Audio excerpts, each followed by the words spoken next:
Cheryl, is Councillor Hughes online? Okay.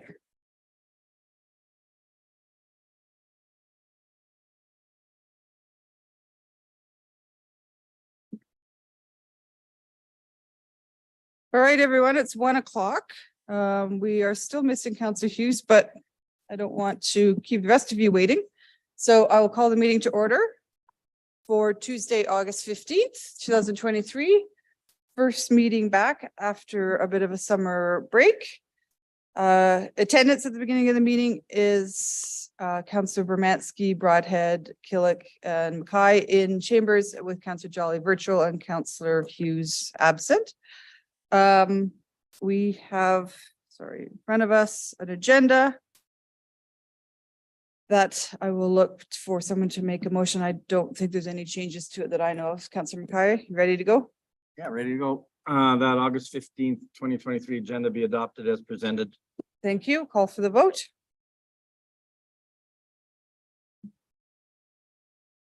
Pardon? Okay.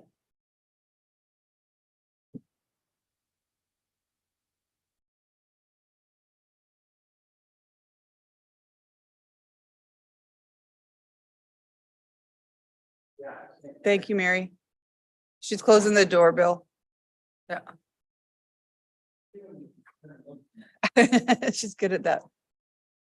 So that's, sorry, I'm assuming that one passed. Yes, vote is closed and that passes. All right, we have a few actually registered speakers. First up and first to register was Mrs. Mary O'Neill. She would like to speak to us about traffic safety on Leyden Drive. And Colleen and Brad, are you just here as support, or were you speaking as well? Just support? Okay. All right, Mary, come up to the microphone here. The microphone is like the bar across the top of the podium, so you don't have to worry about where it is. And you have 5 minutes to start whenever you're ready.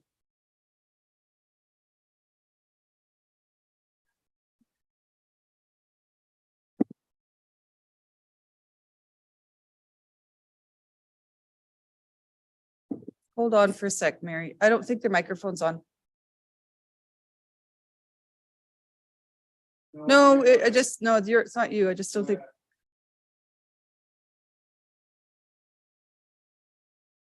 It just helps for anyone watching virtually and for the recording to hear your voice.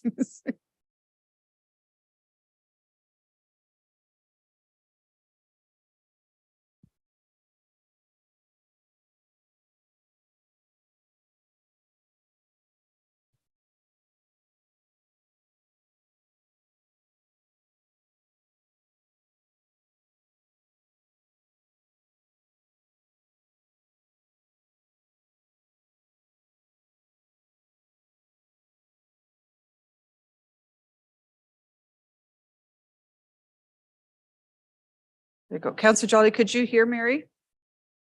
No, Okay. no. Is it on now? No, nothing online. Well, we can, but the microphone is definitely not working. Give us 2 secs.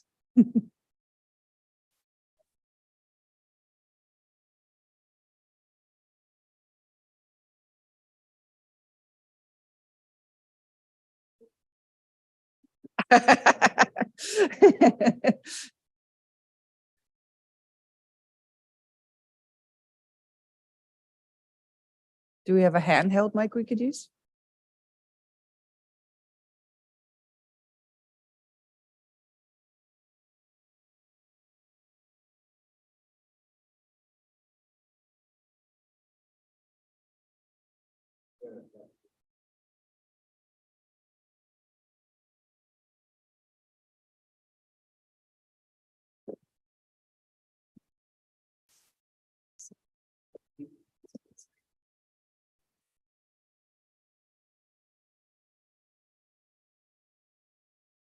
Sorry about this.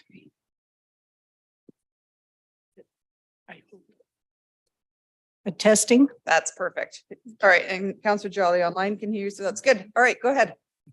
Well, once again, good afternoon, Madam Mayor and council members. I'm here today as a 45-year resident of 25 Layden Drive. And with me are Colleen McLeod, a longtime resident of Lancaster Crescent, and Brad Wright, a longtime resident of La Fawn Crescent. And we speak for our neighbors. Your agenda item is titled Traffic Safety on Layden Drive. For my presentation today, I have a subtitle, Layden Drive, an accident waiting to happen. I do not have a printed presentation or PowerPoint, except for the map later on in my presentation. Therefore, I'm going to ask you to trust me and what I say, and to act with a degree of urgency. In the 5 minutes, I will explain the scenario. That's part 1 with 6 points. And secondly, part B, I will request specific and timely actions with respect to Layden Drive and McKenney Avenue as impacted by the Riverside development. Part A. This is the scenario, and I have 6 points. First of all, folks in Riverside, which I understand will have a population of upwards and perhaps beyond 20,000 people. The folks of Riverside commute to schools in Lacombe Park, Ronald Harvey, Bertha Kennedy, W.D. Cutts, to Belrose High School, to St. Albert High School, to V.J. Maloney School. And now that we have choice for specific programming, the school buses come for a call family, Holy Family, for Demco School, for Lois Hole School, for Sports Academy. And I can tell you that the Christian schools have their buses come along Layden Drive too. The school buses pick up children for all of those, and the city buses obviously pick up the students going to university, to NAIT, Grant MacEwan, etc. And as an aside, why in God's name do we have articulated buses going down Layden Drive with 1 or 2 passengers? Sorry, that's just an aside. My second point is the speed and the noise. McKenney is 50 kilometers an hour, Layden is 40, and many of the people who drive up Layden Drive decide that they will up it to 60. And I'm not exaggerating. Motorcyclists think that it's a mini road or a raceway. They particularly like the evening, and they particularly like to rev their motors. Number 3, it's unsafe driving. We have many parked cars on Layden Drive. And I say that because many of us have single car width driveways. We have 2 cars. And it is important that we park often because many people work shift. They put 1 car on the road and the other in the driveway. It is number 3, unsafe driving. Number 4, children. We have, and I think because we are the oldest part of Lacombe Park, and people refer to us as Old Lacombe Park, as distinct from Lacombe Park East or Lacombe Park Estates. There are many young families who are moving into our community. Right across the street from me is a family with 2 youngsters, 1 preschool, 1 early elementary. Next to them on their side are 3 preschoolers, 4 houses down have young children as well.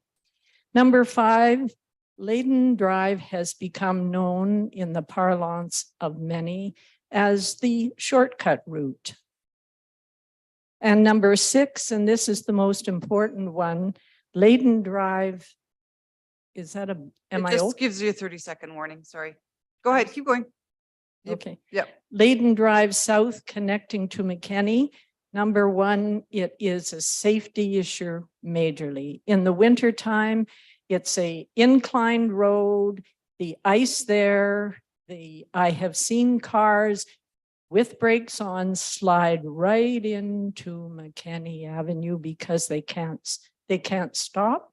And secondly, because turning left or right for that matter, there is a sightline difficulty.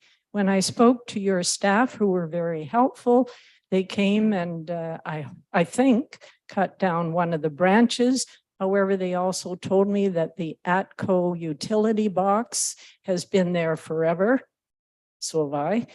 And it's in the way, and also the tree branches are down, and you can't see the cars racing along in the inside lane going west on McKinney.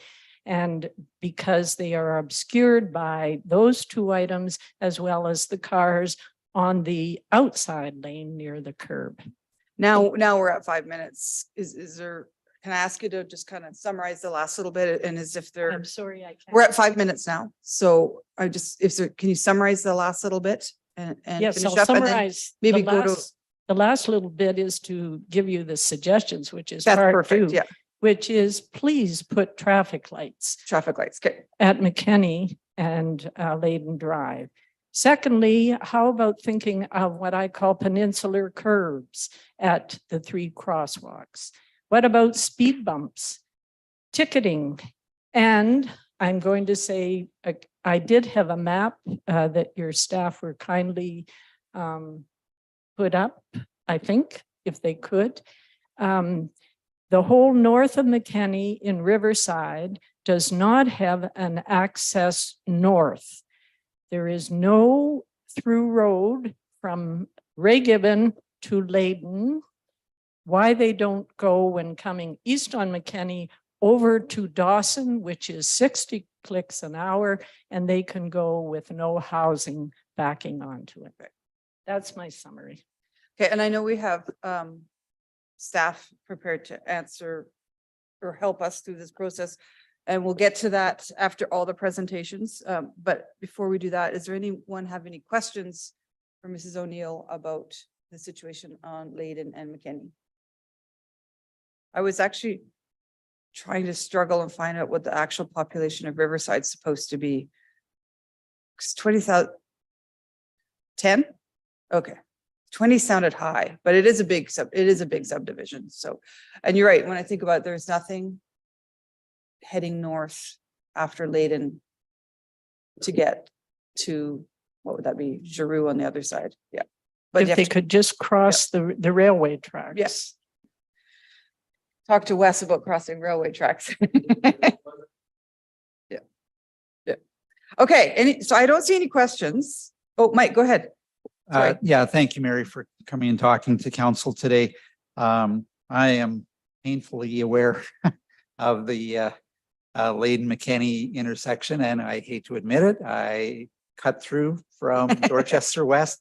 I did today coming here to this meeting, and I do it quite routinely just to avoid traffic on St. Albert Trail. So I am aware of that intersection. I guess my question is, this has been a longstanding issue. It's getting worse, I guess, with increased east-west traffic. So have you ever brought it to administration's attention before previously? Have you ever, or is this the first time? No, I spoke with, not with administration, but I have called, I believe it would be the person in charge of traffic. And because this has become a major issue lately, because of Riverside development. And so I asked, because the traffic volume is significant, very significant. And I brought it to their attention, and the response I got was, well, we will do a count. I don't know if they ever did. I didn't get a response from it. And the other thing is, I did see a cord across, which I assumed might have been a count, but it was when school wasn't in. Okay. least that's my observation. I might be wrong. But, and I also called about the sight line at the bottom. But it's just, I hear from my neighbors, and I used to go out onto the street and ask the speeders to do that by signaling.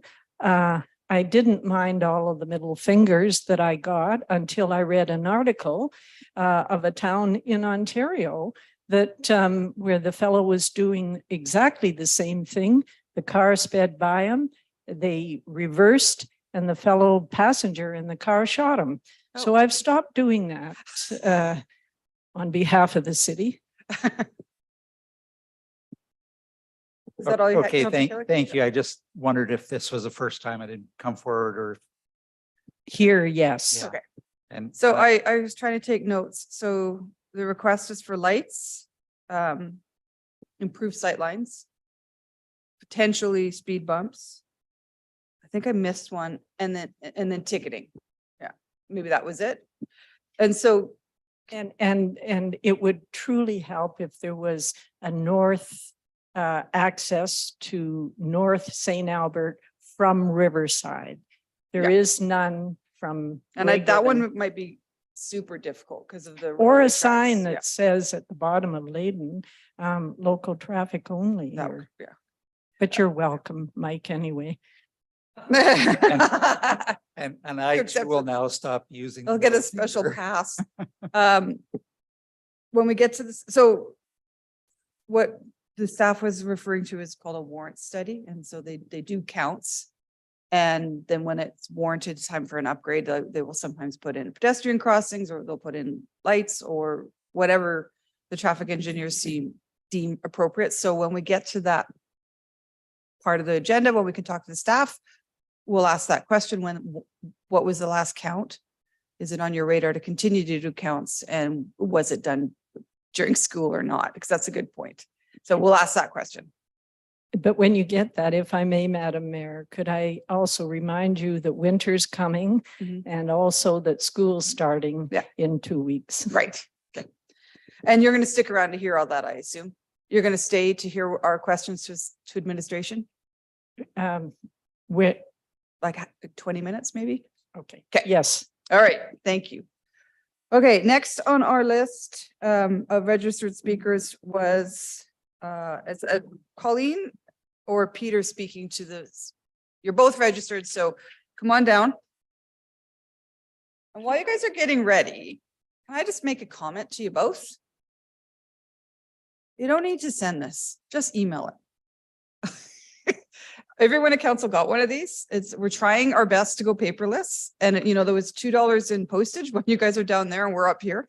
I think I'll just save everybody a little bit of hassle, because I would have, you know, I would prefer, I will scan it and put it on my computer anyway. So just to help you out. You're talking to someone who loves print, of course. But you know what, We'll do our best. if you email it, if somebody else likes print, they can print it out, right? Okay, you have your 5 minutes whenever you're ready. Oh, the slideshow. There we go. Yeah, you'll have to use that handheld one. Thanks. Okay, start right. when you're ready. Good afternoon, Mayor Herron and Council. I'm Colleen McClure, Co-Chair of the Library Board. And with me is Peter Bailey, CEO of the library. We're here today to give you an overview of the library's 2023-2028 strategic plan. Here for you, here for all. We want to offer Council some insight into how the library's strategic direction is driven by St. Albertans and where library services are heading over the next 5 years. The library is community-led, and so is our strategic planning process. Library services are driven by the needs of St. Albertans. We started strategic planning with a community needs assessment, our first since 2009. First, we did a community survey, which received 448 responses. One finding, 93% of respondents see the library as very valuable to the community. We ran 7 focus groups with Indigenous peoples, seniors, teens, families with children, people with disabilities, newcomers, and younger adults. For the plan, we held 2 day-long conferences with a community planning committee made up of 19 community leaders. The committee reflected on overall community needs, identifying priority service roles. Board and staff then developed the objectives and goals which will put the plan into action. The iterative process resulted in 3 strategic priorities: early literacy, community engagement, and truth and reconciliation. And now the CEO of our library will describe the 3 priority strategic directions. Thanks, Colleen. The first of the 3 strategic directions is create young readers, early literacy. As early literacy and language learning is foundational to all future learning and educational success, literacy and language initiatives are a priority for the community and so for the library as well. Coming out of COVID, the library has a significant role to play in building the early language and early literacy skills children require to achieve school-age reading, writing, and social communication objectives. This strategic direction ensures that St. Albert will have the library programs, services, collections, and space required to prepare young children for academic and social success. The second strategic direction is participate and connect, community engagement.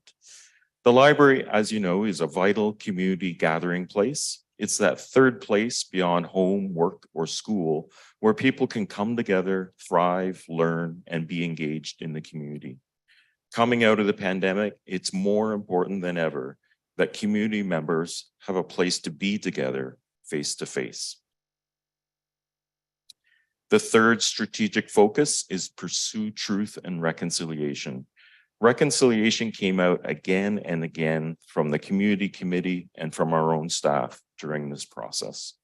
This priority is about supporting St. Albertans on their journeys to truth and reconciliation through programs, materials, and staff support. It's also very much about ensuring that Indigenous community members feel a sense of belonging at their library. Literacy, community, reconciliation. These are our priorities for the next 5 years. These priorities complement a number of the city's priorities, including economic prosperity, downtown vibrancy, and community well-being. Finally, we want to thank the community members who shared their time and thoughts to help us plan for the next 5 years of public library services. And now we're rolling up our sleeves and getting to work on the action needed to make these goals a reality. Thanks for having us. Absolutely. Mr. Bailey, before I go to questions, have you ever presented your strategic plan like this to council? I know you come at budget time, but it's nice to have. We thought we'd bring you something positive and forward looking without The asking. budget's not something, positive, yes. but no, I appreciate you taking the time and for all the work that went into consultation, et cetera, to get public engagement.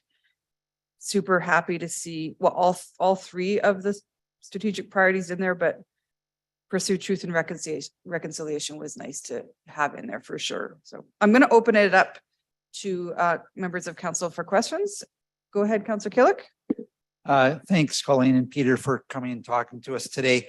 I too would like to just say it's good to see the strategic plan. It's a lot more fun than budget discussion. So, but the question is, in your strategic planning process, did you actually see anything that was specifically missing that the city specifically could help you with or play a bigger role from, again, not talking budget, but strategic plan? Are we, is there something else that we could do that, because when I read it, I didn't actually see that. So.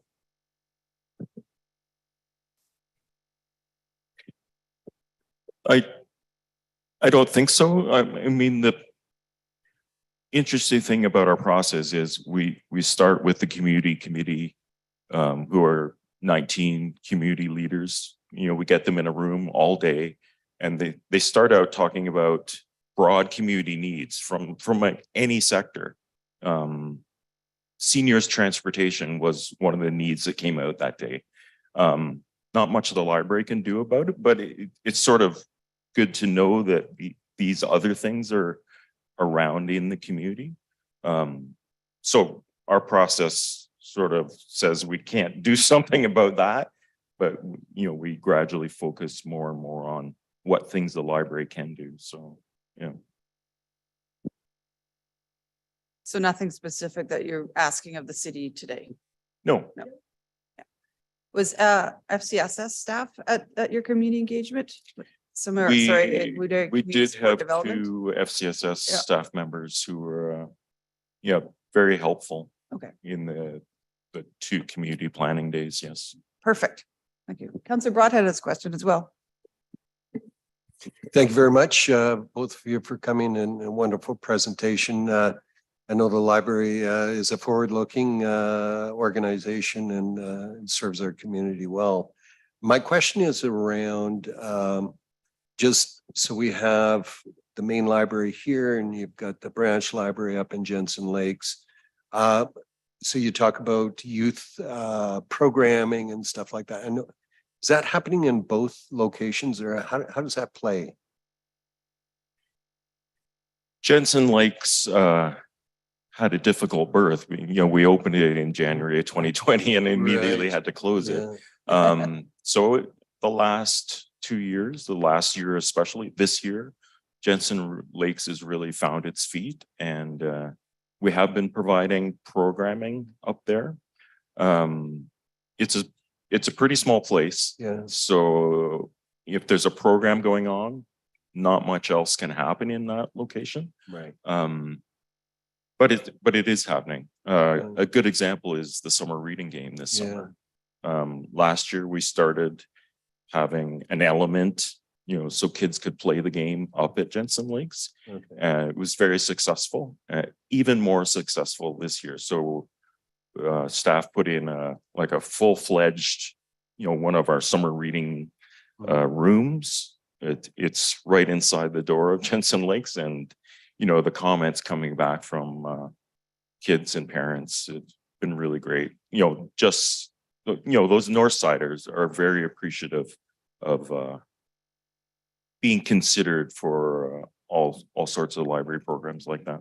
I appreciate that on it, because there are so many young people up there. And when I say that, when you said create young readers, it just kind of spoke to me, because there are so many young little ones up there. So thank you for that. I appreciate that.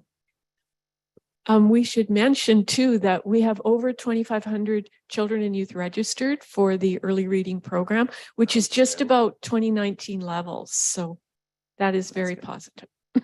Outstanding. Thank you.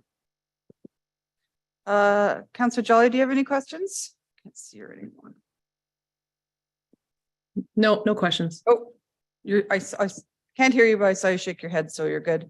The only thing, the very first strategy, create young readers early. I'm not going to tell you guys how to do your job. You know what's missing in here is love of reading. Talked about willingness to read, but I think the ultimate goal is to create kids and adults who just love to read. And I think I would have loved to see the word love in there. I think Yeah. actually it was in our last plan. So Oh, there you go. Yeah, not just a willingness to read and learn, but just somebody just wants to pick up a book as soon as they wake up in the morning, kind of thing. Yeah.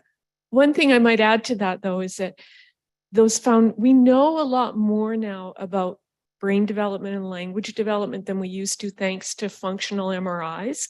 And 0 to 5, what the brain is doing with language learning is beyond what, sorry to say, any of us adults will ever do again. And if you don't have those good foundational language early literacy skills, then reading is hard. Yeah. And in my experience, students who struggle to read don't love it. Yeah. So if we can get that The foundation foundations. there, then I agree with you. Let's love reading. Yeah. So thank you for that. It's just my thought. Oh, Councillor Romansky has a question. I don't have any questions. I just want to comment that I loved your reading rooms. I toured all those at the opening there, and I loved that area, and I'm sure people loved being in there trying to read or learning to read or starting out. So thank you. Thanks for coming. Thank you, guys. All right, I have two more registered speakers. One was registered earlier on was Sean Novak to speak about bylaw 1, which is the flood lines. Is Sean with us online? Nope, okay. And then we had somebody register just walked in. Kelby, is it Walt? Walt? Walt. No L or no T. Okay. That's Peter Bailey's Y going into your L. It looks like a T. Can we come down and tell us what you want to talk? You want to talk about rink replacing ball diamonds, right? Yeah. Appreciate you taking some time out of your day to come. Thank you. Okay. So s- you figured out the drill, 5 minutes? I think so. There's Yeah. there's a little bell that goes at 4 minutes and 30 seconds. Okay, perfect. Bear with me. I'm not much of a public speaker. You're doing great So- already. I'm a little nervous. I'm here to read something from Fastball St. Albert. But I'm just going to say something personally first. Sports play a vital role in childhood development and getting to know a workplace and fairness and all of those different things you learn on team sports. I think that is just as important for females as it is for males. Money is the thing that stops the most people from being able to participate, and not having home diamonds is a huge factor for money costs in St. Albert, especially. I also just wanted to show you guys, this medal was won by 3 different teams at U13, U15, and U17, all from Fastball St. Albert this year at the provincial level. I know, it was awesome. Yeah, congratulations. Thank you. Okay, so this is the letter. Good morning, St. Albert, or it's afternoon now. Good afternoon, St. Albert elected leaders. We are writing today on behalf of the Fastball Association of St. Albert. We represent hundreds of youth, primarily young ladies who play softball in St. Albert with our organization. Counselors, our sport is growing. Over the past 5 years, we've seen a steady increase in participation in softball, and we don't have the facilities we need for the players in our city. In St. Albert, we are seeing ball diamonds disappear, and we are left without a facility to play our sport. Side note, Meadowview is great, but it is privately owned. St. Albert should be proud of our softball teams. Our U13A, U15A, and U17A teams all won the provincial gold title for their age group. Our U15A and U17A went on to represent the province of Alberta at Softball Canada Nationals this past week and achieved impressive results. We both got 9, so that's pretty cool. Our season runs from April to July, and during those months, there aren't enough diamonds for our players in St. Albert. We have been forced to rent facilities in Calahoo, Cardiff, Stony Plain, Spruce Grove, Parkland County, and Edmonton. Our training in the wintertime is even done in an Edmonton location because there isn't a warehouse here that would have accepted us. We have obligations with our leagues, the Greater Edmonton Softball Association and the Girls Prairie League Softball, that require us to provide diamonds for our home games. However, we already can't meet these requirements and have to pay for diamonds outside of our city or at Meadowview. This results in increased costs for our association, travel costs for our teams, and the loss of a real home game experience that our players deserve. Finally, we know that the cost of building and maintaining a ball diamond is a fraction of what it costs to build and maintain ice. Please don't take away our ball diamonds to make more sheets of ice, and commit to the youth of St. Albert that you will develop 6 new ball diamonds, softball diamonds, not baseball diamonds, to give us a place to play ball at home. Nationals this year for U17 are going to be held in Calgary. We can't host them here, and we have the best program in the Greater Edmonton area, and we can't host because we do not have the facilities to host a nationals. That's unfortunate. Councillor McKay already has pushed his button to ask you a question, so go ahead, Ken. Yeah, thanks for coming. Hi. Appreciate you coming. And actually, Shauna had actually sent us that yeah. email a little earlier, so. Perfect. Sorry for repeating myself. No, it's all No, good. You didn't repeat yourself. I appreciate you coming and speaking about your passion. You identified, obviously the rep teams that are very successful. Mhm. Do you also represent the recreational players? Yes. Do you know how many recreational players we have currently? Okay, so we had 7 U13 teams at 12 players, 12 to 13 players per team. At the U11, I believe we had 13 teams. And at U7 and U9, there's hundreds of kids at that level. It keeps growing and growing at the smaller levels because they see the big kids playing. Mhm. And you're talking male and female softball players as well? Yes, at the younger ages, for sure. Unfortunately, male softball has become a lot less competitive. As they get older, they usually end up going to baseball, which is fine, but yes, male and female. And primarily, the diamonds you're using right now are in school facilities? Yes, they, Yeah, and your primary diamond right now, is it at Learning? yes. All right, thanks. Are you aware of, have you, as an association, are you aware if your association president or have approached the city in relation to that 6 diamonds that you are looking at? I do believe that we have. We've reached out quite a few times. I actually think somebody's even come spoken here. At least that's what the board meeting minutes said. But I'm not sure how far that has gotten or anything of that nature. A little known fact, a much younger version of me played professional fastball with the Wetaskiwin Car Capitals. So I mean, but it's not the same version you see today. I mean, I probably played against my dad at one point. Probably did.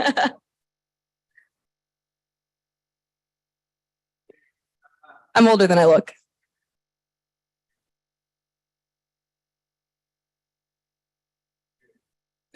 It was good. Councillor Jolly's got a question. Go ahead, Natalie. Yeah, thank you. Will you be impacted by the closure or we're demolishing the one in Forest Lawn?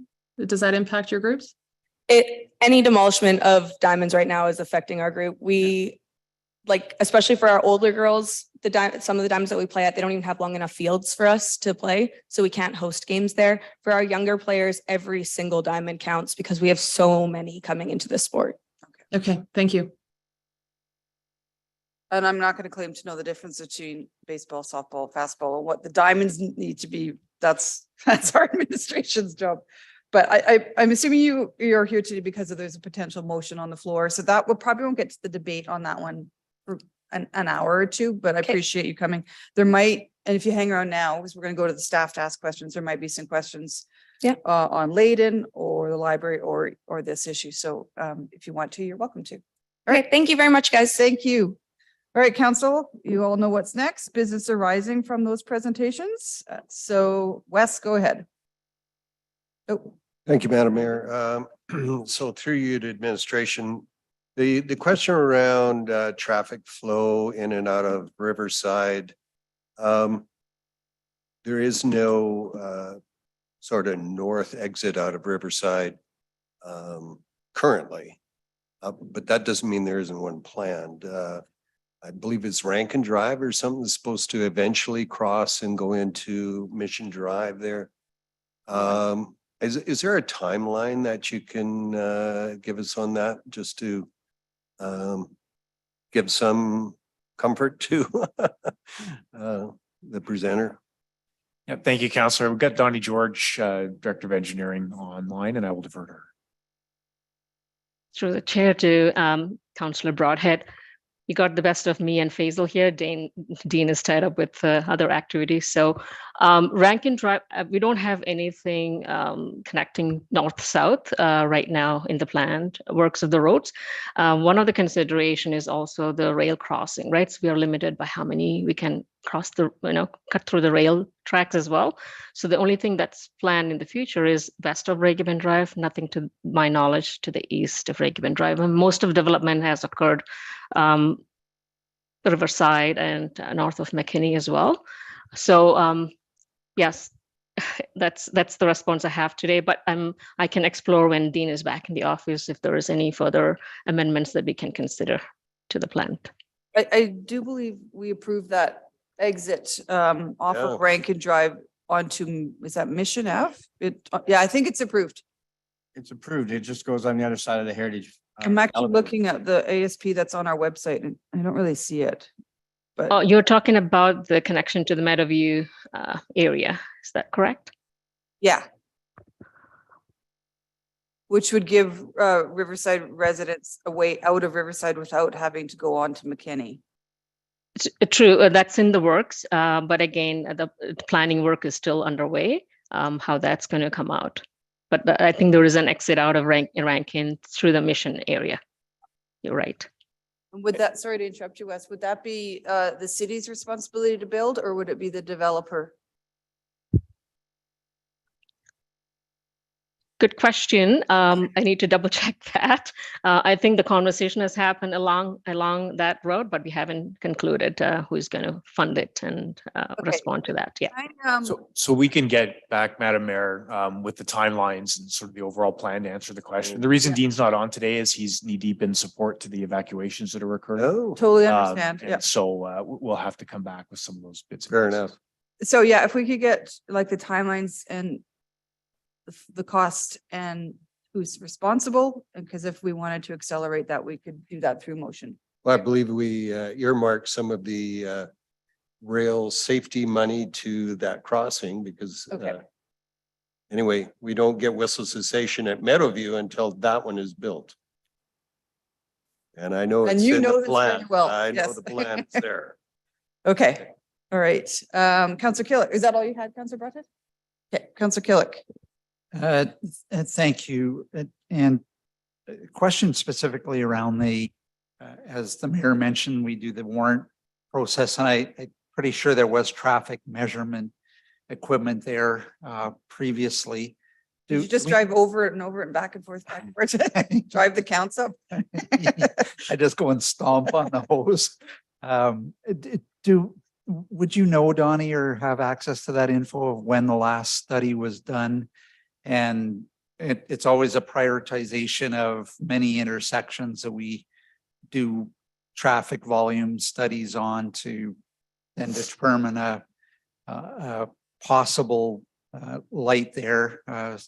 Northridge and Giroux is another example, but any info on when the last traffic study was done and what timing that might suggest for improvements at that intersection? Yes, through the chair to Councillor Killick. You're right. We go through the prioritization process in terms of studying intersections and also coming up with the next priority list. I just got the information from the staff that the last traffic speed study or volume study was done in May of 2023. So I just want to confirm that it was done through when the school was in. So the data was collected, but we haven't had a chance to analyze the data and do the warrant study. So that's upcoming in the near future. So I don't have information on the warrant results yet, but we do have the data collected. And did you say it was collected during school? Yes, in May of 2023. I think it would be important to get those numbers to the resident too, to Mrs. O'Neill, because I have her email address if you need it. Sure, yeah. Yeah, just and then a follow-up one. In particular, again, because I shortcut through there, the turning left coming off of Layden onto McKinney is difficult because there is a utility box there that impedes the sight line and makes it very difficult actually to see any oncoming traffic to your left. As we all know, left-hand turns are 3 times as dangerous as a right-hand turn. Has any, or is there, would there be an opportunity to work with that utility provider to do a buried vault there to relocate that whatever it is utility connection? Have we ever looked at those kind of things? Through the chair to Councillor Killick, I can't confirm whether we have done it already, but I'm sure it must have come to Dean's attention previously. But as part of the warrant analysis that we might look into, we will look into the sightline clearances and as such as part of the whole holistic study of the intersection, which would then trigger the need for an intersection improvement with a traffic light or not, right? So that will all be combined as part of one scope. And as part of the scope, we would definitely contact the utility companies if it required to be moved for clearance of site distances as well. And then just the last question on traffic would be, is there anything we can do in the short term? As mentioned, school coming up and increased traffic, like, is there any signage, additional, even speed signage that, and I know definitely for sure at one end of Layton, there's a 40-kilometer flashing, smiley face, sad face sign. But I'm not sure going the other direction if there is. But broader question, is there anything that we can do in the short term to help residents there?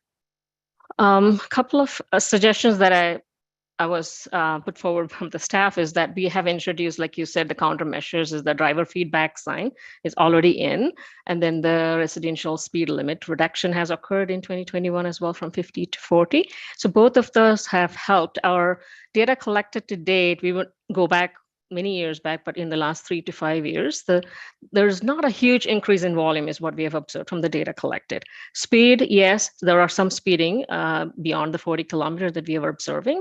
So any data that we collect, we definitely send an information to our enforcement officers to increase the presence of violation of speed and whatnot. So that is occurring in the background.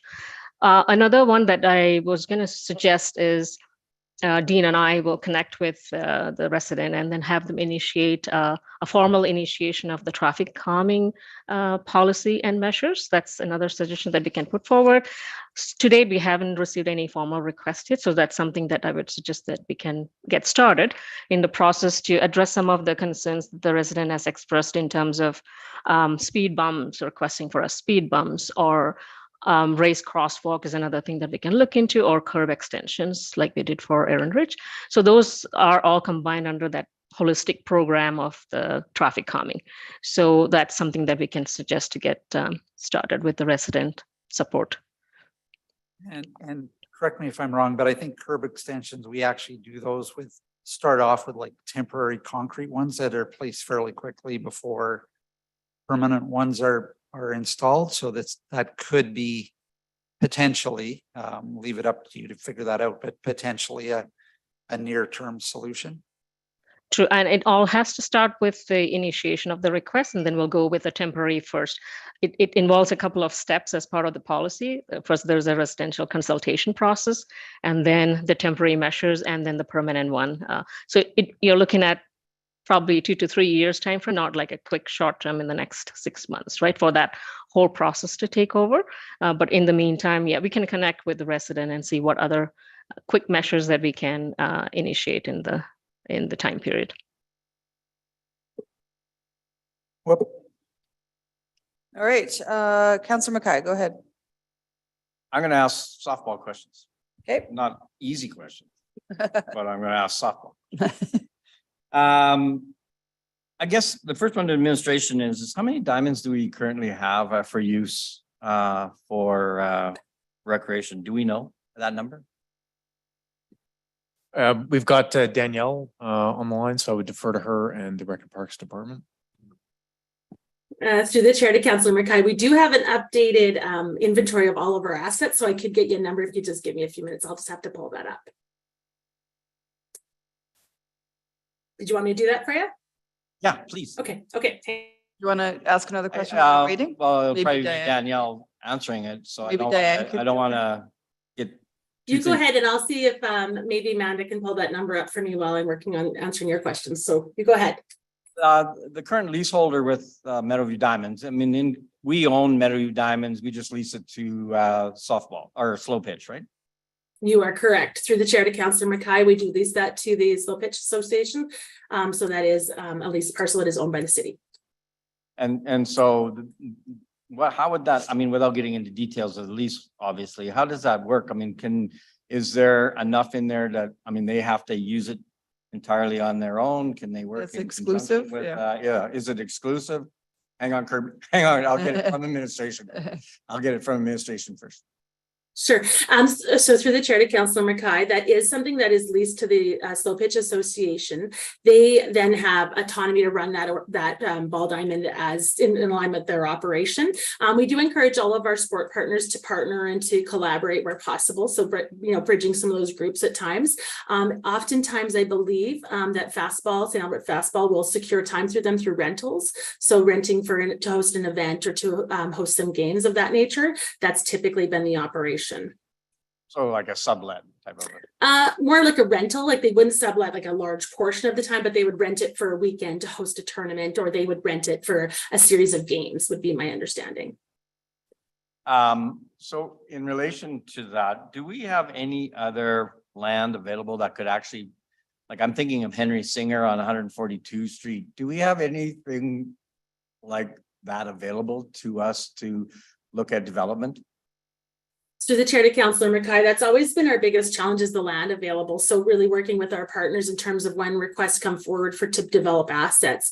It's about the cost of those developments. Typically, we would work with a partner. They, our typical agreement format would be a land agreement, and then they would do the development on that. So it's quite a significant investment of infrastructure, but also it's about the land that's required. It's quite a significant portion of land that's required to develop 4 ball diamonds. In that, a quadplex does take a big parcel of land. That was kind of the principle behind the community amenities planning, was to find that balance. There's a lot of competing priorities from a number of sport organizations, all valued within the community, all providing great service. And it's to try to find that balance of where we can align all of those needs. And so that was really the balance, was providing a couple of sport fields on the site. And we haven't determined in the original plan what the configuration of those sports fields will be, and whether it'll be 2 diamonds, a diamond, a rectangular, the like. All right. Yeah, I think that would be the challenge, would be find a land to build even like a quad facility like in Leduc, or like something like in Henry Singer. Do we have reciprocal agreements with Henry Singer, or do we have to rent that out? They have to like rent the facility as well. I know it's busy all the time. Through the chair to Councillor Mackay, we don't have any reciprocal use agreements with Henry Singer specifically. We do have, an ICF that we work with Edmonton, and so that's something we could explore moving forward, as what are some opportunities there. I think that we do have regional partners, though, that do offer these services. So very typical, in Morinville, they would have some diamonds, as well as Edmonton would have diamonds. So aligning our users to those opportunities is definitely an asset that we do right now. Yeah, I'm just trying to find a made in St. Albert solution. So, all right, I think I've exhausted that. I don't know. You know what? I think if anybody's listening from softball, please send your emails in if you have any questions, and we can certainly send them into administration. And through the chair to Councillor Mackay, to answer your first question, Amanda did just get us a number. We have 34 ball diamonds within St. Albert that are maintained and provided to our local sport organizations. And that is St. Albert Fastball, St. Albert Slow Pitch, as well as St. Albert Minor Baseball would source out some of those diamonds. Yeah, but from the presentation, just the times and the teams and the like. So do we maintain the diamonds on school property? I know I've got 2 school trustees in there, but do we maintain it, or do they assist? Through the chair to Councillor Mackay, we maintain all the ball diamonds in the sport field. So we would, our public operations team would float and line the diamonds. They would mow, they would take care of all of those assets. And then through our RMR program, we do maintenance on those. We are very conscious of the fact that we've lost commission on a couple of ball diamonds within the community. And so for us, it's really about looking forward to also our future park planning, and how we, in our future park planning exercises, where there are opportunities to build more ball diamonds into our capacity as a municipality as well. All right, thank you. All right, Councillor Killick, go ahead.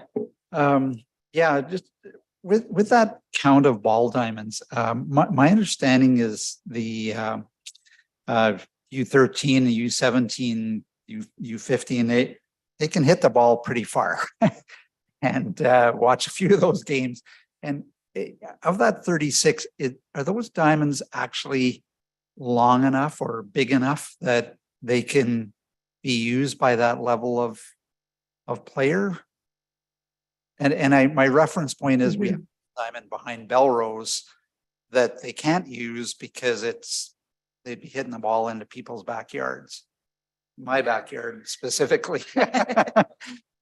Through the chair to Councillor Killick. I would say most diamond sports, so fastball, baseball, they do play on a variety of sizes based on the age group. So to your point, not every age group can play on every diamond. Absolutely. There are certain select diamonds that are sized for older age groups because as you said, the U17 ladies teams or the men's teams that are the older age groups will hit quite a bit farther. So we do have a number of different size diamonds. Over the last number of years, we've been working to provide shale infields, which allows us to kind of slightly change that. But to your point, you do need enough outfield space to provide for some of those older age groups that do hit farther. And we don't have as many. Maybe it just changes year to year on where we need those diamonds for which age group, depending on the growth of that organization at that time. I guess just again, in reference point of Belrose, has it ever been looked at that we could change the orientation of where home plate is, that then it would be hitting the ball out into the football field that would then open that field up to, greater use? Have we ever considered any of those kind of opportunities that we could look at? Through the chair to Councillor Killick, we do look at different diamonds at different times based on their configuration, their layout. There is sometimes a significant cost to reorienting a ball diamond. It's not as simple as moving the home plate because you have to reconfigure the outfield. You'll also have to move the backstop. It's quite an infrastructure change to make those moves. There's also some impacts often to other amenities within that park site if there's a rectangular field there that makes it unplayable if we change the configuration. So we are very mindful of that. We did move Belrose slightly in our last transition on that site. We were able to move it slightly. They did move the orientation a touch to try to keep the issue of balls going into neighbors' backyards out of the realm. But it is a significant cost sometimes to make those changes to those ball fields as well. Yeah, I'm sure. I mean, it wouldn't come without a cost. It was just that maybe available land, and through some re-looking at it, there might have been, an opportunity to find even one or two fields that would be big enough for the older teams to play on. And through the chair to Councillor Killick, we have a bookings team and a community liaison team that work with all of our sport organizations annually. So to try to understand where their pressure points are with their age groups. And then we also look at our future planning with our parks and where we want to, invest our RMR dollars and where we would suggest that the city invest their RMR dollars. So then looking at what those configurations are and where we see those pressure points. And that is something we do look at every year as well. Okay, thank you. You're welcome. All right, Councillor Killick, thank you. We're moving on to Councillor Broadhead now.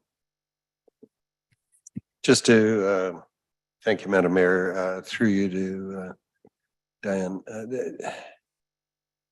Just a question, that number that you quoted, 3436, that includes all of the school fields? Just want to confirm that number. Through the chair to Councillor Broadhead, we do provide 34 ball diamonds in our inventory, our bookable inventory. So those are all the ones that we have bookable by our local sport organizations. I too have a ball diamond right in behind and I have never seen anybody play there other than sort of make up, because it's just not, other than a backstop, that's it, right? So it's kind of hard to call out a ball diamond. You know what I mean? It's not set up for play other than sort of a makeup game between 8 and 9-year-olds. So my point here is it's a bit misleading to say we got 34 ball diamonds within our community. Do you have a number that say a 15-year-old provincial winner could play at? What number is that? Through the chair to Councillor Broadhead, if you wanted a detailed breakdown of what we have for different inventory based on age groups, I'd probably have to take that as an IR and get you a detailed response on what that would look like, that breakdown, just so I can give you the details behind it. I would say that though, to your point, some ball diamonds are less infrastructure. There's, grass and a home plate, and the younger age groups do tend to play on those, the U7s, that kind of age group, U9s. When you're getting into the higher age groups, that's where we typically have shale fields and longer outfields, certainly.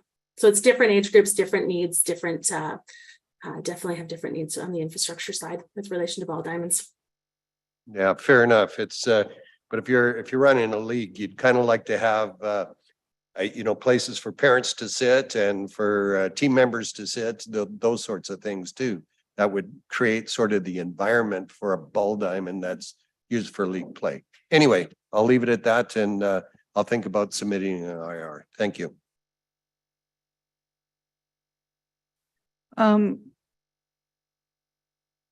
Back to Lade and Drive. Did anyone ask, or did I miss it, about enforcement? I thought you were gonna ask, I know I Aaron's. just assumed that the response from administration included in that relation to the Yeah. warrant study, and then the warrant study usually involves some actionable items, and enforcement. Okay. is one of the One of them, okay. triages that they employ. Okay, good. All right. All right, I see no more questions of administration. So we are going on, sorry, I see Sean Novak is listed on my speakers. Is he here now? No? Okay, I'm taking him off. Doot. Okay, get into the agenda now. Most of it is on consent, so if I can have somebody read the consent agenda into the record. Councillor Broadhead, go ahead.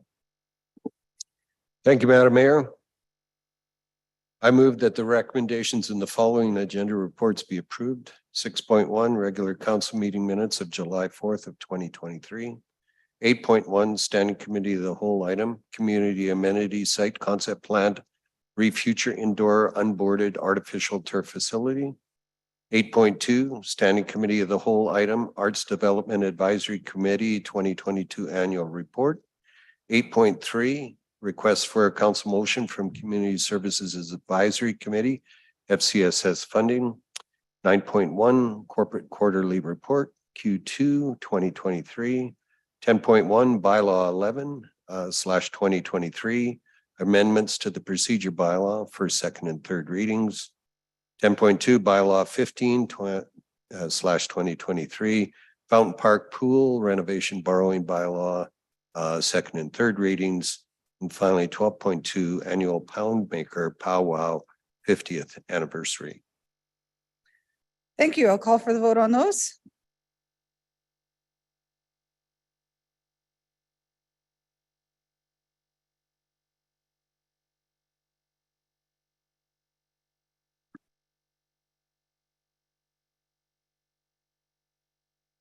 We're just waiting for Councillor Hughes.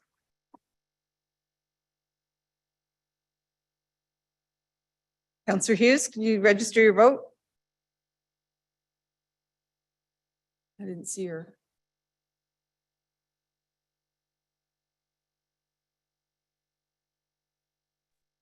Councillor Hughes, can you hear us?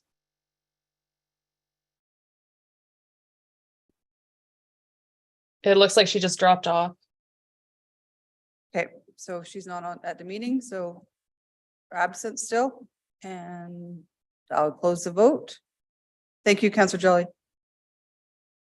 Mayor, she was here when you called for the vote, so I don't know if that's an issue.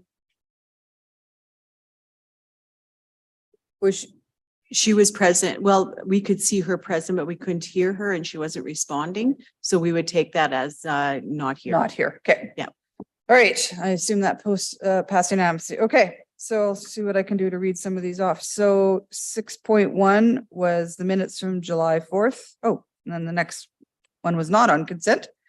7.1 was the land use bylaw amendment for the flood lines. So is there any presentation on this one, Mr. Fletcher? Yeah, we do have the public hearing. Which is what we're doing right now. Yeah. So We do not have a presentation. no presentations. Okay, so I'm going to open the let me get to this part of my agenda package. I'll open the public hearing, and essentially you're asking for a postponement, aren't you? So, all right, open the public hearing for bylaw 1/2023. And no presentation. Any questions, sorry, Council of Administration, on their request to either adjourn to October 17th, or we can proceed today as intended with second and third reading? Question, just for the record, can you outline the reasons we're postponing it? Yeah, and I've got Adrian, Director of Planning online. You can simply, it allows additional time for some consultation with the impacted developers and landowners. Adrian? It really did that clearly in the background, or so, yeah. Councillor Jolly, you have a question? Yeah, I'm just wondering if it's a recommendation to get additional feedback, or it's just an option that we're being presented. I believe it was a request from the development industry. Well, no, but I mean, is administration recommending this? I don't think they have an opinion, but I'll let you go, Mr. Fletcher. All right, I would ask Adrian Slate to chime in. He's been doing the bulk of the actual consultation with the developer. Yeah, thank you for the question. So we have had a number of meetings with development industry on this particular topic. And we just felt with the timelines and alignment of schedules and stuff that we weren't able to kind of provide our best recommendation about what we thought would be suitable language that might kind of strike a balance between administration's initial recommendation and some of the things that development industry had asked for. And so we, administration and the development industry representatives, had agreed to seek additional time to try to see if we could work out, resolve some additional issues and come back in October with final language that might be a little bit more fully vetted.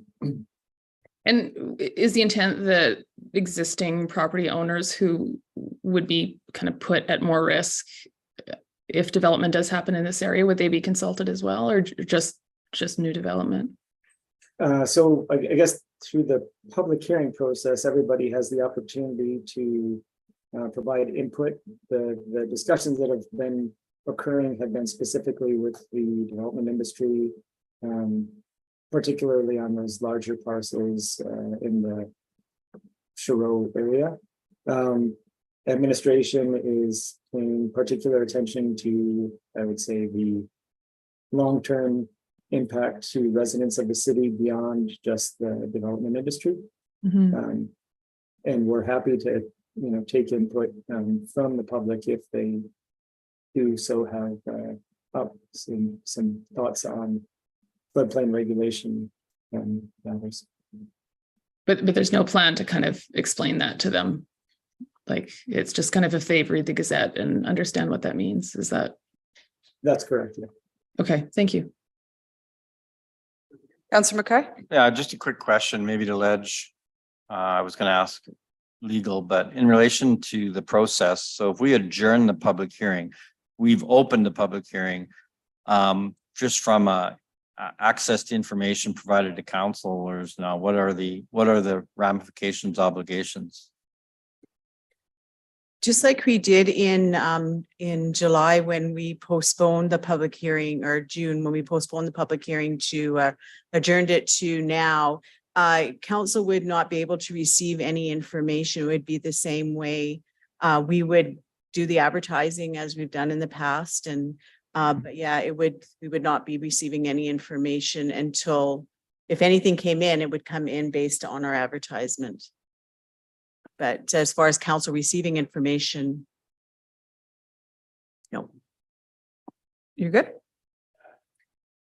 All right, and I see you pushed your button. I don't see any more questions of anyone on council.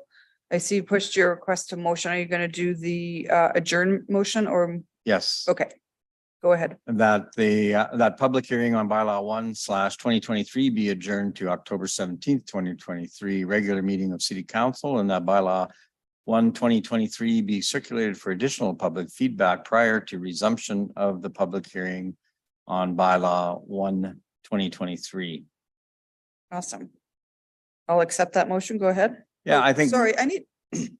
No, I don't. I was gonna say I need a motion to close the public hearing, but we're not. No, Okay, we're- go ahead. That was the hence of Yeah, go ahead. of my inquiry. No, I think as explained in the questions by myself and Councilor Jolly, administration is open the door for further consultation. And we certainly heard that at SCOW as a presentation. And I mean, we've had a lot of feedback, and this provides developers and other impacted agents and landowners an opportunity to provide that feedback. I see no one else registering to speak, so I will call for the vote. Okay, come on.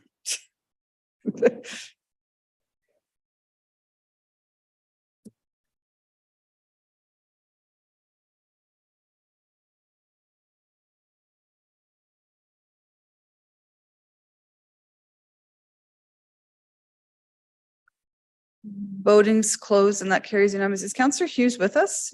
Yes, she came in just before the council or before you opened the public hearing. She was just gone for a minute. Okay, Councillor Hughes, are you with us? Can't- Yes, I'm just having connection problems, but I think I'm okay now. So Okay. I've heard everything up to now. I just have been completely unable to speak, but that's okay. That's my fault. Like it wouldn't work. But I'm back in and I think we'll be okay. Thank you for your patience. Sure. Okay, we are moving on to 8.1, which was on consent. The motion that we approved was that administration continue to work towards identifying a suitable site and potential partnerships for a future indoor unboarded artificial turf facility. 8.2 is on consent. The motion was that the Art Development Advisory Committee proposed 2023 priorities as set out in the 2022 annual report be approved. 8.3 was on consent. The motion was that FCSS funded agencies receive a 4.5% or $19,524 funding increase based on the 2023 approved funding backdated to April 1st, 2023. The additional allocations is to be funded through the Community Services 2023 operating budget. And that was due to a bit of an increase from the province. So that was good. We are on to 9.1, which was the Q1 or Q2 report. Mr. Fletcher got off easy. Nobody pulled it. So the motion was that the attachment to the August 15th, 2023 agenda report entitled Corporate Quarterly Report Q2 2023 be received as information. Then we are going on to 9.2.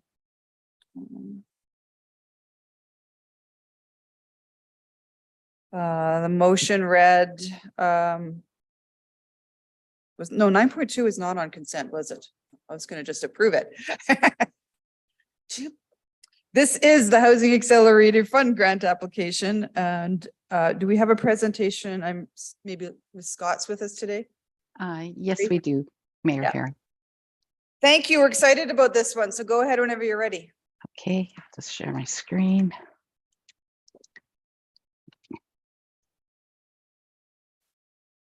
Good afternoon, Mayor and Council. This presentation is on the Housing Accelerator Fund grant opportunity. The federal government announced the Housing Accelerator Fund in April. Lori, your screen Wrong isn't one. sharing. Oh, sorry. Why does this do this?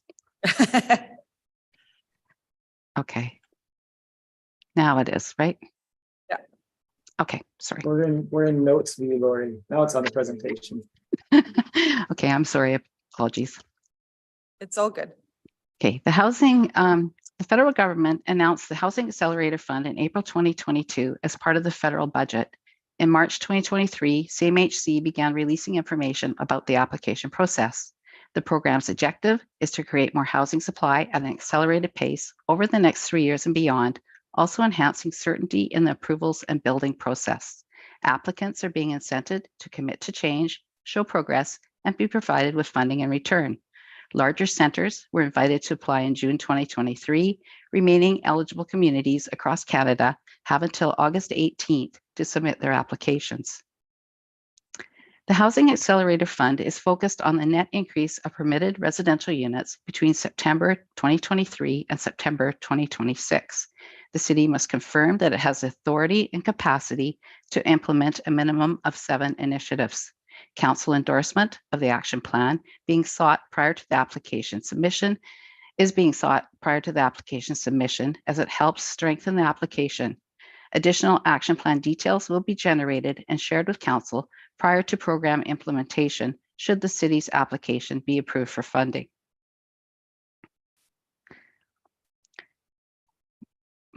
The 400 unit development target is an estimation of the number of units the city could achieve with the identified incentives, providing around a 34% increase in the housing supply growth rate. In addition to building permit data reporting requirements, the city will also be required to report progress on program milestones. All applicants must achieve a minimum improvement of at least 10%. Higher points will be received for a higher estimated growth rate. The proposed action plan includes 9 incentives to be undertaken during the 3-year time period, with the first 7 initiatives evaluated to determine funding eligibility. The intent of these initiatives is to improve the housing supply immediately, with the last 2 initiatives providing a long-term housing supply benefit. The city is responsible for expense budgeting and funding distribution in the manner it deems fit. The first initiative will implement a new electronic building and development permit software program supporting streamlining of application processes. Initiative 2 will review the residential zoning regulations in conjunction with the land use bylaw update already underway and look at ways to improve density and housing variety. An infill planning and servicing needs study would look at infrastructure capacity in existing neighborhoods needed for future redevelopment. Initiative 3, promoting missing middle housing products, will address demographic gaps caused by low diversity in multifamily housing forms provided at lower housing costs. The parking regulation technical study aims to simultaneously minimize housing costs and maximize housing supply by re-examining the city's parking related requirements for low, medium, and high density residential developments. The intended outcomes of right-sizing parking are reduced housing costs. Underground parking stalls add approximately $50,000 per stall, which adds a significant amount to the costs associated with residential units. The Housing Affordability Development Incentive Program will focus on providing financial support to projects that include affordable housing units within the development and could be distributed on a per unit basis through not-for-profit and for-profit developers. The Accessory Dwelling Unit Development Incentive Program will provide funding to encourage the development of garden, garage, and secondary suites in new and existing neighborhoods. Expanded regulations combined with incentive funding is expected to spur this housing supply.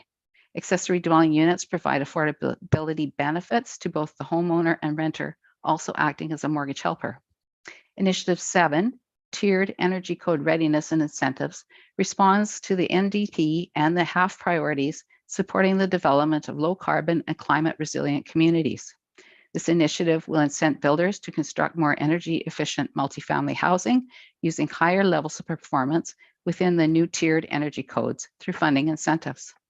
The readiness portion of this incentive includes addition of a full-time position in the city's safety codes office that will bring expertise in both application of and reasoning behind the energy portions of the new future model codes. Initiatives 8 and 9 are being proposed as long-term strategies that would ultimately result in new units over 10 years, achieving a long-term benefit to the overall housing supply. The Surplus Public Land Initiative will spur the redevelopment of surplus public lands, underdeveloped greenfield sites in built-out areas, and brownfield sites. This project includes identifying servicing capacity and upgrades required for sites that have a strong potential for housing development, also engaging in design charrette process with community stakeholders. The engagement is anticipated to result in community and developer interest and buy-in from landowners and nearby residents. The last initiative will create an overall infill strategy that will result in an updated planning framework regarding major and minor redevelopment projects, specifically around planned rapid transit stations, transit corridors, and within established residential neighborhoods. Expenses for these initiatives, including additional staff capacity to facilitate them, will be fully funded through the HAF action plan. Should the city's application be successful, additional action plan details will be generated and shared with council prior to program implementation. Workloads and staffing requirements related to housing will increase. The city is not expected to contribute matching funding to these initiatives, and there is no requirement for the funding to be proportionally allocated between each initiative. This example illustrates the amount of money that could be received if 400 units were developed, anticipating top-up funding for desired housing forms. The grant opportunity could result in the city receiving between 7 to 12 million in funding, depending on the actual number of incented units developed. Administration has engaged in preliminary conversations with UDI on the half, and UDI has advocated for city administration to apply for this grant. There is a risk that the city will not reach the predicted results, as municipal processes and regulation only form part of the equation for development. Interest rates, development demand, labor and material supplies, and available funding and capital are beyond the city's control and impact whether a project is financially feasible. While St. Albert's growth has been slower than comparative communities in the capital region, it also indicates the potential for the city to increase growth as regional demand has been strong. This concludes the administration's presentation, and we'd be happy to respond to any comments or questions on the Housing Accelerator Fund program. Thank you. Awesome. All right, open up for questions. Councillor Mackay, go ahead. Yeah, thank you very much for the presentation. This is like Mayor Herron has said, this is actually exciting and a good opportunity. I do like your risks that if we don't buy a ticket, we don't have a chance to win. So I guess my question would be around the actual total amount that we're eligible for, and then how we could actually apply that to different projects. So is the minimum 7 million, the maximum 12 million, or anywhere in between, or is it less than that, more than that? Through the chair to Councillor Mackay, CMHC has been very clear that they are these amounts are an illustration, and they may adjust these amounts and add and reserve flexibility to ensure that they are able to support as many communities as possible. So the funding numbers are not absolute. And also, if we don't prove that we've developed that capacity, we wouldn't get this funding either. All right, and so if we were eligible, are we eligible for one project? Or are we eligible for multiple projects? Like, let's say we were successful, got $12 million. Could we apply that across through those 9 initiatives? For example, could we put some money towards electronic processing, another bit towards affordable housing, another bit towards, you know, potentially looking at other surplus opportunities like the old fire station, things like that? Through the chair to Councillor Mackay, we have to provide funding for all those initiatives, like number 1 to number 7. So with our action plan, we have to state that we will be acting on all 7 initiatives during the 3-year period of time.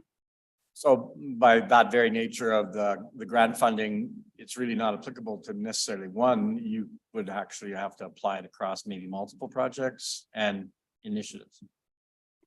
Yes, through the chair to Councillor Mackay, yes, that is correct. And the impacts in relation to operational impacts and also staffing impacts, you say that's funded out of the half, and we wouldn't be expecting ongoing operational impacts, or would we have some operational impacts long term?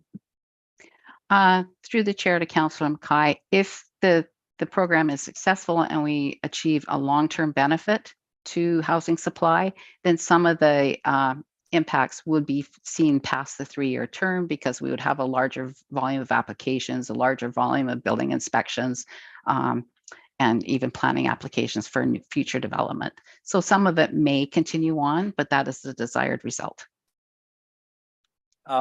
Last question. I appreciate your time. Thank you very much. Would be in relation to, is there anything in the initiatives that goes against, I know it says it aligns with several of our priorities, also under the MDP, also under the corporate, our strategies, under the corporate business plan. Is there anything out in the half that would go against any of those concerns or any of those initiatives? I'm not thinking of anything right now, but I'm wondering if administration sees any threats by any of this? I can attempt to answer this question, Lori, and if you'd like to supplement, feel free. the basis of these programs, we try to align them with actions that council has already approved or indicated through approval of different items. So either it's the strategic plan, the municipal development plan, in alignment with some of the initiatives and direction that was already provided through the land use bylaw. But these all have to be new initiatives. They can't be old initiatives to qualify. So that is why we're coming to you to say that we believe that they align with the direction that council has already provided us. But some of these might prioritize other projects a little ahead of others based upon this funding. But as it's in theory funded by an outside organization, it shouldn't have any impact on our overall operations. Good, thanks. I was just seeing if you saw any threats or boogeymen. Councillor Killick, you're up next. I think Councillor Jolly actually had her hand up. I think you first. were up and then Oh, Yeah. Okay. Sorry. a whole bunch of you all wanted to ask. questions Yeah, at I once. was- Yeah. So with, just trying to understand, my understanding is that we get the funding after and only if the housing units are achieved. Is that correct? They pay out 1/3, 1/3, 1/3?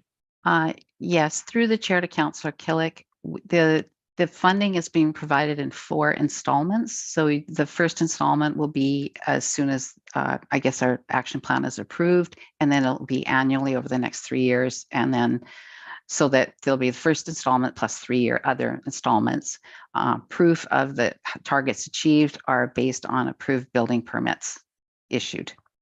So if we, and I applaud the initiatives, I think they're great. I applaud the federal government for trying to push forward anything to increase the stock of affordable housing.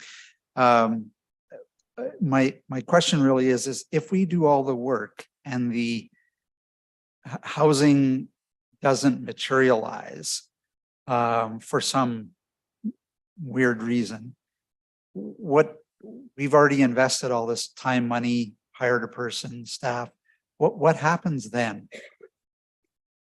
Through the chair to Councillor Killick, a lot of our funding programs are based on housing incentives. So if we didn't achieve, there are certain expenses that we'll have for each program, but if we don't achieve the desired result, we probably wouldn't be distributing the funding to those initiatives in that manner. But it doesn't, we do have the flexibility to change what we're directing the funding. Okay. The other couple of questions around different things that in half it said that they would fund demolition. Like if we were to have taken over and not started the demolition of the old Nabby site, would that have been eligible under this program if we then had to rezone the land from, I assume it's commercial, to residential, and doing that one step? But if a developer doesn't come in and then buy the land and develop it for housing, how does that all tie together? Through the chair to Councillor Killick, if basically the incentive fund is to develop housing units within the next 3 years. So if your timeline for doing all those steps doesn't result in time and housing developed over the next 3 years, we wouldn't be funded for that action. I guess it has to also do with the fact of whether the city has to commit to providing those housing units. So if any steps in those processes you change your mind, then that initiative doesn't really achieve the desired result. Yeah. And because we've already started homeland housing at 22 St. Thomas, I assume that funding for that wouldn't, out of half, would not apply to that. Is that correct? Through the chair to Councillor Killick, the half funding would apply to that. The project hasn't been started. There has been no development permit submitted, and the initiative was started after the April 2022 date. So it is an eligible initiative. Sorry, it is ineligible? An eligible initiative. And that is part of the half incentive program. we've considered it within that portion. Sorry, Laura, I was struggling with an eligible versus ineligible. I just wanted to make sure, and that's a good news, and I appreciate the answer there. Similarly, is there a simple fast track way to bring more units on board? And I'm thinking under this program of applying or working with Homeland Housing at one of their existing buildings where they could buy more affordable suites to bring onto market at an affordable basis and use that $20,000 to give to Homeland Housing and buy suites at a commercial rate that would then be put into the affordable mix. Is it, I must be oversimplifying it, but is that an opportunity? Well, through the chair to Councillor Killick, this initiative is focused on developing new housing units. It's not to transition ownership of existing housing units. So they want new housing units created. Potentially, if you did something like took a commercial building and created housing out of the commercial building, that would be eligible, but it has to be new units. Okay, so we can't take expensive units and make them affordable. I guess the other question was kind of similar, but do we have any underdeveloped public land that we could actually, was mentioned in one of the criteria, but do we have surplus public land?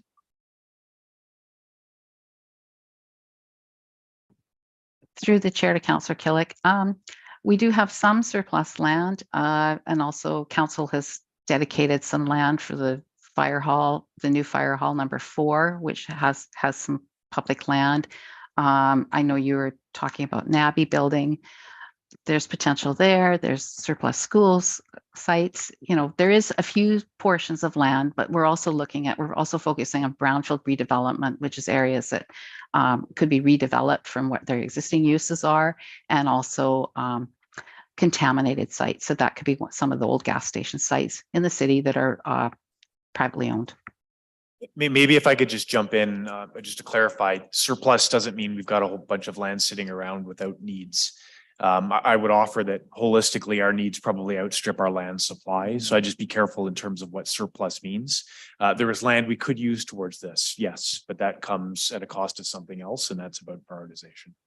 Okay, yeah, and I thank you for that, Mr. Fletcher. I would just say I hope we max out in all of these initiatives, succeed 110%. So great for bringing this forward and all the background thinking that's gone into it. And I hope it's absolutely 110% successful.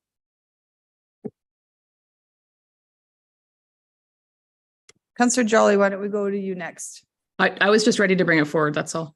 Okay, all right. I got Councillor Broadhead, Councillor Romansky, and I think Councillor Hughes as well. So go ahead, Councillor Broadhead. Thank you, Madam Mayor. Certainly exciting program, and I hope as well that we're extremely successful. In part of the report, and tell me if you can't respond to this question or not, but I ran across a term that was new to me.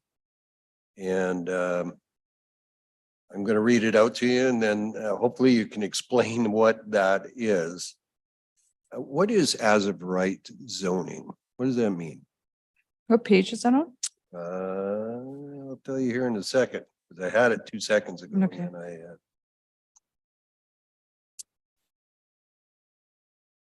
And Lori, did you want to answer that, or did you want me to give it a try? You. Okay. As of right zoning refers to basically permitted land use within a district. So as of right zoning would be single detached in the R1. What's not as of right zoning in R1 is a semi-detached product. I should state I'm using it as an example. I don't have my bylaw open, so I could be actually mistaken on that, but that would be something very similar. So by saying things like determining a parcel of land that might have been zoned for commercial use and changing it to R3A would then make an apartment an as of right zone, an as of right building. And so then you don't have to go through the full rezoning process for individual sites. Page 149, Madam Yeah, Mayor. you always have to go through the public hearing process when you do a rezoning process, but we're looking at ways to make that a little bit more expeditious, so that maybe you're not doing it one-offs and you're looking at it and maybe in a couple parcels at a time. Fair enough. Well, the sentence I read is, as of right, zoning will enable developers and landowners to optimize land use capacity, increasing housing diversity and supply. I just needed to understand. So basically what you're saying is they can do whatever is available as the land is currently zoned? So That is correct. It would, again, it's this permitted versus discretionary, and it aligns within the direction of the land use bylaw. So it would still have to come in front of council. Okay, so they just can't build a 100-story tower on an R1 zone because they own them. No, you would still have things like heights, setbacks, density, all of those standard things that you see within the bylaw. It would just enable another particular form of residential development, perhaps within that zone. Okay, fair enough. Thank you for that. It was just new to me, so thanks for the explanation. You talk a lot about the missing middle in the Housing Accelerator Fund. St. Albert has done a fair amount of work in introducing new housing types and building forms into our community. Is there something that we're missing that we don't allow in St. Albert that the AHF will require us to introduce to our community? Through the chair to the Councillor Broadhead, the missing middle is one of the focuses of the Housing Accelerator Fund. I think the reasoning being is that it can be developed quicker than an apartment building. They also consider missing middle within the apartment buildings up to 4 stories. So I think what we're with the land use bylaw update that's already underway, plus the Housing Accelerator Fund initiative that we're looking at to relook at the land use bylaw, I think we will be optimizing it to the greatest extent possible within St. Albert's context. Christina, do you want to add anything else to that? No, I think that was great. Okay. My last question then is about the infill strategy. We've been talking about this for a number of years. Infill strategies are always fraught with difficulty, introducing new build forms, density into older residential areas. How far along are we on this infill strategy? Are we close to getting it completed, or? No, we are not. We have not started that project at this time.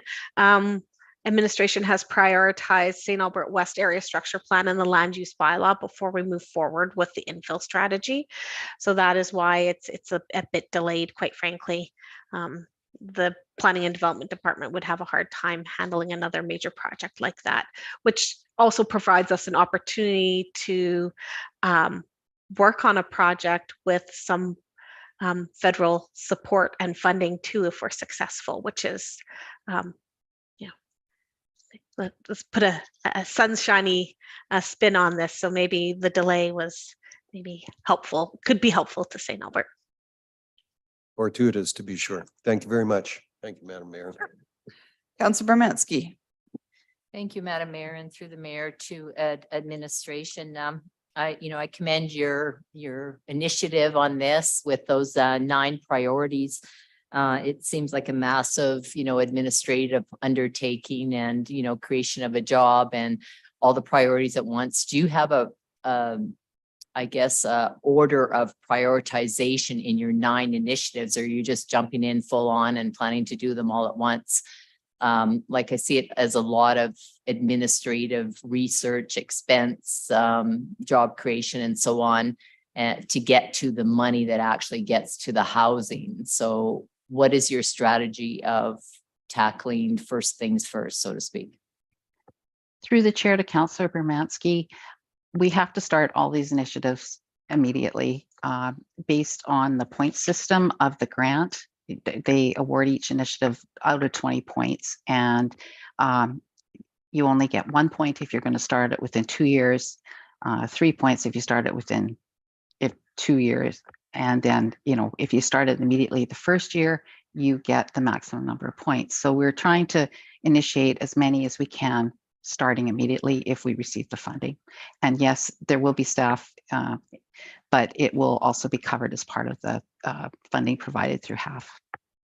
And just as a little extra, you know, we're trying to bring on as many units as possible first. That's the goal. So whichever initiatives can bring on units quickly, those are the ones we're going to work on, all of them, but those are the ones with the highest priority. Okay, thank you. That's all my questions. Councillor Hughes. Thank you. Okay, so a couple questions. When I look at the initiatives, I don't see how this is going to achieve 400 additional units that wouldn't have occurred otherwise. So I'm trying to figure out, I mean, I'm not writing the grant application, but none of these look like they're actually going to manifest 400 additional units. So I guess it's where I'm struggling, because, and just as a second part of it before you answer, I guess, is why did we choose to not include the affordable housing on St. Anne Street as a project if that would have been still eligible? Because that would clearly provide several hundred units right away. So I guess I'm just looking for your thought processes on this. Through the chair to Councillor Hughes, we did include the 22 St. Thomas development of the affordable housing units will be part of the Housing Accelerator Incentive Fund, because those could be provided with, we would get the funding for the units plus the affordable housing top up. And we've anticipated units from all initiatives, primarily with the building permit, automated building permitting. We figure we would get a 10% increase because we could actually facilitate processes quicker. And then the accessory dwelling units, we're looking at approximately 87 that we feel we could get over the 3-year term. The same with the first-time home buyers, providing an incentive to first-time home buyers will actually incent the development industry to provide more units for first-time home buyers through missing middle housing products. And also so that's sort of how we've gone about it. We've calculated how many units we will be achieving through each initiative, and then we also have to report that to CMHC. So that's part of the grant application. Okay, thank you for that. Perhaps, Councillor, if I could just jump in, I think it's not unreasonable to assume that if we didn't get this, some of these things would happen over time, sort of organic, right? It's about, I think, the prioritization and the sequencing. These are all new. None of these were in train. But if this doesn't happen, there's still going to be things that get built over time. I think this is about incentivizing, prioritizing over time, and ideally using some of the federal money to do that. Christina or Lori, please correct me if I've stated anything. No. So just as thank you guys, I appreciate it. The last question I had then is, okay, with the St. Thomas housing, I think they estimated that project at 4 million, although maybe I'm completely wrong, maybe it was 14, who knows at this point. How much money are we hoping to allocate towards that if we're successful? Do we have an idea? Through the chair to count. So we have a little bit of an idea, but these things do need to be really fleshed out if we get the money. I must state that, like, this is our best plan at this stage. So I don't really want to give specifics, but Lori, maybe you can provide a little bit of the context. You know, it's okay, Lori. I don't want to waste everyone's time. But what we do have is we have I guess let's assume that the funding got approved. Would it be enough to make the project move forward, or would the Homeland Housing still have to do significant fundraising, I guess? Is it still contingent, or would it be like we have enough to make it happen? Through the chair to Councillor Hughes, the estimated cost of 22 St. Thomas is approximately $46 million. Way off. Okay. Yeah, we're not anywhere close. I believe, there's the Homeland Housing is looking at all funding sources, and any augmentation they can get from any funding source will actually improve the feasibility and affordability of the development. Okay, I couldn't live us that far off with the number. Okay, thank you. That's it. All right, I see no more questions. Mine have all been answered. So Councillor Jelly, you had indicated you want to bring forward the motion. Yeah, I'm ready to bring that forward. Good. I'm good to go. Yep. Okay, so that the Housing Accelerator Fund Action Plan be approved for submission to CMHC prior to August 18, 2023. Housing Accelerator Fund grant deadline, and that the Chief Administrative Officer be directed to enter into contribution or amending agreements that may be required by CMHC should the city be selected to receive funding. Awesome. Any opening comments on that? Just delighted to see these initiatives. They're really critical for the sustainability of our community. So thank you so much to Lori and Christina and your teams. I hope that we're successful. Let's not hope. We will be, Councillor Jelly. I have a high amount of confidence here. I see no one else wanting to jump in, so I will call for the vote.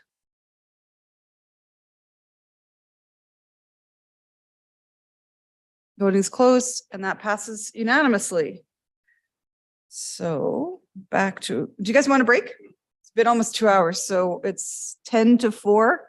Why don't we, it's 11 to 4. Why don't we reconvene at 4 o'clock or 3 o'clock? Sorry, 3 o'clock. Okay, 3 o'clock. Thank God.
Oh,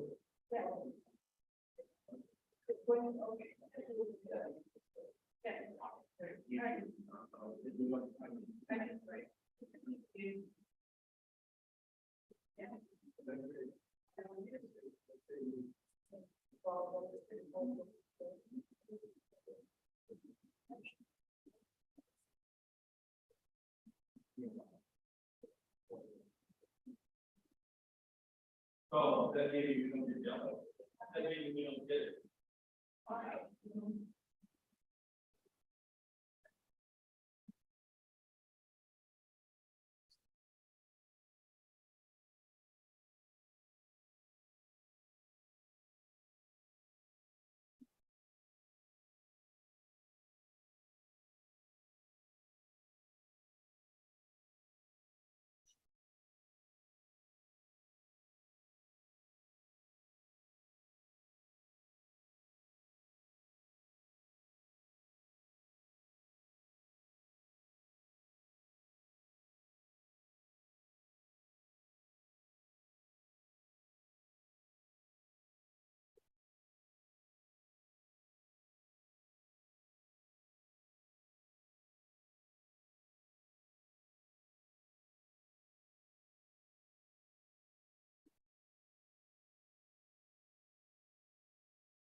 Councillor Hughes, you back with us?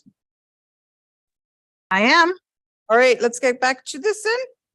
Okay. The next thing on our agenda was 10.1, sorry, which was the procedure bylaw, which was approved on consent. So I don't actually need to read this into the record. It was just approved. First, second, unanimous consent, and third reading was on consent.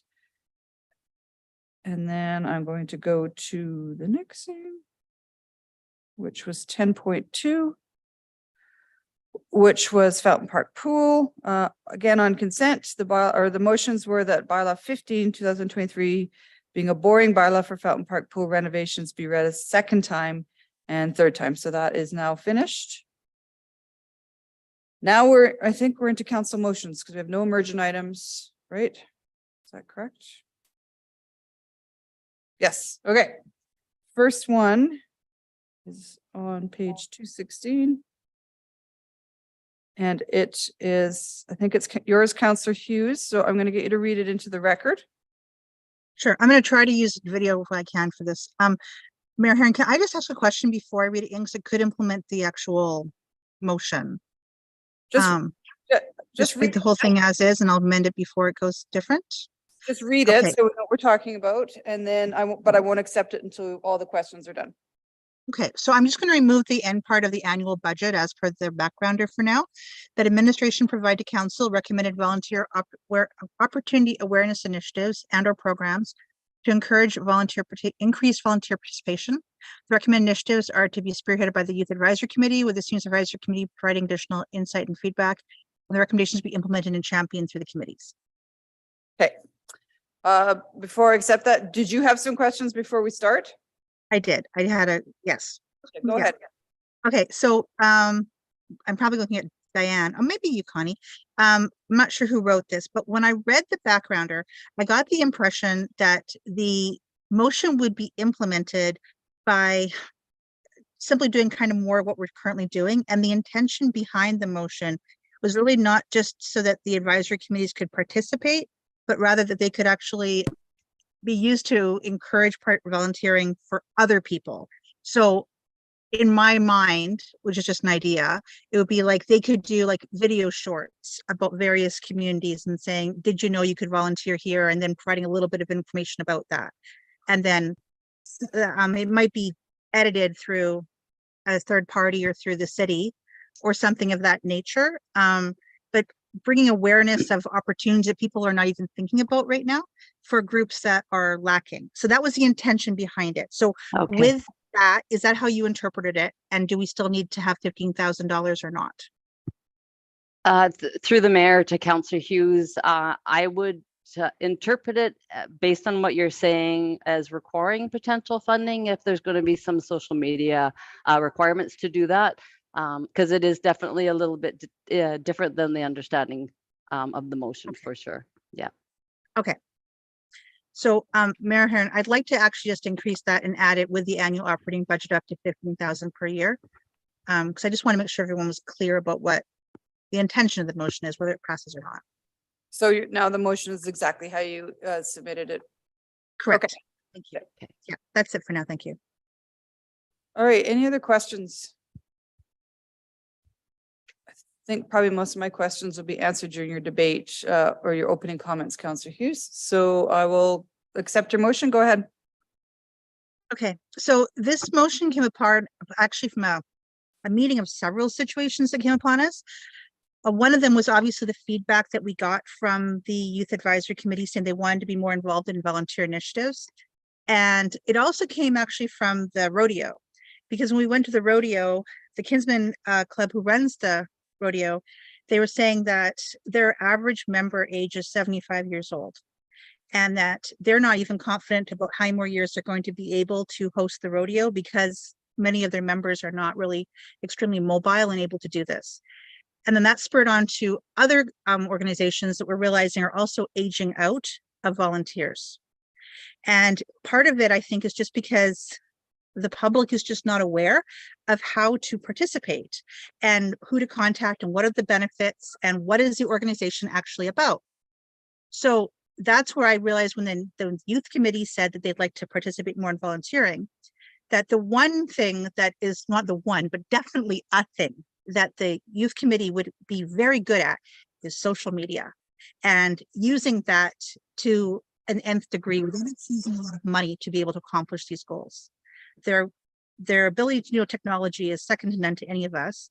And I think their willingness to be able to do it would probably also be there. So what this motion is not to do social media, but I'm bringing this up so that when it comes back, they understand the intention of the motion. But the intention of this is that we let them come forward and say, here's the budget. How would you promote volunteering in St. Albert, bringing awareness to groups that are currently not being noticed to increase volunteering opportunities? That is the intention behind this. And then saying, oh, such as doing video shorts, doing other things to increase the website awareness that would be implemented in part from staff, but we could use the expertise and just the enthusiasm of the youth committee to make this a reality and to do it really in an affordable budget. So I even look in Edmonton, if you're in grade 9 in Catholic school, it's very common that you have to volunteer for so many hours before you go to confirmation. But the knowing of where the opportunities are to do that is quite limited. And so if we actually had a better ability to get that information out, I think that the opportunities for people to use volunteers and the opportunity for the volunteer organizations to get new and younger people in, or people of all ages, would be there. So that's the intention behind this, is to do that. I know when they said we'd like to go volunteer for a day at the food bank, that's great. But to volunteer at the food bank, everyone has to have a criminal record check. It's a very thorough vetting process, even if you want to go for one day. So instead of just saying, let's go and have them experience different volunteer opportunities, my intention is, what if they go out there and champion those volunteer opportunities? They will learn what those opportunities are if they want to do themselves, but even more, they have an impact on the greater community to get people more active in volunteering. This is not about recognition. This is just about awareness, about opportunities that many people just aren't even aware exist. And using a small budget to allow them to make that happen. That's the intention behind this. And then, to just talk to the Seniors Advisory Committee to get feedback as a sounding board. But the implementation of this would be driven primarily from the Youth Advisory Committee. And it's also driven from the intention of them wanting to get volunteering more in the community. That's it for now. All right. Councillor Jolly. Thank you. I figured I'd speak up about why I'm opposed to this motion. It's for a couple of reasons. One is the Youth Advisory Committee already has kind of a social media committee, and they're really tapped out. Certainly, they're really excited about sharing volunteer opportunities with their schools and communities. They've already been doing that. Another reason is, it's only brought up today, but the kind of specific focus on social media. I know several of the Youth Advisory Committee members do not use social media, whether it's because their parents don't allow it or whatnot, because there's so much evidence right now showing the detrimental effects of social media on youth in particular. So, certainly if this was an initiative coming from Seniors Advisory or coming from Youth Advisory, I would take a completely different perspective to this. But as of what I've seen at Youth Advisory Committee, I just can't see this something that they would want to be taking on above what they've already been doing, which is extensive. So that's why I'm opposed. Thank you. Anyone else on debate? Clarification? Sure. Sorry for a late question. Councillor Hughes, I thought this arose from the Seniors Advisory Committee. Is that not correct? Or this was your initiative? This isn't from the Seniors Advisory Committee. This, with the other one about the volunteer recognition for seniors, I did talk to some members of the Senior Advisory Committee that were enthusiastic, but this is entirely different. This actually is not committing us to doing social media. This is just what I'm suggesting. This is about going to, they said they want to do more in the volunteer realm in the youth committee, going to them and asking what would they like to do. It's asking them to bring forward initiatives and/or programs that they would like to do. I'm suggesting that they shouldn't limit it and they can do social media shorts if they want to. But no, this is an idea of based on, you said you wanted to do something more in volunteering. Let's not just do field trips, let's make an impact. And this is a hole that we currently have that needs to get filled. And I know it's a hole because there's organizations that are aging out, and we're not going to have that organization around soon unless we actually find ways to help people connect to them. So that's where I'm at. This is asking them to come back with ideas. This is not directing them to do anything.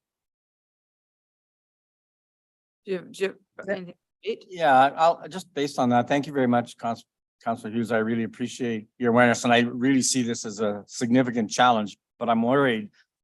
I'm very worried that we're asking two committees to take on such a huge role, because you're right. I mean, in addition to the Lions, I would imagine the Eagles, if you look at their average age, if you look at a lot of the service groups in our communities, they are all facing significant challenges. And I'm wondering, this to me might require a little bit more thinking in relation to something a little larger. I mean, remember, you and I sat on CSAC, and we had the CBIC that actually ran a volunteer program, and that actually had dedicated staff towards it, and that ended up even being too much for that committee. And I realized there was other issues and challenges with the agency that ran that and the challenges, but I'm worried. I mean, I'm worried that your good intention might actually have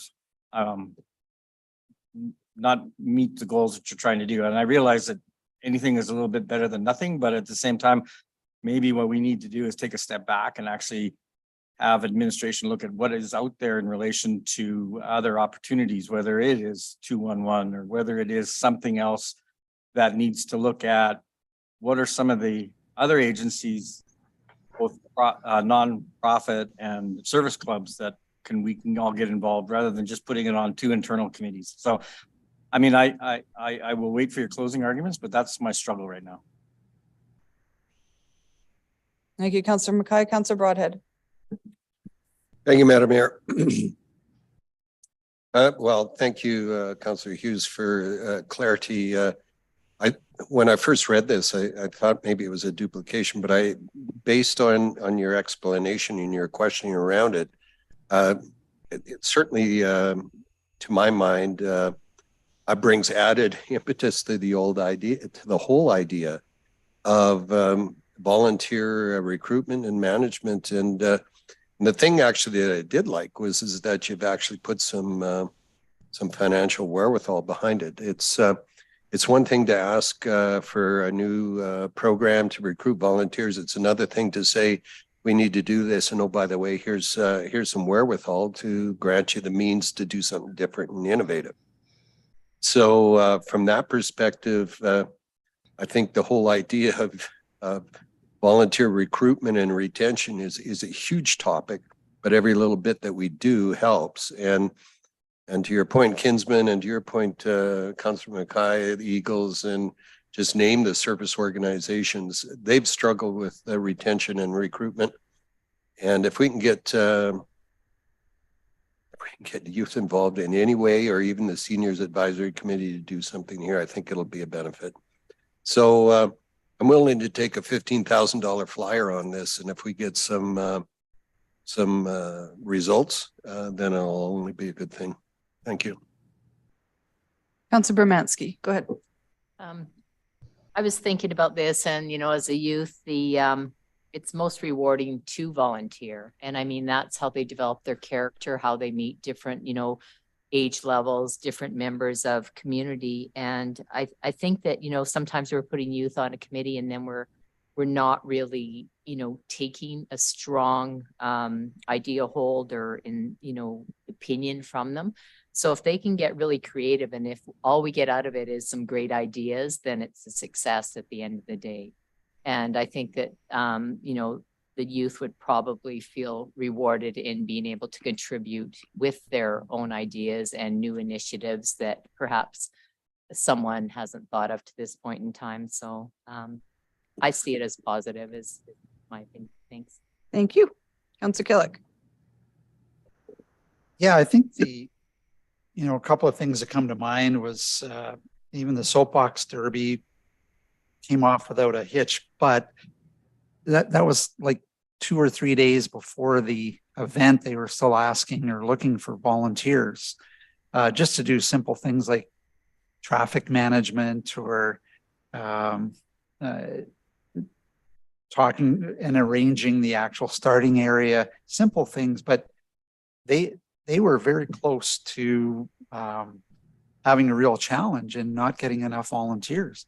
Rock in August, same thing, well-known event, but had a call for volunteers right up to the last minute.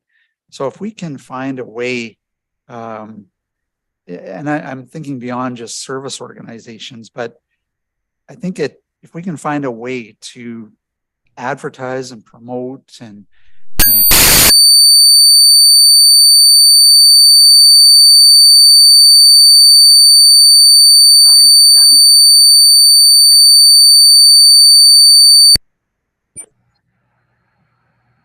off, I'll turn.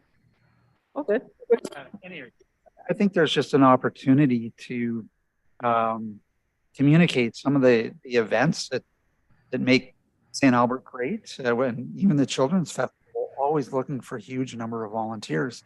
So if we can find a way to communicate those out through our youth groups or our senior group or any group to help these events that mean so much to St. Albert and our residents, if we can get more volunteers and more volunteer awareness and more event awareness, I'm all for it. So I think this is a good idea to at least give a try.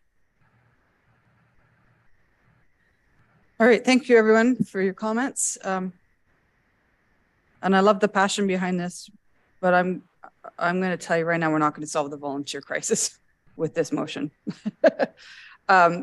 For your information, the service clubs have started meeting, so the president of each club, there's 2 Rotary clubs, 2 Lions clubs, the Eagles, all of them. And they've, Mike House, God bless him, is spearheading that one. My Rotary Club has actually had an increase in membership because of COVID. So that's positive. And there are a lot of young people joining. I feel like an old person in my club now. Yeah, I know. And they're having a recruitment membership event coming up pretty soon. I've tried to run interact clubs in both the high schools, and then they're great for a while getting the volunteerism, but they die. So honestly, Councillor Hughes, I was completely supportive of your motion when you had the $15,000 removed, but now that's back in, I'm actually really hesitating because I think we need to have a bigger conversation about volunteerism and not just St. Albert. Like I'm going to tell you, every community everywhere is struggling with this, and $15,000 isn't going to solve it. When I read the background, it said community services, like our department, currently shares and encourages volunteer opportunities with both the youth and the seniors committee already. Like I feel like we're already doing this work. The YEC bylaw was formally recognized recognizes existing work as an official role of the committee, and the seniors committee bylaws were amended to include a component on volunteerism. That's my problem with this. I feel like we're already doing the work, and a $15,000 throw at this is not going to solve our problem. And what we need to do is have a bigger conversation in St. Albert about what we can do to encourage and make those opportunities easily accessible. CIVC, which was our old Community Information Volunteer Center, those kind of initiatives just don't work anymore. People want to volunteer for a day and not for every Friday morning like Rotary. But I think we need to have a bigger conversation. I just don't see this as solving the problem. So Councillor Hughes would have probably supported it without the 15 grand, but throwing some money at this where I don't think it's going to make the biggest effect is not really something I don't think our staff should be working on. So I'll let you close. Okay, let me try talking into it. Because here's the deal, the 15,000 is for implementation. It's to give the committee an idea of how much money that they would have to play with, in addition to the other operating budget that the FCSS and the department has. So the 15,000 is not going now. This is just to give parameters.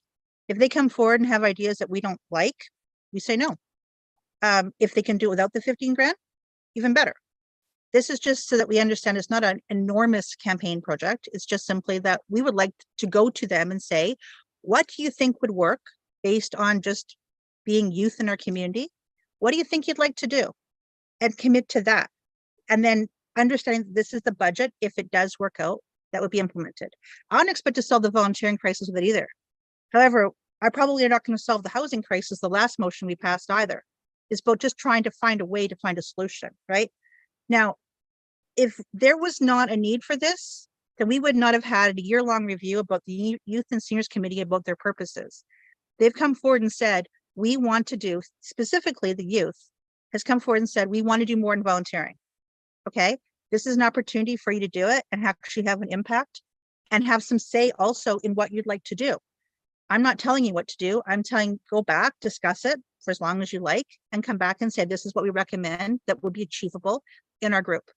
If there are people who don't do social media, great. I'm also not expecting them to post it to social media. They would actually be involved in video editing, video creation, script writing, interviewing, making decisions that way. Those are real skills that are valuable in the job market, regardless of where they come out. This is allowing them to actually maximize their opportunities. If they chose to do that, if they come forward and say, we can't do it, full stop, but we want to recommend something else, okay, we'll have that discussion. This is about initiating it because they said they want to do something in volunteering, but they didn't have a materialized idea of what it was, short of just volunteering for one day at the food bank. And I think that they could do more than that. I think that we are not using a tapped potential, and they've been around for several years now, and we really have not utilized either committee to their full potential. Certainly not the youth committee. And if they are so busy that they don't have time to do this, I don't understand why we had discussion about whether or not they should even be in existence. So to me, I'm looking at this saying this is an opportunity for that. I'm not wiping that opportunity out to be able to do other things. They could do interviews and have it go on the web and have that interview go forward. They could go into a subcommittee and decide who wants to be involved in this, of whatever the initiative is. If we just create a larger website of web pages and have the listing with a short bio and who to contact if people want to do it and ideas for what they can do, that would be super useful as well. But when I'm looking at this and saying we don't want to ask them what they want to do when they've said they want to do more volunteering and there's no parameters put in place, then we're wasting our time. I would just really just love to just say, what do you want to do? Brainstorm. Here's the idea of the budget you have to work with. And from there, we'll discuss it. And the maximum they can spend is 15,000 right now. So what do you want to do to solve it? And we're not spending a penny until we hear back from them. So this is really just about having a dialogue. They said they wanted to have at least 1 or 2 initiatives brought forward a year for us to get feedback on. This is one where I'm asking them for feedback on. And then from there, we'll discuss what anything that can happen from there and what's realistic. That's what this motion is about. So that's why I didn't actually ask them in advance. I debated this for a long time in my head of which should we go to them first or not. But the reality is this motion is just to go to them and have a dialogue. So I don't want to ask if it's okay if we have a dialogue. This is to ask to have the dialogue. This is the problem I'm seeing we can solve, that they could contribute towards the solution, not solve it, but contribute. Anything we can do to contribute to it, I think is worth having that discussion. And I honestly think that there's a huge tapped potential here that we're not using. And so that's why I brought forward this motion. That's it. Thank you. Thanks, Councillor Hughes. Call for the vote.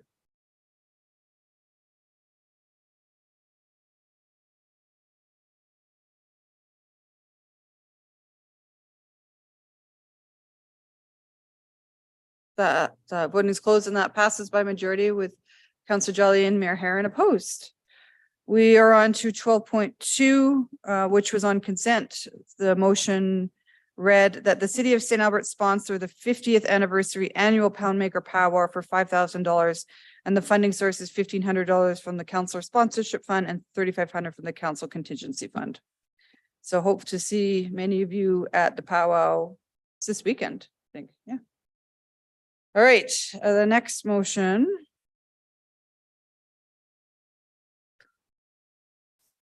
is, sorry, go ahead. Councillor Killick.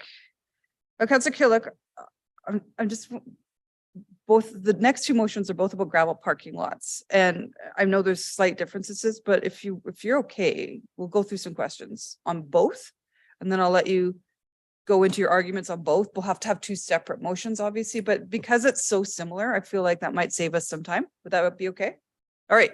So council, you can ask questions on either the Botanical Gardens or the Lacombe Park parking lots, and then we'll try to get it all done at once. So I'll get you to read both of them in. Does that work? Okay. That administration develop a capital charter for the permanent paving of the parking lot of the Botanic Gardens for inclusion in the 10-year capital projects list and project prioritization matrix. And the next one would be that administration develop a capital project charter for the permanent paving of the parking lot at Lacombe Lake Park for inclusion in the 10-year capital projects list and project prioritization matrix. Perfect. All right. Before I accept those, I'll open it up to questions. Do you have any to start? Yes, I do actually. Go ahead. The to administration, the question in the background, or it is said this paving would normally only be undertaken, and it also references this is why it was taken out of the original capital project charter a few years ago. Says that paving would only take place if there was a significant activity or other development happening in the adjacent area that would then prompt it.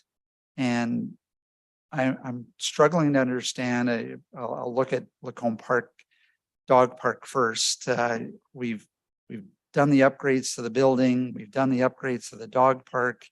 We've done the upgrades to the path around the lake.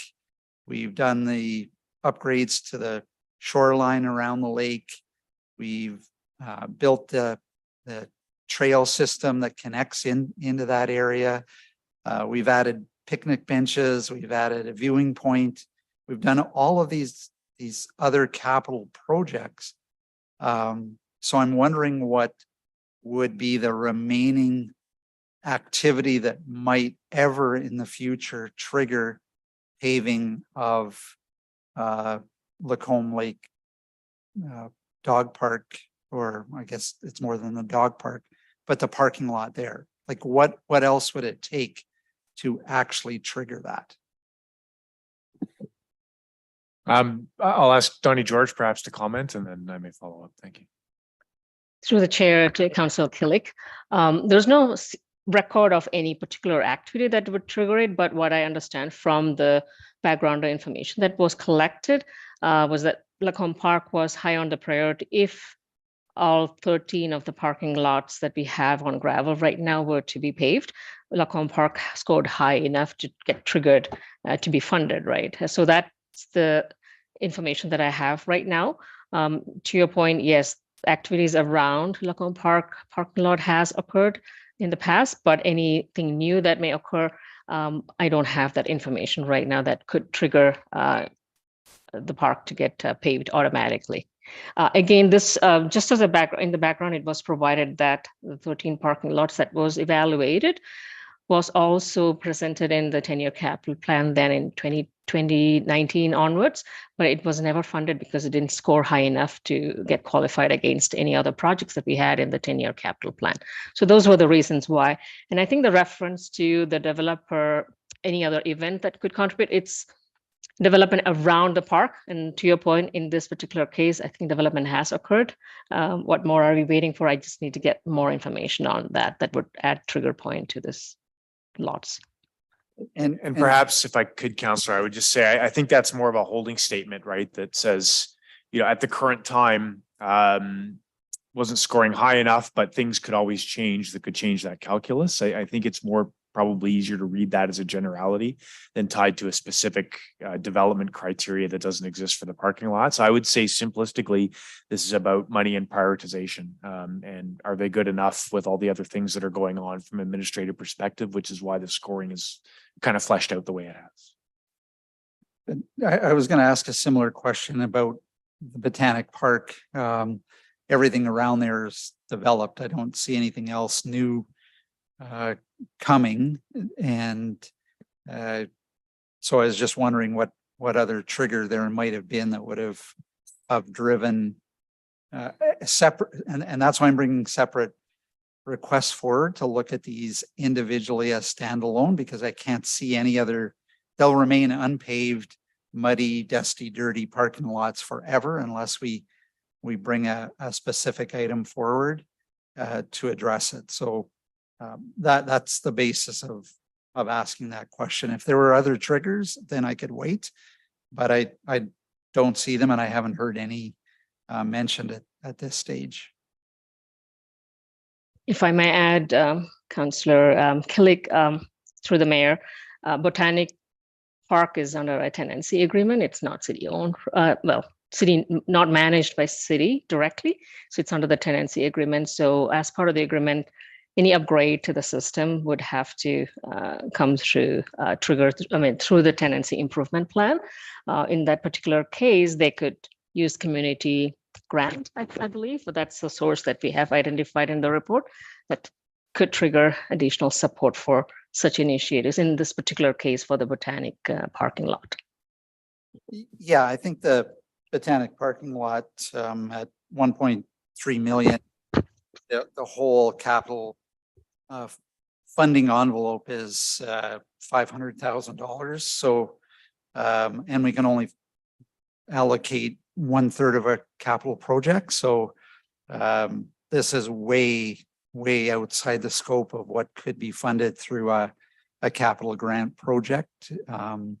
If it was, you know, to address that comment, it would be way beyond what the Botanic Park, they barely make $10,000 a year. They work very hard, but I have some other comments in debate, I guess. Is that it for questions? Okay. Mike, we can come back to you too if you have more. Councillor Mackay. Yeah, I guess trying to see if I can weave my question into the last response, because I see the fundamental difference between the two because of that tenant agreement. And my question was going to be around, so the agreement that we have with Botanical Park Society, have we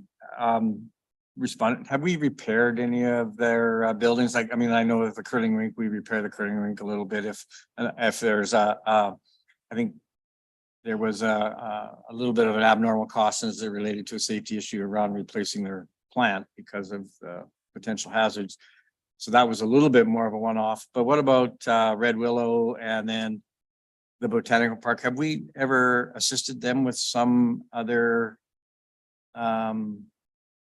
basically improvements that would probably fall to us outside of the tenant agreement? Is anybody aware of it? Like a new roof on their.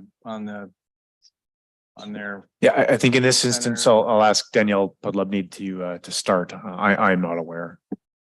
Through the chair to Councillor Mackay, I would say each lease agreement is a little bit different in terms of the intricacies of what the city is responsible for and what the tenant is responsible for. So I can't say with the unilateral that they're all the same.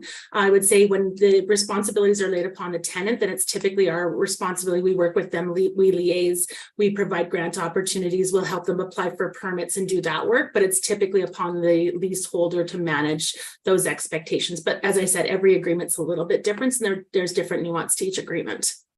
But right now, the Botanic Park has the agreement as recognizing that the parking lot is as is. That's correct? Through the chair to Councillor Mackay, that is correct. It's on an as-is basis. There is some, we take some responsibility for some maintenance pieces that our public operations team helps with on occasion when requested. But the improvements to the parking lot from gravel to pave is interpreted to fall within this classification, and it would be initiated and front-ended by the tenant in this case.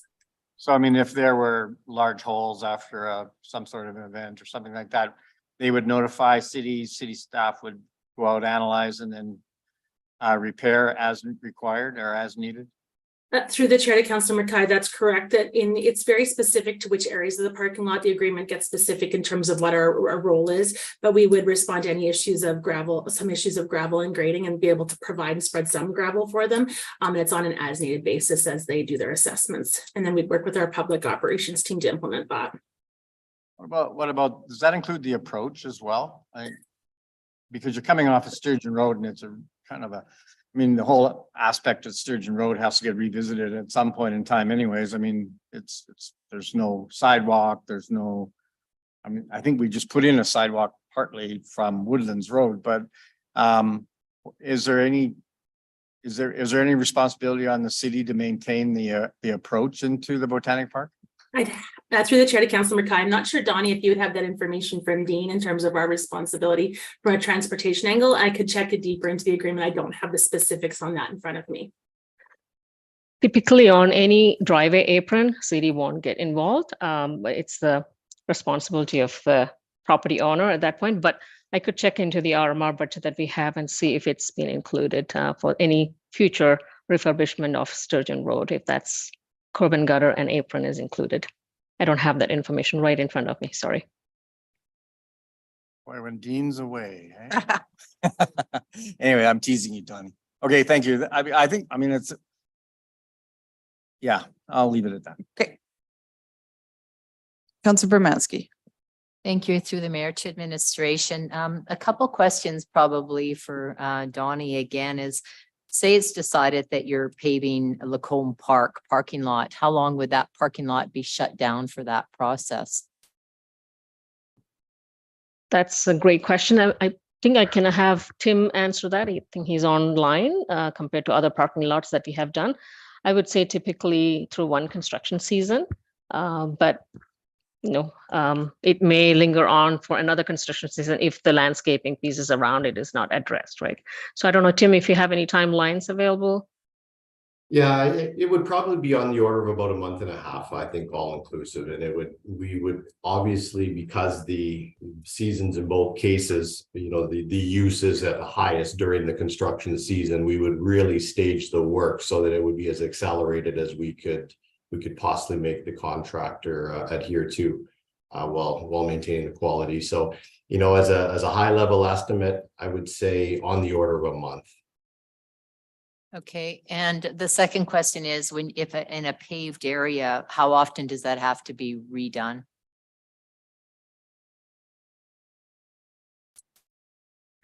Usually, if it's paved, it goes into our RMR budget analysis, condition assessment. So it depends on how fast it gets deteriorated. I don't know, typically our parking lots, I think it's, I could venture out and say 15 to 20 years every with the minimum maintenance around it. So if you want specifics around, I think Faisal is online. He takes care of our RMR budget. I don't know if you can speak to parking lot frequency. I would give if I had a crystal ball, I would say around that 15-year mark before another resurfacing. Okay, and you'd have pothole fixes and everything prior, of course, though, right? Yes, yes.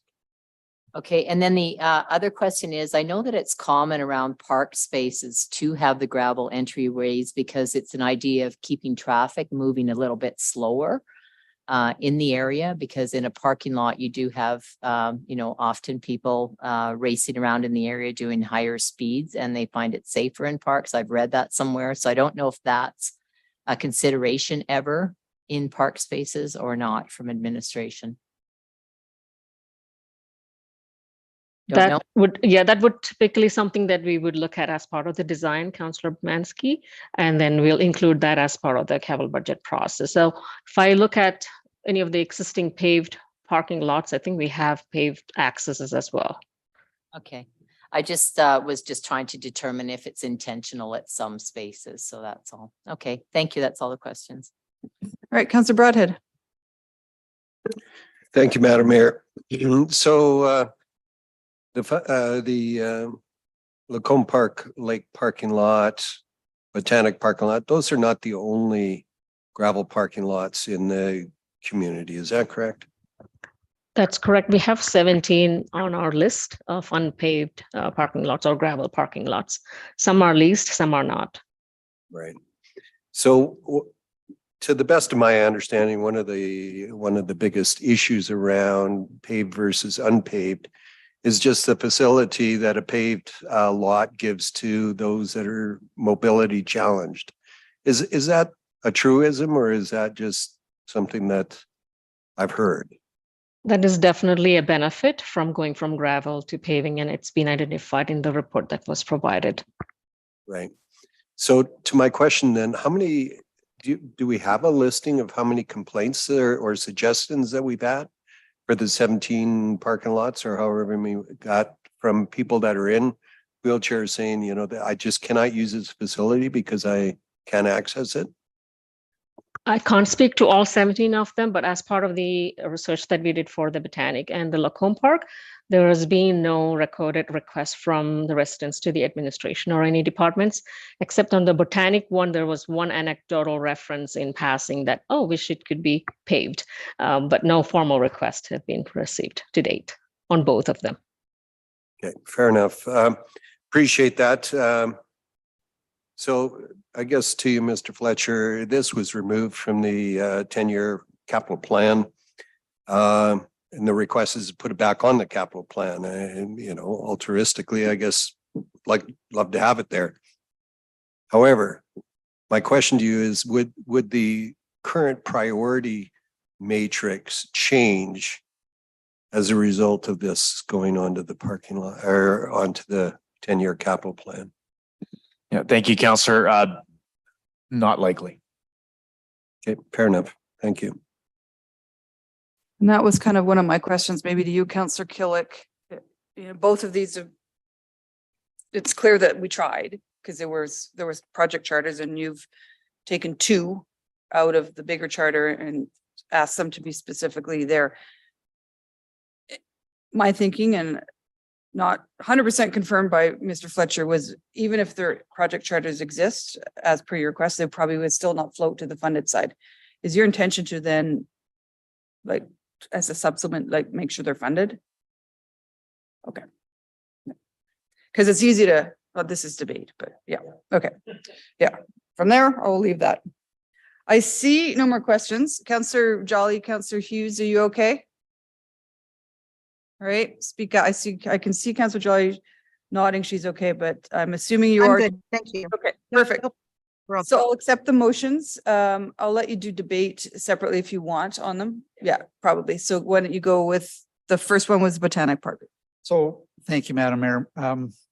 This motion came about when Councillor Broadhead and I attended on June 10th, the Margaret Plain dedication for the completion of the brick paving, if you will, of the walkway.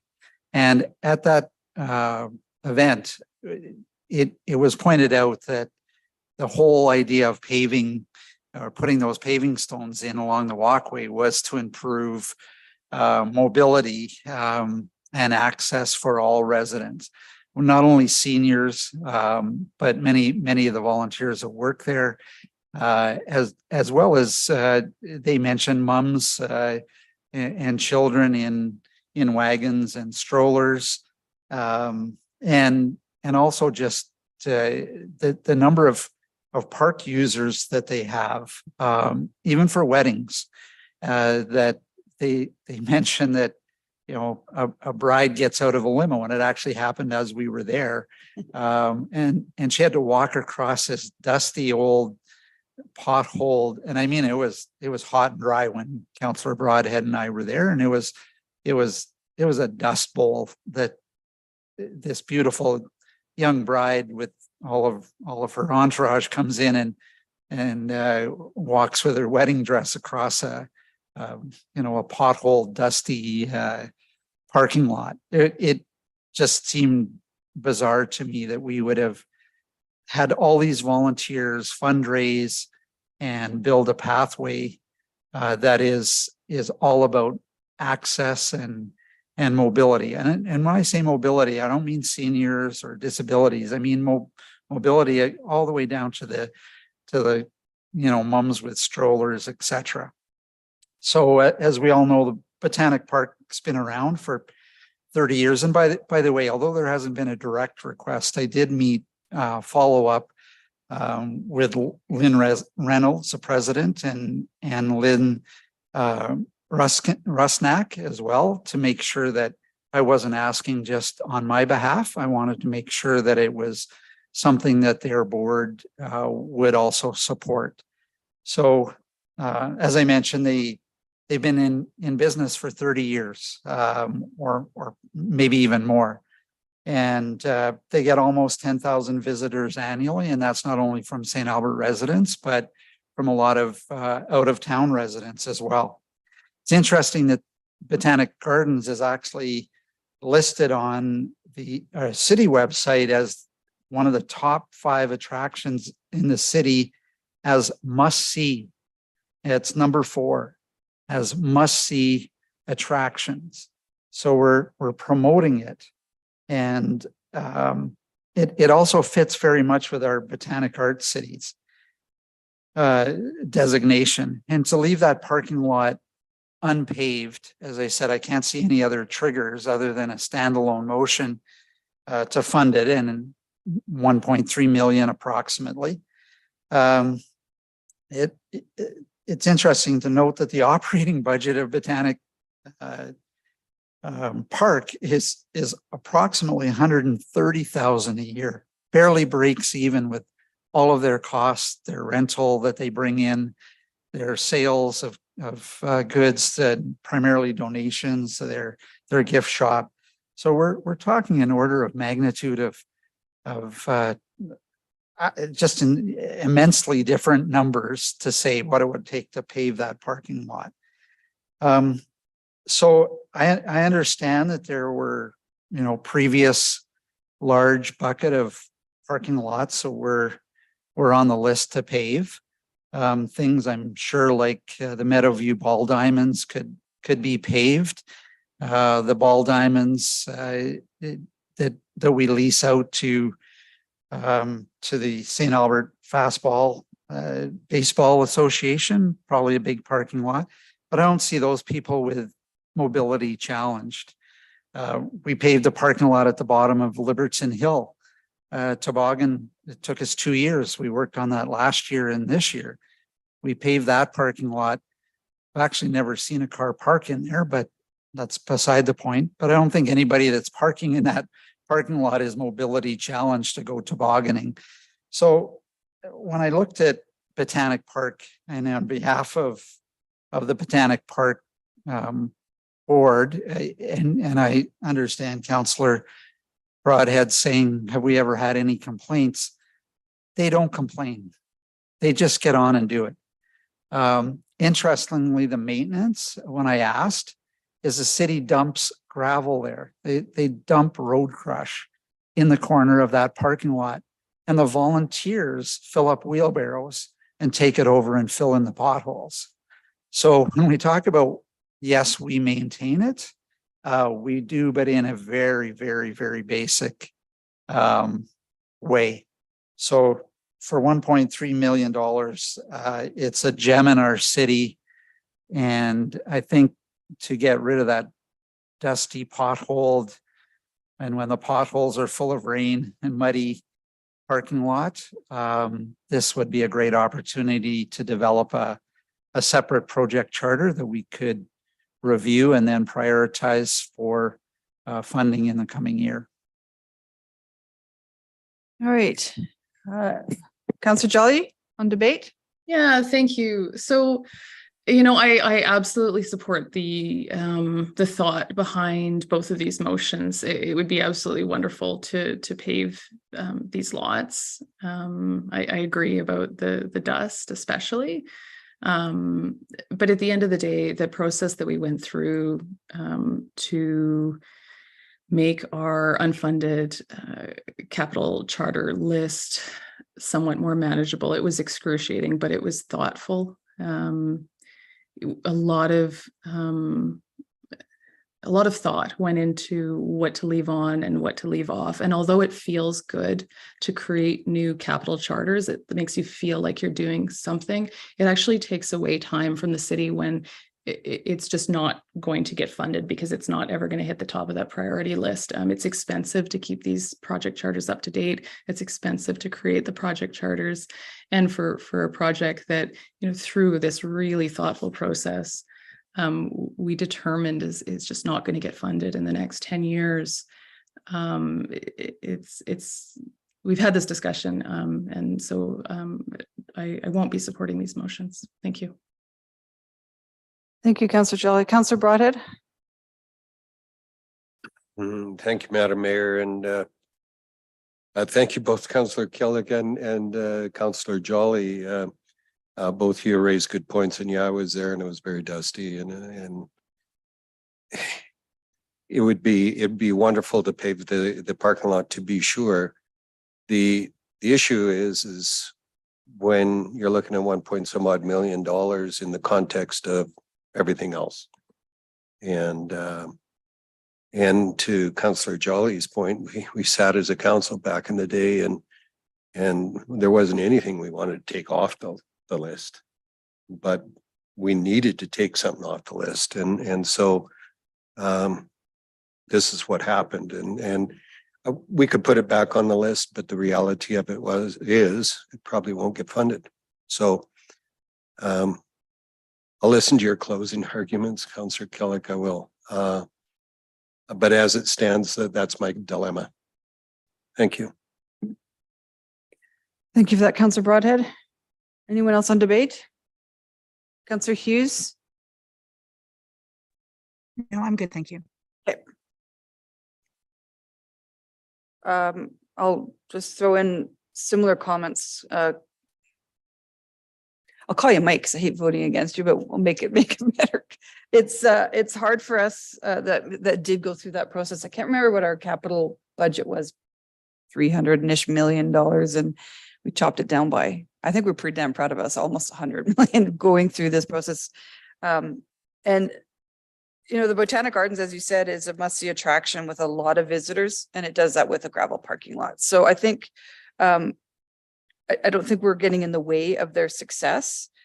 And when judged against all the competing needs on a council-approved prioritization matrix, I just don't see this floating up to the funded side of the ledger. And that's why I asked you if your intention was to make it funded. And I don't think I think we all have small little $1 million projects that we would love to do, but I think it's better when projects go through the matrix, because we have so many needs in this community, and with a $7 million reduction in provincial funding this year, like it's going to be significant. So, and as Councillor Jolly said, to create the charter and to maintain it does cost staff time and money. So I'm going to be not supporting this at this time.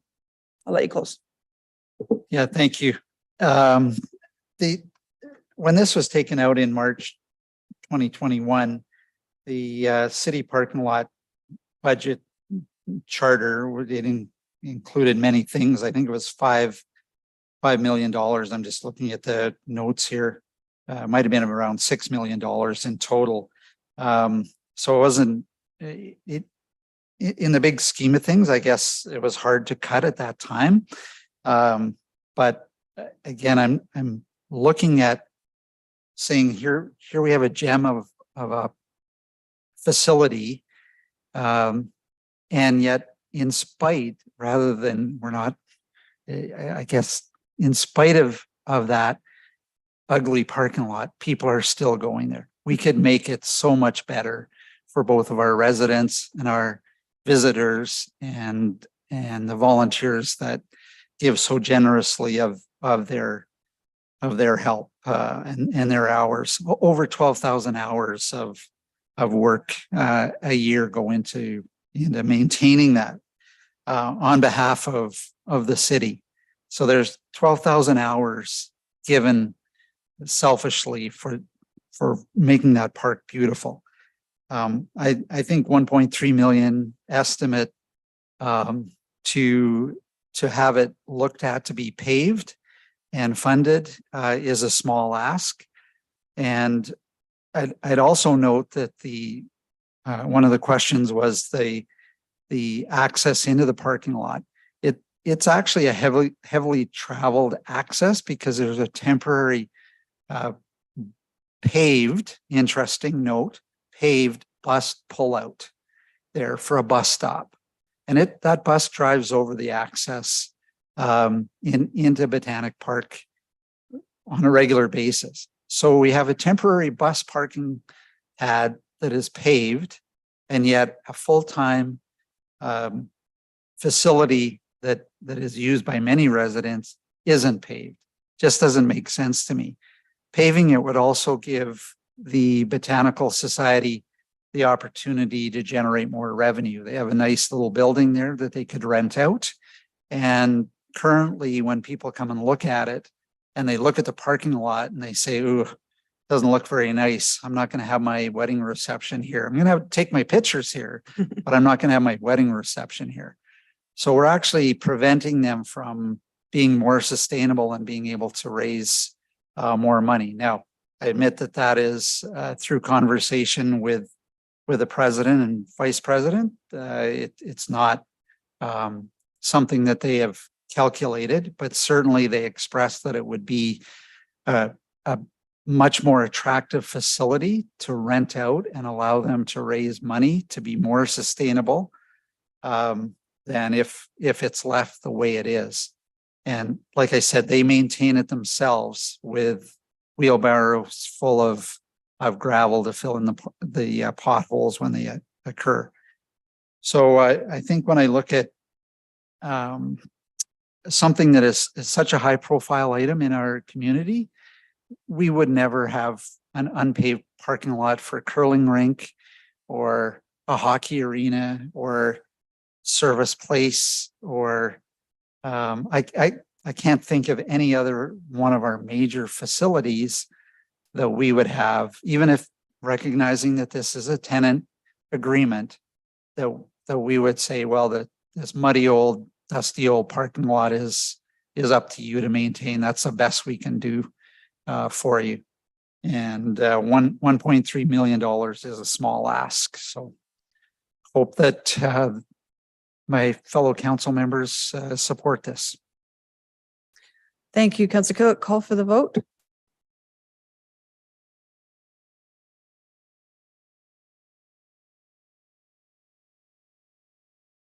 Voting's closed. And that motion fails with Councillor Bermansky, Councillor Hughes, and yourself, Councillor Killick, in favor. And now the second motion was on Lacombe Park, so I'll accept that motion and let you have opening arguments.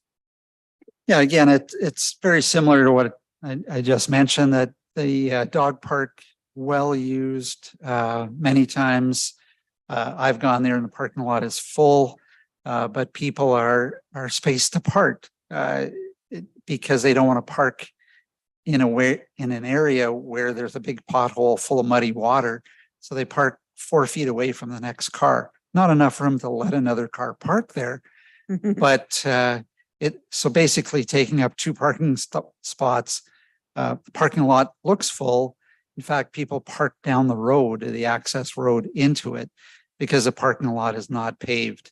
As I said, we've invested all this other money into making the park beautiful. It absolutely is. It's year-round skating on a beautiful pathway to walk around in the winter. Even the dog park is used 365 days a year, very well used.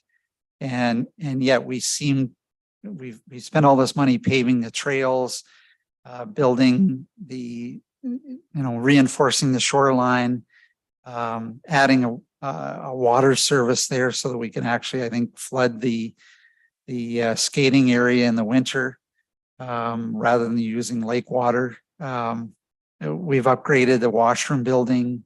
We've done all this work to make the park beautiful and usable, but we've left the parking lot a real mess. So again, looking at that was an opportunity to bring that forward for funding as a standalone and as a priority. Kind of, and looking at this one, it's like we spent all this money. We've got nearly the whole project finished, but the last thing to do is pave the parking lot, and we're leaving it unfinished. And it's going to stay that way for years and years and years. Nobody, without a separate motion and a separate funding being brought forward, it'll never get paved, and it'll just look like something a dog might leave behind in the parking lot or in the park. So I was hoping that, again, just for access and finishing a project that is, again, significant in overall facilities that we have in St. Albert, this would be a great opportunity to do that for a small capital ask. Councillor Mackay. Thanks, Madam Mayor. This one is, I view differently than I did the previous one, and I didn't speak on the previous one. I'll speak on this one because of that difference. And again, this one just asks administration for the capital project charter and to put it on put it through the matrix. And this one already has some significant work already completed in it. I know it's somewhat outdated, but it also ties in with the other previous charter around the elements of Lacombe Park that have already been brought forward by Councillor Killick. Part of my interest would be determining, as administration has identified, there might be substantial underground work that would be required as part of the paving, i.e., putting in proper stormwater facilities and things like that. And something like that may absolutely require it to fail or not to reach the level of prioritization. But it's something that I would like to know. And so I don't see administration having to do as much work on this one because of previous work already done versus the other one would have been a complete restart. So I'm going to support this one only because I want to see what the cost has ballooned to. Plus also I want to see what additional work must be undertaken prior to that. And if none of that is changed, then this is something maybe that actually will get prioritized because of any number of the reasons and will be supported by council. Anyone online? Councillor Jolly, Councillor Hughes? Okay. Councillor Killick to close? Yeah, thank you. It's just really to, we've got a beautiful, amazing facility used by many people year round. As I said, kids go skating in the winter, dog parks open year round. People go fishing, they go for picnics, go for walks around there. And my thought was this was a time to finish that project as the last step of paving the parking lot and just make it more accessible and usable and complete the work required. All right, call for the vote.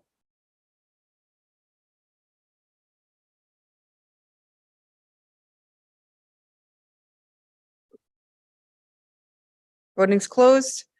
And that motion passes with Councillor Jolly and Councillor Mayor Herron opposed. We are on to 12.5, which is Councillor Bermansky's motion on organic pickup. Yeah, I saw that.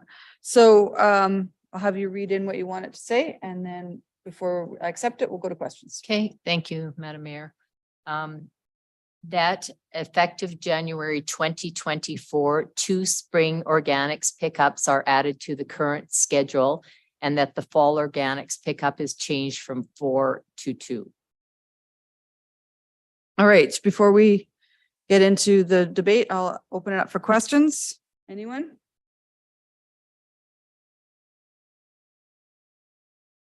Jay, you might be off the hook. There's no questions. Oh, Councillor Broadhead has one. Sorry, Jay, you're back on the hook. So actually, I appreciated the change in how this was the amendment to 2 and 2. It sort of is aligned with how the rest of the communities. My question to you is it's always well used here, but can you manage the community contribution to this in 2 and 2? Or is 4 in the fall just being overwhelming, so much leaf pickup and stuff like that? Or can you do it too? Through Councillor or through the Mayor to Councillor Broadhead, yes, I believe, and I'll let Louise speak to me a little bit after this as well. But that was one of the things we evaluated was the 2 and 2. One of the things in our background that we did have was possibly looking at floating the dates a little bit better because of the issues with some of the weather changes that have happened over the last few years with extended summers and stuff like that. So we should be able to handle that. And as such, I mean, the costing isn't enormous. So, I mean, there is the ability for us to do that as a trial period for the first couple of years as well to see how that works. But I'll let Louise add anything she wants to add to that period as well. Yeah, thanks, Jay. And through the mayor to Councillor Broadhead, 100%, I do believe we can easily quite handle that in the fall. It will require us certainly providing some education for the residents that have now grown accustomed to two pickups in one event type thing each time. And so we would have to just educate them that they're only going to get it that one time on the first time and one time on the second. So typically it's that second, it's the latest one that we usually try and time that gets the biggest. That is 65, almost 70% of the fall waste that we pick up occurs in that second 2-week period. All right, thank you very much. Appreciate it. Thank you. Councillor Killick. Yeah, the question that probably Jay, Louise, last year seemed to be kind of an abnormal year. I know my poplar trees and a lot of the ash and elm trees didn't seem to drop their leaves in the fall. They actually retained them for some weird nature related reason, and they dropped them all in the spring this year. And that drove a much bigger spring cleanup that was required. Is that kind of a new trend for Mother Nature, do we think, or was that just my imagination that it was an abnormal year last year?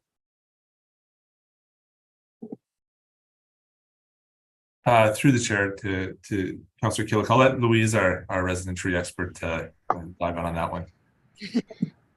Okay, so through the mayor to Councillor Killick, I will honestly say I don't know what normal is anymore. Our weather patterns have been so variable.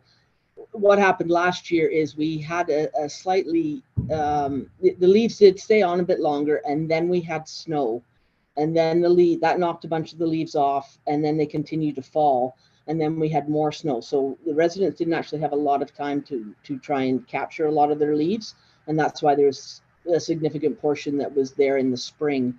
Now that's usually unusual. What we've seen anecdotally at our compost centers in the spring, it's not a lot of leaf, it's a lot of garden litter, garden waste, power raking, that type of thing. Last year was a bit unusual just with the timing of the leaf drop occurring after the first snowfall. Okay, thank you. Councillor Mackay, go ahead. Yeah, you wouldn't believe the amount of time and effort I did just gluing each individual leaf on your trees just so it would stay up. But mine did the exact same thing. I guess my administration, what I'm looking for, I know we're moving into a new contract with GFL or maybe another provider, but around that, I mean, could you estimate if there's a monthly household bill impact in relation to this? There would be. Yeah. But what that would be? Through the mayor to Councillor Mackay, based on the background, if we go 2 and 2, that should be a somewhat of a wash. I mean, it's tough for us to say without having experienced this to see what kind of volumes, because it's based on a volume basis, right? So, but right now our expectation, if you do the 2 and 2, is it would be a wash. Okay, I'm just looking at last year you had 100 metric tons. Is that pretty much what we've seen over the last couple of years of the contract? I'll pass that to Louise to jump in on the historicals. Yeah, that is about our average. That's very common. So if we were to reduce the fall and move it to the spring, yes, that would be a wash. What we don't know, what the unknown is the volumes. If the volume remained the same in the fall, we already know that charge roughly about $5,000 to dispose of it. And that would occur whether we were a 4-week or a 2-week in the fall, likely. So what we have in the spring would be a wash with our contractor costs, but we would likely have some disposal costs. We just don't know what those are right now. Okay, thank you. Councillor Jolly. Thank you. Just to make sure that I understand the backgrounder correctly. So we're encouraging people to leave like grass clippings and things like that on their lawn, right? Because of the ecological benefits to that. Did I understand that correctly? Through the mayor council, yeah, that is one of the programs. City of Edmonton has the No Mow program right now, which Yeah. we'll be following. We also promote the recycled grass clippings on the grass, etc. I mean, there is benefits ecologically to maintaining the springtime stuff when it comes to pollinators, etc., etc. However, there is still the individual choice perspective within that. There will be people that won't follow those policies, etc., etc. So either way, whether you go with the cleanup or you don't go with the cleanup, there's still individual choice on how people manage that with themselves. But yes, But we're not encouraging people that are to kind of do something that hurts the environment. Okay. No, that's Thank you so 100%. much. That's all I have. Sorry, yeah, just through the background, and that was the input from Understood. our partners. So Yeah, thank you. All right, I see no more questions. So Councillor Bermanski, I'll accept your motion. Go ahead. Thank you. What brought this through the mayor, what brought this forward is citizen complaints that, you know, they were doing their yard cleanup. Some of them got caught off guard last year, even though there was, you know, 4 pickups. They weren't, you know, I guess it's pretty much impossible to time them exactly for when people are doing the cleanup, or for example, if the leaves don't fall off your trees. But anyhow, many people this spring were bagging up, you know, yard cleanup and leaves, and then there was no place for it to go. There was no pickup. You know, there's an offering of people dropping off items, but many people don't have the means of bringing you know, that yard cleanup to the specific site. So they're kind of stuck with throwing it in the landfill. And what happened this year is we did see in the information that was given on our landfill increase in the spring, that's where all of that went. So, and we kind of operate different than there's really no one else in the region that doesn't offer a spring cleanup. I mean, many people don't trim, you know, everything in the fall. They do their gardening in different methods. Some do it fall, some do it spring. And I feel that by dividing it equally, you know, for both methods, and to help everyone get their yard cleanup to the right location and not be added to our landfill, and not make it difficult for people to take good care of their yard. The 2 and 2 pick up fall and spring, which is common in the region. And being that it offers no generated extra cost to the community, I think it would be worth trying going forward. And hopefully it works well, as it seems to in the surrounding communities. Councillor Jolly. Thank you. I think we all know how I'm voting on this. To be honest, I thought that after reading the backgrounder, this motion would be withdrawn just because of the real impacts it has on practices that are hurting the environment. You know, when we talk about there's no cost, there's a tremendous cost to you know, having to use more water because we're not leaving our grass clippings and leaves on our lawns. There's a tremendous cost because, you know, without that as a fertilizer, we're having to put chemicals into our lawns. It's polluting our water systems. That spring cleanup too, you know, killing all the you know, the animals that are hibernating in those kind of systems is so important to protect them. So anything the city can do to make sure that we're not kind of encouraging bad habits, I think is important. So yeah, those are highlighted the reasons why I'm opposed to this. Thank you. Councillor Hughes.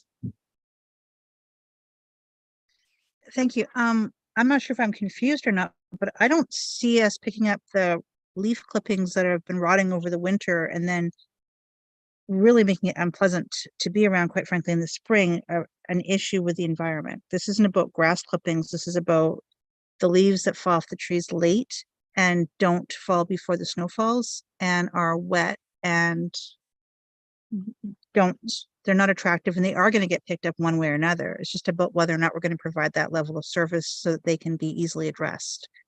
So that's, to me, this is actually something that we should have been doing for a long time. It's quite clear in the backgrounder that every other municipality does do this.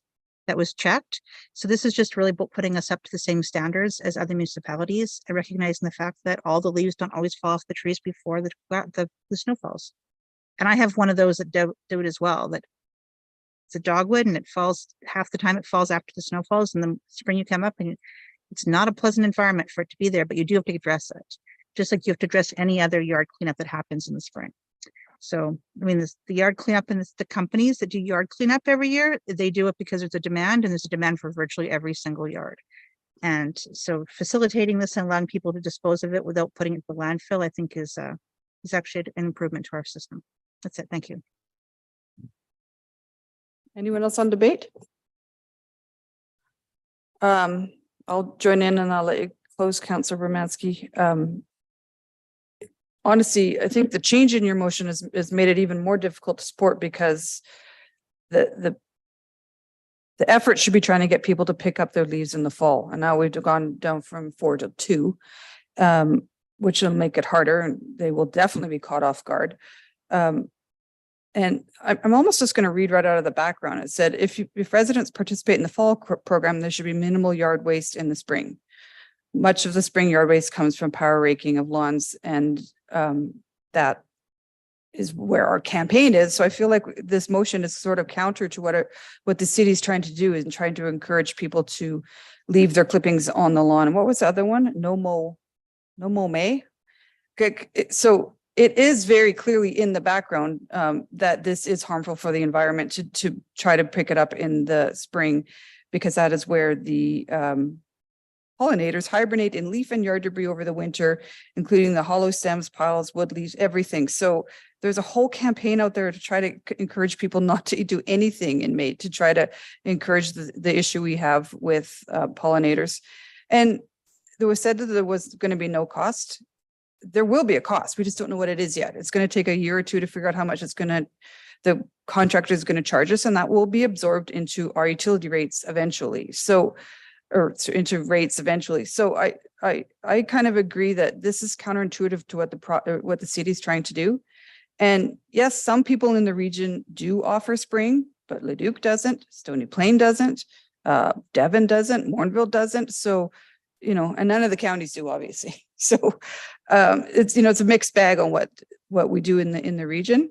But I think St. Albert should continue to try to be a leader in encouraging people to leave their clippings on the lawn, let the pollinators hatch or whatever you call it in the spring, and keep the fall cleanup at 4, which is, I think, where it's important. And if you have some in the spring, what I do is I just spread it over a couple weeks into the green bin. It works. Councillor Romansky to close. Thank you. I think by encouraging people to thoroughly clean in the fall, it can be detrimental to that space too, because I mean, if you're clipping everything back to get rid of it in fall, they're not picking anything up in the spring. It's counterintuitive to those things that hibernate in that space as well. So the environmental argument, there's 2 sides to that one as well. But the fact is there's people in the community that don't have the means of cleaning up their yard themselves, or getting that cleanup to anywhere in the springtime. So we're not offering that service for people that have that issue. Fall cleanup, it was mentioned that a lot of people just couldn't schedule it. I mean, there was pickups that they said were too early, or they didn't match their schedule, or something fell too late. So I mean, we're encouraging people, but we're also having double the pickups that most regions have. And perhaps we're trying to encourage people, but if it's too early to pick up or too late to pick up, that's just a fact of life with fall cleanup. So I think, in fairness, to provide the best service to citizens, I mean, it's always great to educate the public. I believe the public in St. Albert does a wonderful job. People take great care in their yards and their processes. And I'm just trying to avoid the inconvenience for the citizens of not having the choice or the ability, whatever environment dictates, for their means of taking good care of their yards. So I'd like to see it, a test mode. Like I say, it's everybody else seems to be doing a great job with 2 and 2, and 4 has been proven to be a little bit excessive. And why not offer spring instead of wasting extra dates in the fall? So that's it. Thanks. Thank you. Call for the vote.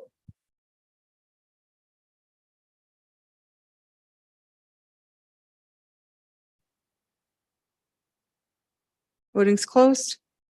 And that motion passes with Mayor Herron, Councillor Jolly, sorry, and Councillor Mackay opposed. We are now on to 12.6. You guys are good? You don't need a break? We're good? All right. 12.6 is on page 234. And that's you, Councillor Broadhead. Millennium Park. Would you like me to read the motion? Yeah, as normal, just read it in and I'll accept it. Okay. Sorry. Okay, my proposed motion reads that administration prepare for council's consideration a borrowing bylaw to advance to completion the total development and construction of Millennium Park. The borrowing bylaw to support a total development construction cost to a maximum amount of $16.9 million in 2023 dollars, with the final amount of the borrowing bylaw to conform to current City of St. Albert standard business practice. The bylaw to be presented to council upon council's approval for the design of Millennium Park. Okay, I'll open up for questions. Do you have any to start with, Councillor Broadhead? I don't, I'll give you my rationale in my debate. In debate, okay. Any questions? Councillor Hughes? Yeah, I had one.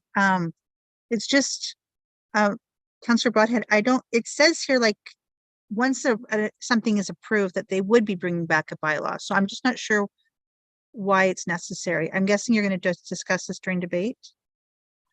I would, but quite honestly, it's married to the motion that you brought forward. Because you've asked for a high, medium, and low, and so I'll give you my rationale in the debate. I can do it now, but in any case, ask me a question after I open, and then I'll answer it then too. If I'm not. Sounds good. I see, actually, no questions. So I'll accept your motion. Councillor Broadhead, go ahead. All right, thank you very much, Madam Mayor. Let me start off by Millennium Park has been defined by this particular council as a priority for this council. And to that end, I've brought forward this motion. And there's some purpose behind why I brought forward the motion. And that is to define the monetary framework within which administration can work when developing the high, low, medium build options that there's a current motion out in request, with the 16.9 million being the number that was associated with the build that was presented previously. But the 16.9 million then would be the maximum amount of the build in 2022 dollars or 2023 dollars, and then the medium and low would be in relation to that. So the second reason why I brought this forward is to debate the funding question now, to allow administration the latitude to find any and all efficiencies through the knowledge that the project will move to construction once council determines the final project scope and design. I noted in the background here as well, Madam Mayor, that there's an opportunity to provide efficiencies by looking at Millennium Park and Lions Park at the same time. I'll leave that up to administration in their work. But for me, this is about getting the funding question out of the way and to give administration some certainty that once the decision around the design is made, that we will move forward to construction. Third purpose in making this motion, Madam Mayor, is to show the people of St. Albert, and quite honestly, any prospective future St. Albertans who may want to consider to locate to our city, that this council is still concerned about building the community that we're all proud to call home. We can put all our resources into pipes and roads, and we need to do all of that. But if it's all that we're concerned about, we may build a city that no one actually wants to live in. We are proud of our community. We are proud of the tree canopy. We are proud of how aesthetically pleasing our community is to live in. And that's the result of councils over time making budgetary motions to continue to beautify the community in which we live. So our city needs to be functional and yet pleasing to those who call this community home. And finally, Madam Mayor, the fourth reason why I bring this home is that I'm acutely aware that the best laid plans, no matter how well researched and managed, are subject to the prevailing political winds at the time. Council may indeed be a legally continuing body with all that entails, but councils can and do change, and council's priorities can and do change. If this council determines that Millennium Park is a priority, then we need to ensure that it's built. And so to that end, Madam Mayor, I trust that council will see fit to pass this motion and ensure that the community gathering space that we want to provide to our community is completed. All right, anyone else on debate? Maybe the easiest motion you ever. Councillor Hughes. Thank you. Councillor Broadhead, you know I have the utmost respect for you. And there's been many things that you've pushed forward that I agreed with. It's definitely after the fact. So I was like, I can see where you're coming from. My concern with this one at this timing is just that I would love to just see the full agreement of what the design is going to look like and have the right amount in that borrowing bylaw. And so if it ends up being only $8 million, for example, that we're not saying we're committing to 16.9. And then also the intention before this was to do a phase-in approach. I think that the intention was also to see how little debt we could incur in light of the fact that we have a real debt ceiling limit. I realize the number has dropped from where it was initially recommended, where we basically had almost nothing left. But if there's a way that we can phase it in without having to incur additional debt, I think it would give future councils the opportunity to be able to do more. Going right up to the top for our credit card limit really makes me nervous. So I would just love to just actually just see this done where we have already recognized that we're going to have multiple options coming forward. At that time, then decide how far we can go. If it's a lower cost, it may not necessarily even need debt. And if it's a lower cost, it may be a different number altogether and it may not require phasing, but we don't know until we actually see what's being proposed for us as alternate options. So, and at that time, I think that would be the best time to actually have this motion brought forward is you see the full design and then say, bring us a borrowing bylaw, which would probably come at the same time. And then move forward from there. But I'm approving something based on the largest potential option for debt, and it may not be required. And that amount of debt may not be required either if we just agree to do it in multiple phases. And I understand there's an imminence because next council may not agree, etc. But I also just recognize that we may be rushing this more than we need to. And if we just wait a few more months, we would have a much clearer picture of what we're even agreeing to. So for that reason, I'm going to have to vote against it, Councillor Broadhead, but I do appreciate what you're trying to accomplish. That's it. Councillor Killick. Yeah, I would like to echo Councillor Hughes' comments that approving the borrowing bylaw, or at least bringing the borrowing bylaw forward before we actually know what we're going to build, seems like it's kind of the cart before the horse. If this was in the last 6 months of our current council's term, I could understand the concern around to hold Councillor Broadhead changing in the council wind. I totally would get that if this was in the last 6 months of our term, but it's not.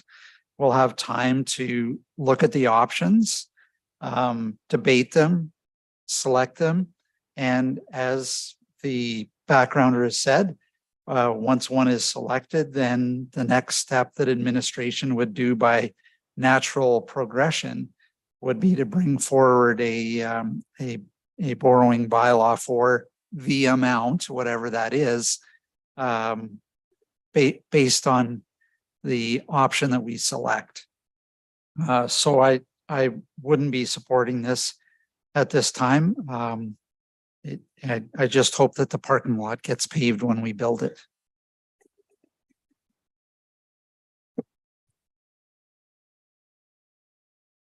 Anyone else on debate? I will then chime in. Councillor Broadhead, I'm going to support your motion. And maybe when you have your closing arguments, clarify, but it's my understanding from the motion that the borrowing bylaw is not to say a maximum of 16.9 million. It'll be approved the design phase, and then the borrowing bylaw will be brought with a maximum of X based on the design. And you might want to explain that better, but that's the way I interpret it. But what would have happened without this motion is we would have debated the design, whether it's low, medium, or high, and we would have chosen one, and nothing else would happen. We want the borrowing bylaw in place, and for me, it's the fact that we were given a little bit of a information session on our debt strategy, and then it was brought back to us that it's not as bad as we thought. It helps me that we have a little bit of wiggle room for debt. But for me, I like the idea of building this park all at once instead of phasing it in, because I feel like for a couple of reasons, we're going to be able to find efficiencies. If we can fund this through debt and do it all at once, we're going to find those efficiencies in having contractors on site, et cetera. And we're not going to have to put our residents through years and years of construction on this park.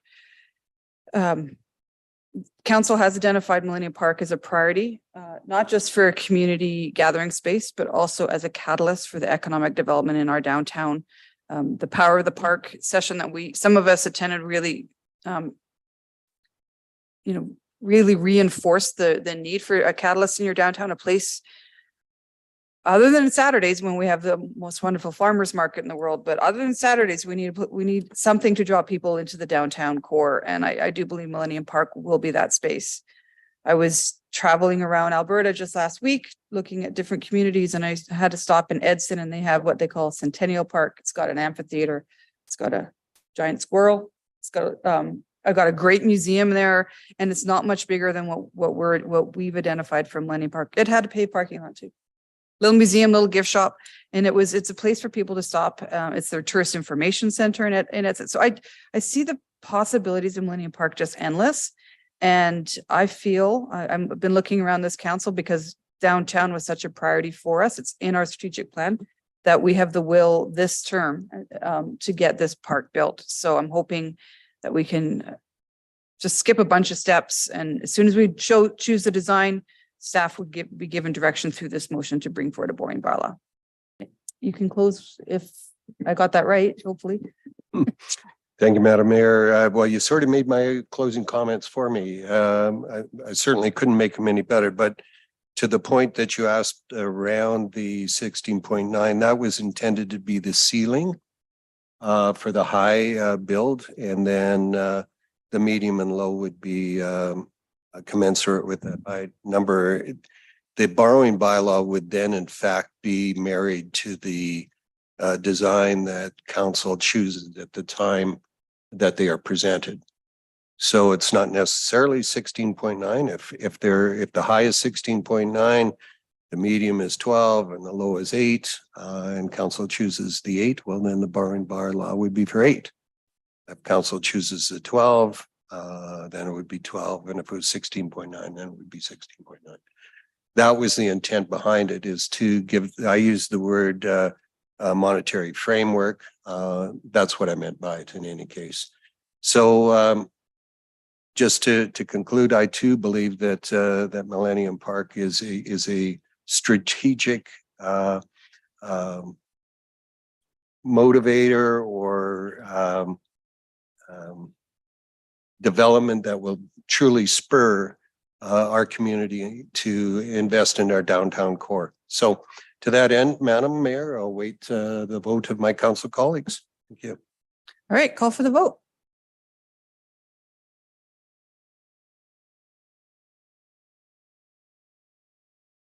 Voting is closed.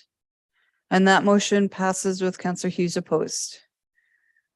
We are now on to Councillor Jolly's motion on long-term policing strategy. Yeah, and I would take administration's recommendation for the motion for that one. So the alternate motion, yeah, okay. Yeah. So do you want to read that in? You can, bear with me, I'll grab it here. Oh man, it closed. Sorry, Cheryl, do you mind popping that into the chat? It just closed on me. Why don't I read it and you can just agree? Okay. Okay, so the motion would be that council direct administration to include the creation of a new long-term policing strategy into the community well-being plan to be developed in 2026. I agree with that. Make it so? All right. Yeah. I'll open it up to questions. Do you have any questions before I move on to council? No, the background was great. Thank you. Okay, Councillor Mackay, go ahead. Just funding source, is that already in the budget? Is that, or will that have yet to be funded though? So we could be potentially still looking at $100,000 to $300,000 to bring in an outside consultant, because now we've expanded the parameters of that. I support the motion, but I'm just curious in relation to the impacts. Good question. Do you want a funding source in there? I don't, it's the community well-being plan, so it will come as a holistic Okay.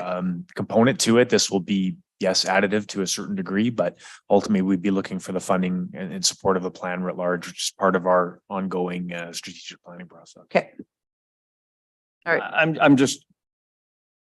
I'm sure, I appreciate the alternative motion and I support it. Like I said previously, this will could add a significant impact to it. I mean, I holistically, I believe that policing is part of the community's well-being, and I'll be interested in seeing what that project charter is and just seeing how policing fits into that. But I don't want to get in debate, but I just want to make sure that that an important piece isn't either minimized or takes over a project. All right. Okay. So we've answered the question of funding sources.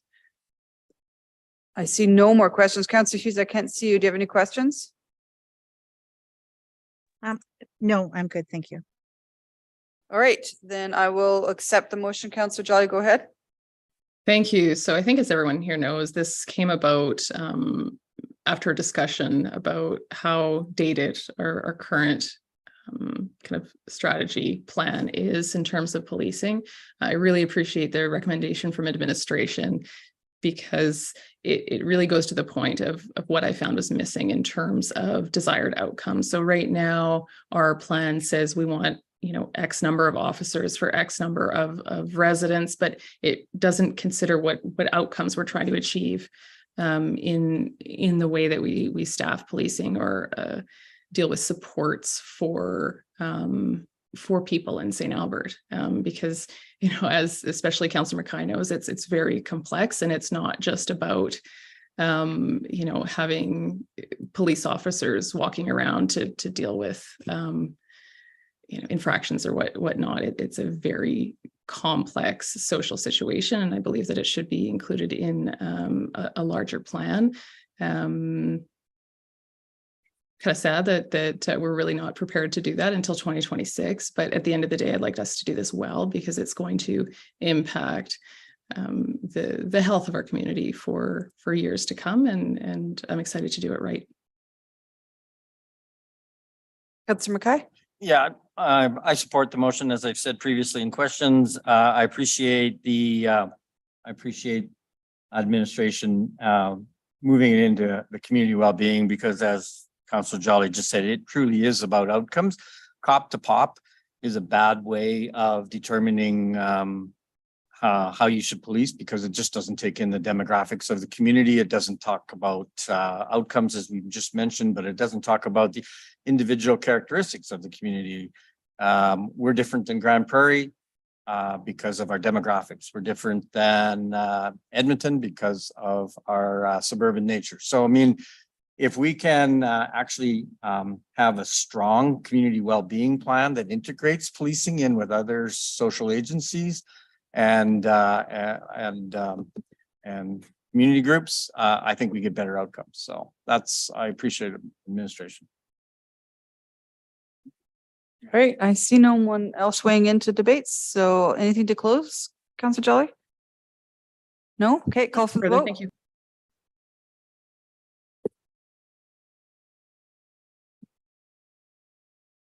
Voting is closed and that passes unanimously. We're down to two more, I think, guys. Is that right? Yes, we're on to Councillor Killick's motion on the ball or the ice surface. I believe that's correct. Yes, so I'll get you to read it in. That administration be directed to amend the community amenity site concept plan by removing the ball diamond and adding another sheet of ice prior to bringing it to council for approval. All right, before I accept that, I'll open it up to questions.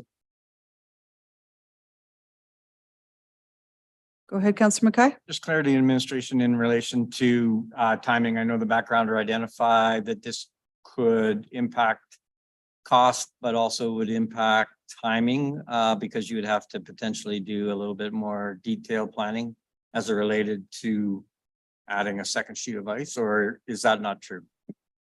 I will defer to Director of Rec and Parks, Danielle. I'd love you to start. Through the chair to Councillor Mackay, you are correct that if there were significant changes to the concept plans, we would have to go back and do some additional work with our consultants. And Amanda Wild, if you want to add anything else, please feel free to add to that. Yeah, I can just share that in speaking with our consultant that's working on it, this change is obviously accomplishable. It does have some minor schedule impacts where we were scheduled to come back to council September 19th. So we would have to push that date out by a number of weeks, but it's not a huge amount of time. Thank you. Would you anticipate, being as this is our what we heard report was significant, and it did identify some interest in a second sheet of ice, but would you have to go back out into the community with this change? Through the chair to Councillor Mackay, no, at this point, the feedback is we've received it. We don't think there's anything more meaningful on, the amenity composition discussion with the public. We really feel at this point that it's at the expertise of our project team and then the direction of council. So we would not go back out to the public unless otherwise directed. Thank you. Councillor Killick. Yeah, thank you. In light of the presentation that we heard earlier this afternoon about ball diamonds, and I'm just wondering if this was a multi-use ball diamond that was proposed, would it have accommodated the under 17, under 15 long hitters, or was this more of a recreational type ball diamond that was being proposed? Through the chair to Councillor Killick, I'll defer to Ms. Wild on the sizing of the ball diamond that was proposed. Through the chair to Councillor Killick, what we've proposed for all of the sports fields on this site, or for the 2 sports fields shown, are full-sized. So that would accommodate the maximum size of baseball, fastball, and softball in that multi-use diamond. Okay, thank you. With the backgrounder, it highlighted in a chart that our 46% utilization of the total arena during the summer and the winter. So I just wonder why we highlighted that while we're talking about the requirement for an additional ice surface, which is somewhere between 94% utilization, because that's really the more, in my mind at least, germane point to the discussion. Was there some other reason why we highlighted the 46%? Maybe I'll start, Amanda, and you can just add into it.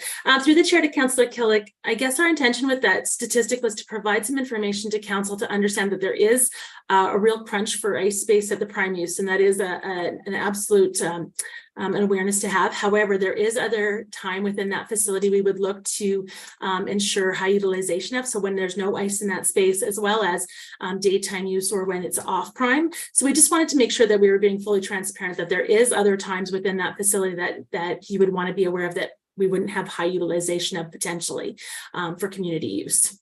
And Amanda, just feel free to add anything else onto that.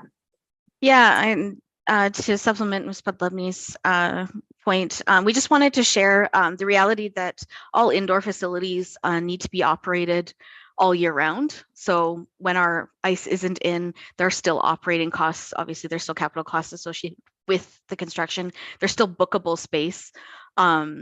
So we are seeing an overall utilization rate. So we wanted to have you both pictures. We hear the demand from our groups for that evening and weekend during the ice season. But there is that other side of it where that facility is a 365-day-a-year indoor facility where there is plenty of space for growth for other activities that may not be ice related, or they may be able to operate in different operating models or in different seasons. So it's just that awareness that there's two sides to ice provision when it's really, really highly desired, and then the rest of the year that it does need to operate or at least be maintained in some way. Right. Okay, thank you. I just wondered why we had one chart, but we didn't have the other showing that it was 94. The other question I had follow on to that is the number of hours in the two items that it says 96,000 hours or 9,600 hours, sorry, booked. If I do the math and times that the 1,800 hours times 5, you get 9,000 hours. Not, am I missing something in prime time hours versus the way that's laid out there? Sorry, I'm not sure I'm understanding the question. Well, you say adding one additional sheet would add an inventory of 6,200 annual hours to the indoor arena inventory. So that's a total amount of all day long, summer, winter. And the 1,800 is prime time hours. But if I look at the prime time hours in the chart above or the line above, prime time hours are 99,600. So if I was, and that's 5 arenas. So I'm looking at, if I do the math, it doesn't work out right. Yeah, if I may, Ms. Podlebny, Yeah, go for through it. the chair to Councillor Killick. Apologies. The total primetime hours available is approximately 1,900 per arena, not 1,800. So there's just a typo in there where it says 6,200 annual hours. Of those, there'll be 1,900 additional primetime hours from a single arena. Apologies for that. Okay. Just wondering in terms of talking about available ice, were you able to go out historically, maybe not just for this backgrounder, but previously to ask what the total amount of ice that, for example, minor hockey or ringette or figure skating actually go out and purchase out of region to give us a sense? And because I know St. Albert minor hockey only, is my point of knowledge, is they go out and buy additional ice in the region, which then they allocate to teams. And then the teams buy their own individual amount of ice. And I think that those two numbers of how much ice is both purchased by St. Albert minor hockey and then the teams purchase directly themselves would have been a key point to say how much ice do we actually need in the community. And as I said, I certainly know the numbers for minor hockey. I don't know them for ringette and figure skating or et cetera. But did you have that information based on usage, that unmet demand that would be for this other arena? Through the chair to Councillor Killick, we have had conversations with minor hockey and ringette more so. Figure skating has typically been able to allocate as much ice as they require because they take some daytime ice as well. That offsets their program usage. For minor hockey and minor ringette specifically, they complete for us annually what's called the standards of play, and they submit to us some numerical information that we use to calculate what their allocation should be, and then they're allocated a percentage of the prime time ice. So typically, to meet their long-term athlete development standards, minor hockey is allocated about 2/3 of what they're, just a little bit more than 2/3 of their requirement to meet long-term athlete development. So they're allocating, last we had record of, almost about 3,000 hours of ice outside of the community at this point. Now that's kind of where that regional impact is really a consideration of this council in terms of they are allocating that ice at other facilities within the region. So they are traveling for that ice, but they are able to, for the most part, from what we understand, garner that ice, but they are garnering it outside of St. Albert. So St. Albert minor hockey is buying, and that aligns with the number I heard, nearly 3,000 hours at a cost of about $500,000 that they purchase outside the region, and then they allocate to the teams. So that would be more, they're buying ice outside of the region more than in a separate arena would here in town would provide. Through the chair to Councillor Killick, that is correct. That is what the understanding of the information they've provided has. It's not outside the region, it's outside of the city. So they are allocated, for the most part, able to garner that ice within the region. So they're using Legal, River Kabar, Calahoo, Garrison, other facilities within the region. They are able to garner that ice there, but that's the numbers they've provided us as well, is about 3,000 hours to the tune of about $500,000.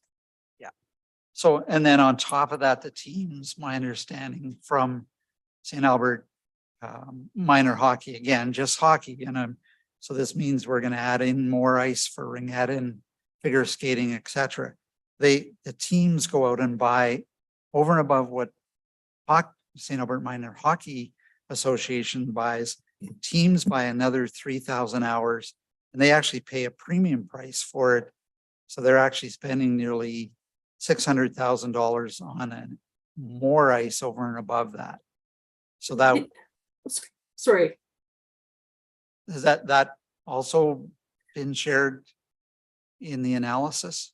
They have provided us anecdotal information that each of their teams goes out and can garner additional ice to their, I think they provide them some parameters to work within, but their teams can garner extra ice on their own. That we were not able to quantify because their teams do that independent of the association. So our understanding is they could quantify for us the information that they are garnering ice for, but not that the teams were garnering on top of that. So we haven't really been able to validate that. That's just the information that they provided us was on what they were garnering for their teams. Okay, so we've got we're meeting a good 55-60% of the ice requirements, and then the teams are buying ice outside, or St. Albert Minor Hockey is buying more ice outside the region, and teams are on top of that buying more ice, which seems to suggest that we could justify two arenas. But in the background, it also says reasonable driving distance. I just wonder how we quantify what a reasonable driving distance is, saying we're going to drive out to Legal in the middle of the winter, early morning, Saturday. How do we say that that's in the dark on a slippery road with little kids in the car? How do we define what is a reasonable distance that teams would drive to get ice? Maybe I could jump in. That's an opinion, I guess, question to a certain degree. I think it's always been that way. And so I would offer what might be reasonable to you might not be to someone else. Most hockey families, I could speak from experience, do that within the region. As we articulate the Edmonton region, I think is what we consider reasonable. They certainly drive to those places for games, as an example. Yeah. Okay. Fair enough. I guess it just seemed, that could be pretty dangerous. But In the background, or it says regional growth of ice services. So talks about Spruce Grove and Lewis Farms. Interesting that you note that those are twin arenas. So two other municipalities that are cited in here as saying that there's been growth in ice sheets. They're building twin arenas. Any thoughts as to why they chose to build a twin arena versus a single sheet? I'll start, and Amanda, do you want to add in? I can only speak for what I understand to be their planning process. So the city of Edmonton, in terms of their arena strategies, they are looking at decommissioning some existing arenas. They were having conversations about, they've eliminated an arena at the Coronation site where the Velodrome was. So they're looking at it from the big picture context of requirements for arenas within the city. So I can speak to that just as a high level. That's part of their strategy that they utilized in determining that they would build the two arenas. Spruce Grove, I don't have details on how they determined their need within the community. And Ms. Well can speak to for sure the additional, there are some cost savings that we would reap as in terms of operating a twin ice sheet. And with that, Ms. Well, I'll turn it over to you. Certainly, thank you. Through the chair to Councillor Killick. Again, in our consultations, we weren't able to meet with Spruce Grove, but Edmonton is looking at their multiplex model. And they're looking at that as one of kind of the, maybe not the last large multiplex, but certainly the most significant investment they're going to make in recreation for quite a bit of time. And that's a $330+ million facility. So I think for them, it just made sense from a consolidated site and a growth. When we speak about cost efficiencies, it is more cost efficient to build a twin arena versus a double arena. There's certainly efficiencies to be found, although those would be quantified later in the project. From an operating efficiency, and it's noted in the backgrounder, it's only more efficient to operate two if you have sufficient demand to fill both facilities. The operational efficiencies that we'd see from a twin arena are greatly reduced if one or both of them are sitting empty for significant periods of time. As well, within this facility, we are proposing the aquatics facility, so we are getting some operating efficiencies already through the heat exchange between the pool and the arena. So we did find some operating efficiencies to the single rink within the proposed facility. So certainly it is more cost effective. If you're building standalone twin arenas, can really make sense for certain communities. In this case, also noted in the background, or one of the reasons that we did not propose a twin or ice sheet originally is the feasibility study for Service Credit Union Place, and the thought that there could be additional sheet of ice could go there as opposed to the community amenity site when we're making hard choices for limited land and limited capital dollars. Thank you. It kind of leads in. It's my understanding the city of Edmonton hasn't built a single arena. They've all been dual arenas for almost 40 years. And they've always done that because of economies of scale, both in building and operating costs. So it just seemed as a reference point to say that bringing a single sheet forward is a more expensive way to do things rather than a two sheet arena. But and when I tried to find when the last single sheet arena was built, I couldn't find one. So I just wondered if you'd had any info on that. In the background, or it says the costs, it says revenues don't fully recover or offset the costs of operations. How close do we come? Like, is 6 months of really good usage and high rates that we pay for hockey and ice time? How close do we cover on a covering our cost of operations?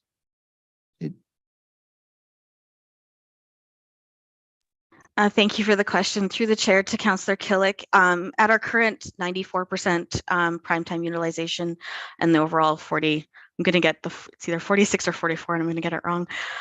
Utilization, our ice sheets are costing somewhere in the $300,000 to $400,000 a year per sheet, depending on whether you're looking at like Jerome McGinley Connects as a standalone or a little bit more costly. When you combine it into Service Place with the other cost efficiencies and revenue streams that they generate, that's a little bit less. So even at a full prime time, they do have a significant operational or social investment required. But do we know what that is? Like saying significant, but oh, sorry, I was probably speaking too quickly. And I'll ask Ms. Pugblomy to, kick me under the table. She's not in the same room. But approximately $375,000 per year net loss on Jerome McGinley Connects per ice sheet is the social investment that the city puts in on that facility, as if you want a more kind of a specific number. okay. So but does the ice sheets, like if we take out the vacant time that the arena is not being used, does ice time pay for itself, or does it still, even at those rates, it still doesn't, not a break even proposition?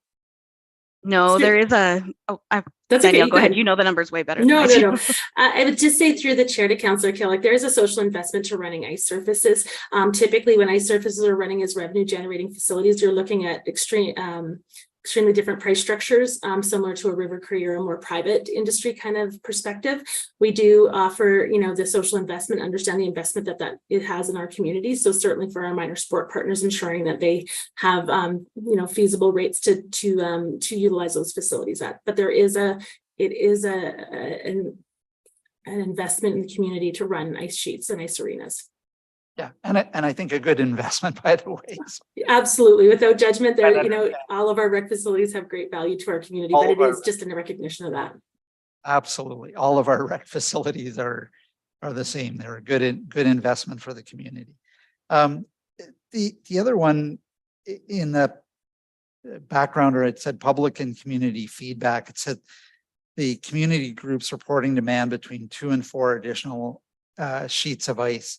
So again, that goes back to kind of the numbers that we were talking about earlier that St. Albert Minor Hockey would have provided, how much they're buying externally, meeting their kind of national requirements to say they, like Hockey Canada has a requirement that says a team should have this much practice ice and game ice, and to kind of be competitive in the region and competitive with other teams that they play. That's where that comes from, I think. Is that correct? Through the chair to Councillor Killick. So the Hockey Canada does provide a framework. It's a framework of the long-term athlete development that most sports align with, to be able to provide guidance as to how much teams should train depending on your age group and the like, and how much they should play and how much they should compete. That is what gives the context for the appropriate amount of ice or the appropriate amount of play time for each kind of age group. Really, I guess, in terms of that, we do think of ourselves in part of the regional framework of ice provision to the community, and really trying to take that bigger perspective on ice provision. Certainly, again, in the planning for this site, it was really about balancing a variety of sport partner and user group needs. There's a great amount of valuable associations and organizations that provide a great amount of service to the community. So it was really about planning to provide that balance of usage.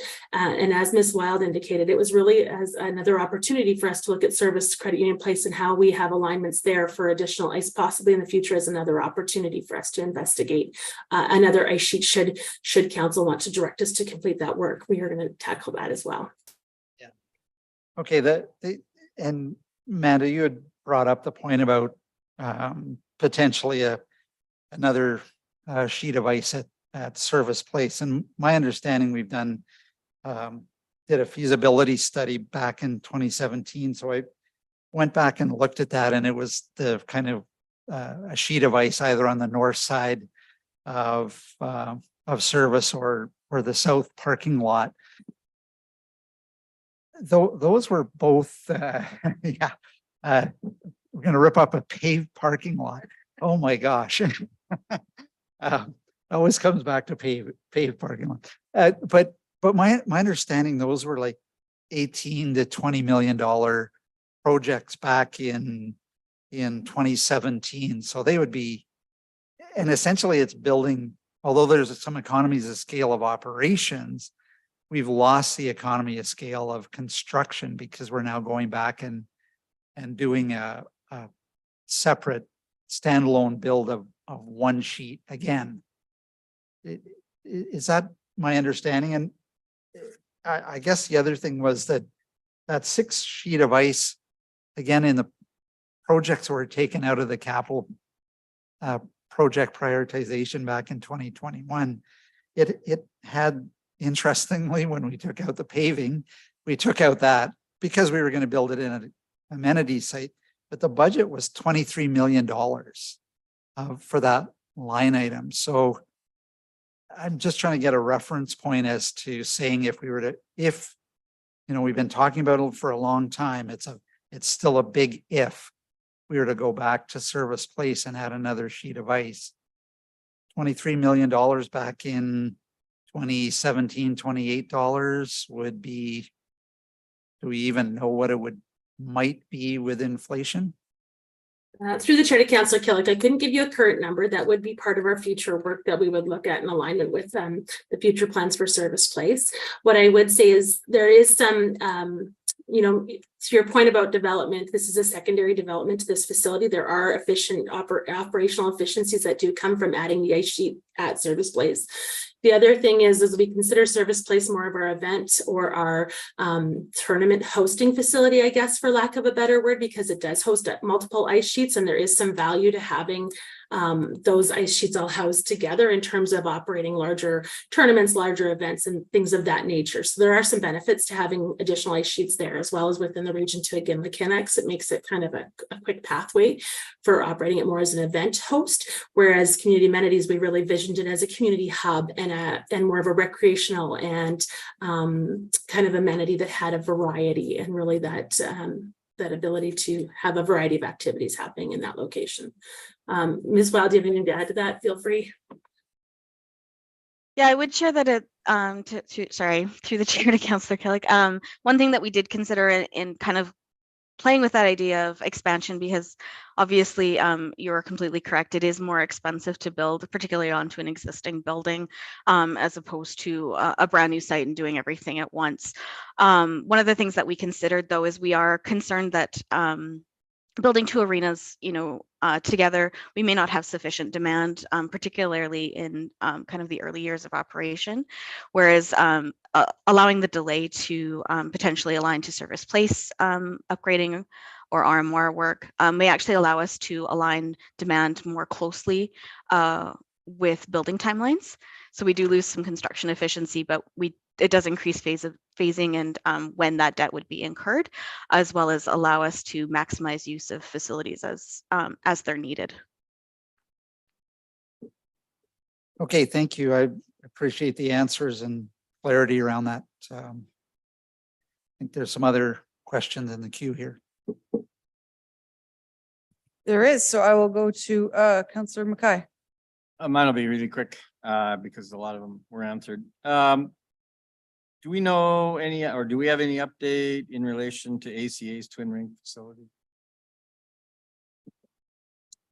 I can provide a very big update. So right now, still currently working through some of the approvals processes. In terms of the timeline and the implications for that, we do not know, and they've not shared that with us.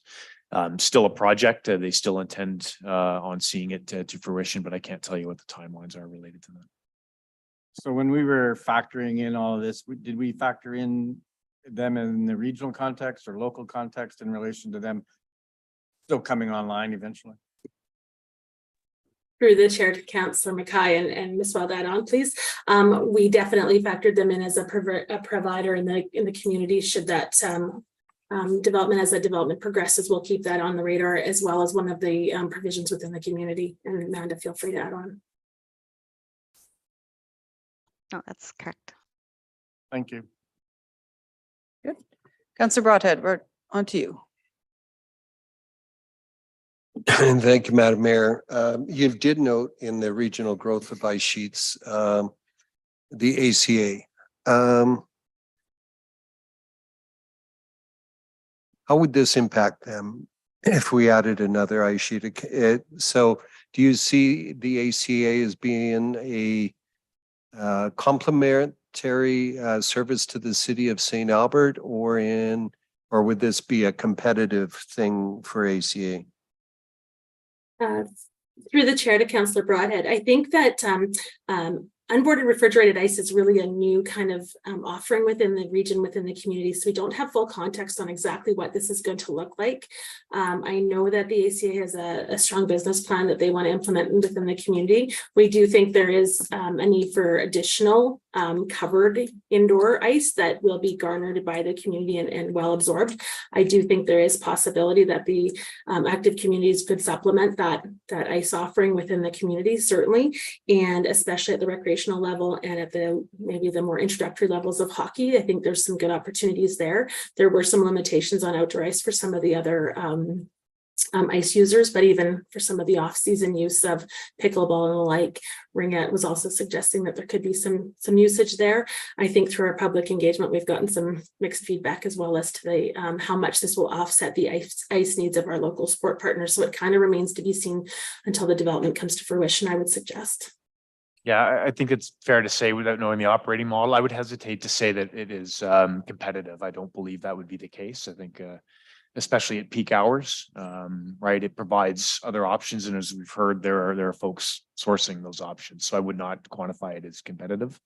You know, but the operating model, I think, remains to be seen ultimately. I think this comes down to, you know, when we looked at the equation, there's no doubt that there are demands for ice, but there are demands for baseball fields and soccer fields. And we've had a number of sport partners articulate their demands as well. And I think, you know, the current model that we put forward was an effort to try and balance all those particular demands.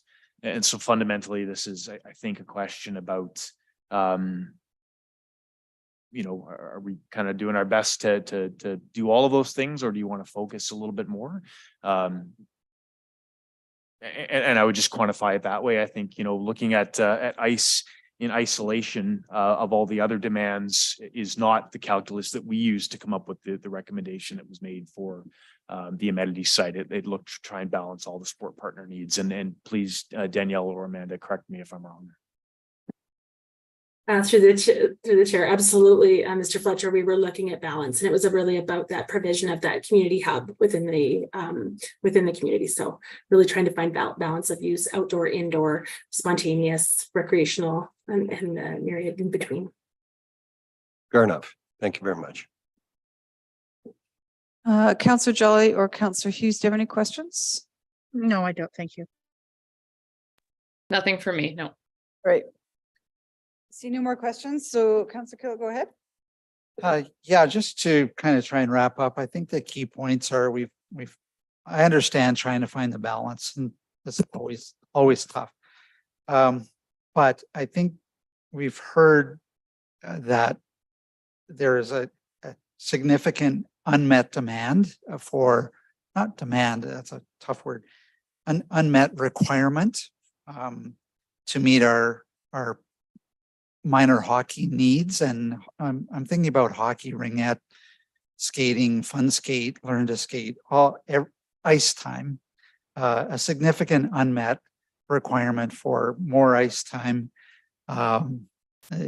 The associations go out of region and purchase that ice. And then on top of that, teams purchase ice. So when it comes down to unmet demand, or what is the demand going to be for one arena or two arenas, I think the numbers from just St. Albert minor hockey themselves more than justifies two arenas. And if we're going to build one arena, we should be building two. When I look at the report that was given and mentioned in the backgrounder for building an arena at Service Place, and I'll just quote, it says there's a 50% economy of scale when building or operating an arena with 2 sheets of ice versus 1 sheet in a standalone facility. So it seems to me that we're missing out on an opportunity to build the amenity site properly and have 2 sheets of ice at a time when we have a known demand for that usage. If we can get economies of scale during construction and operations, the ice plant, and do it in one fell swoop, just the same as we're talking about building Millennium Park in one fell swoop. Same holds true for building the community amenity site. We should do it while we have the chance and do it right. And keeping in mind that we're not only looking long-term, these facilities are used for 30, 40, even 50 years. If you look back, the arena in Legal is almost 50 years old. They're putting $9 million into just upgrading it to keep it operational. We can build a whole brand new additional second arena at the amenities site for somewhere between $14-15 million. So it seems to me it's a good investment of our money. It will be well used by all user groups, and it will provide a safe environment, less people having to drive out in the middle of the winter on icy roads in the middle of the dark.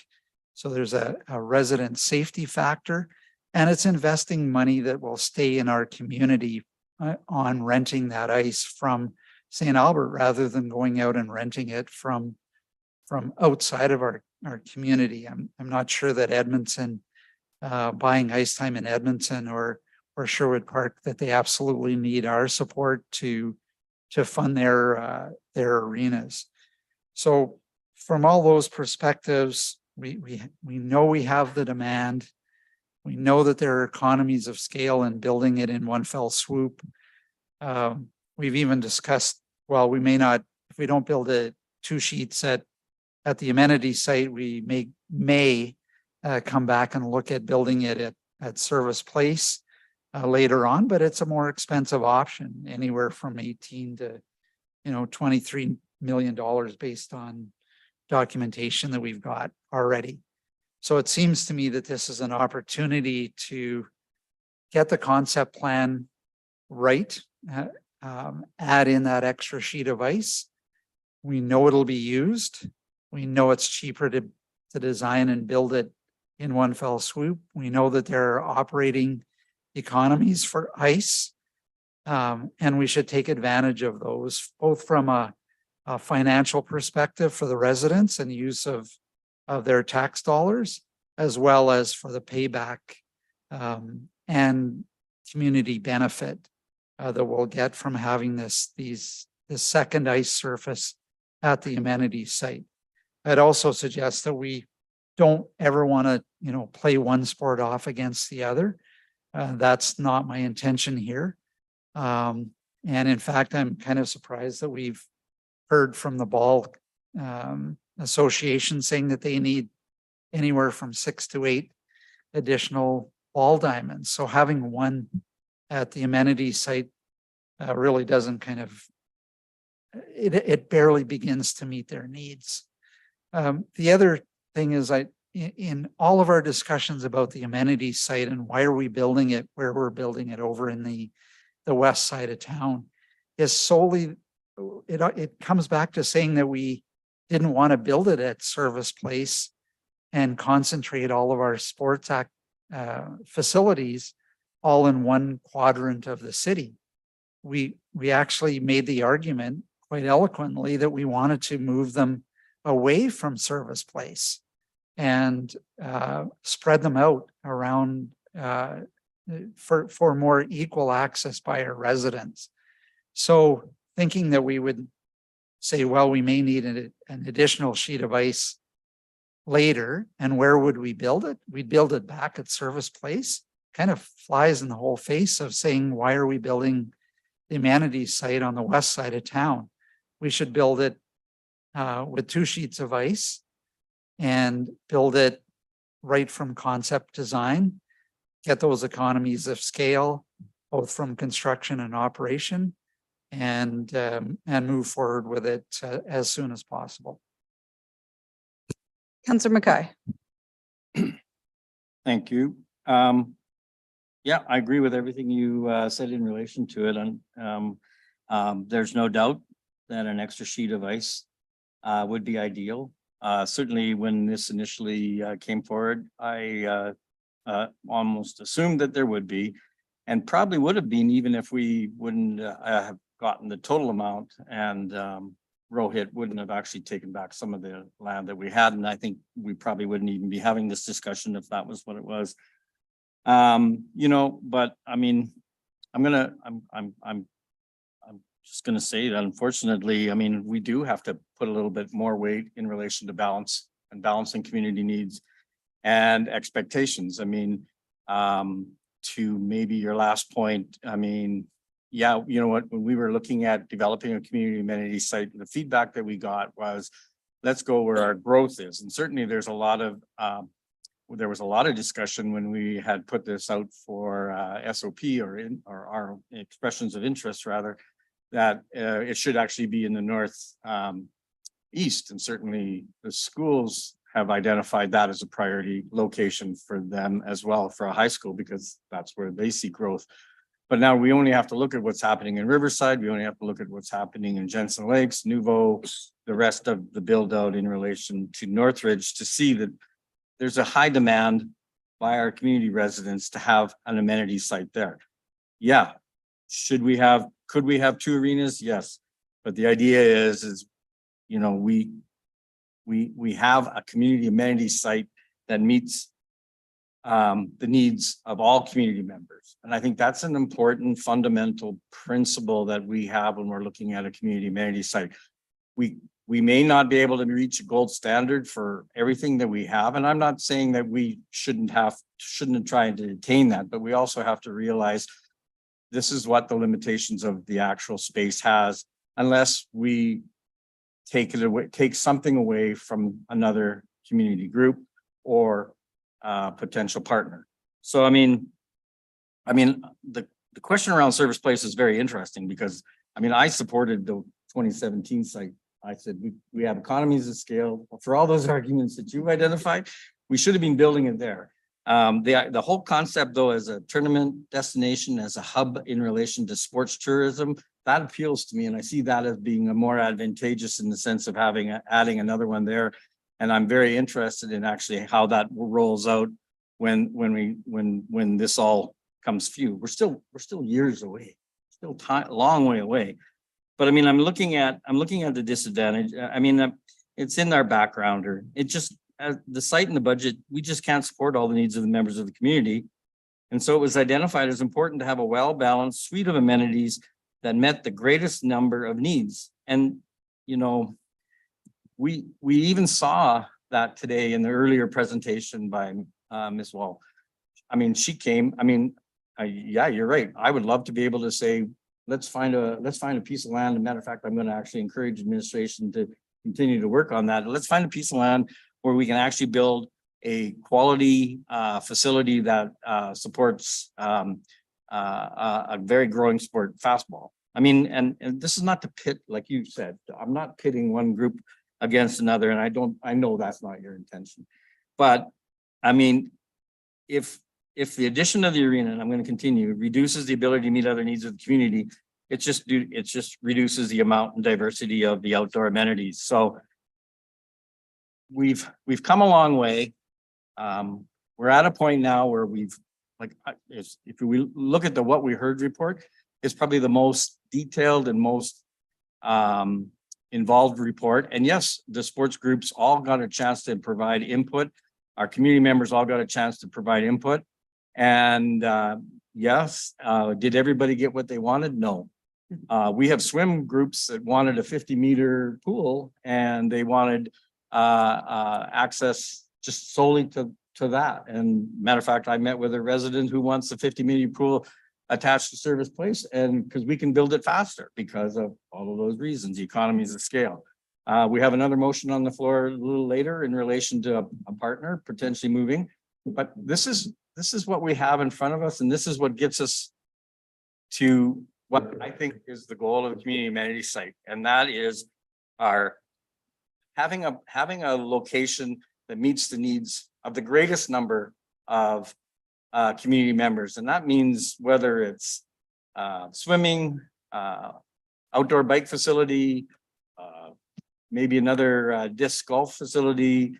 But I mean, we provide the greatest need, recognizing that that may come with some pain at this particular time.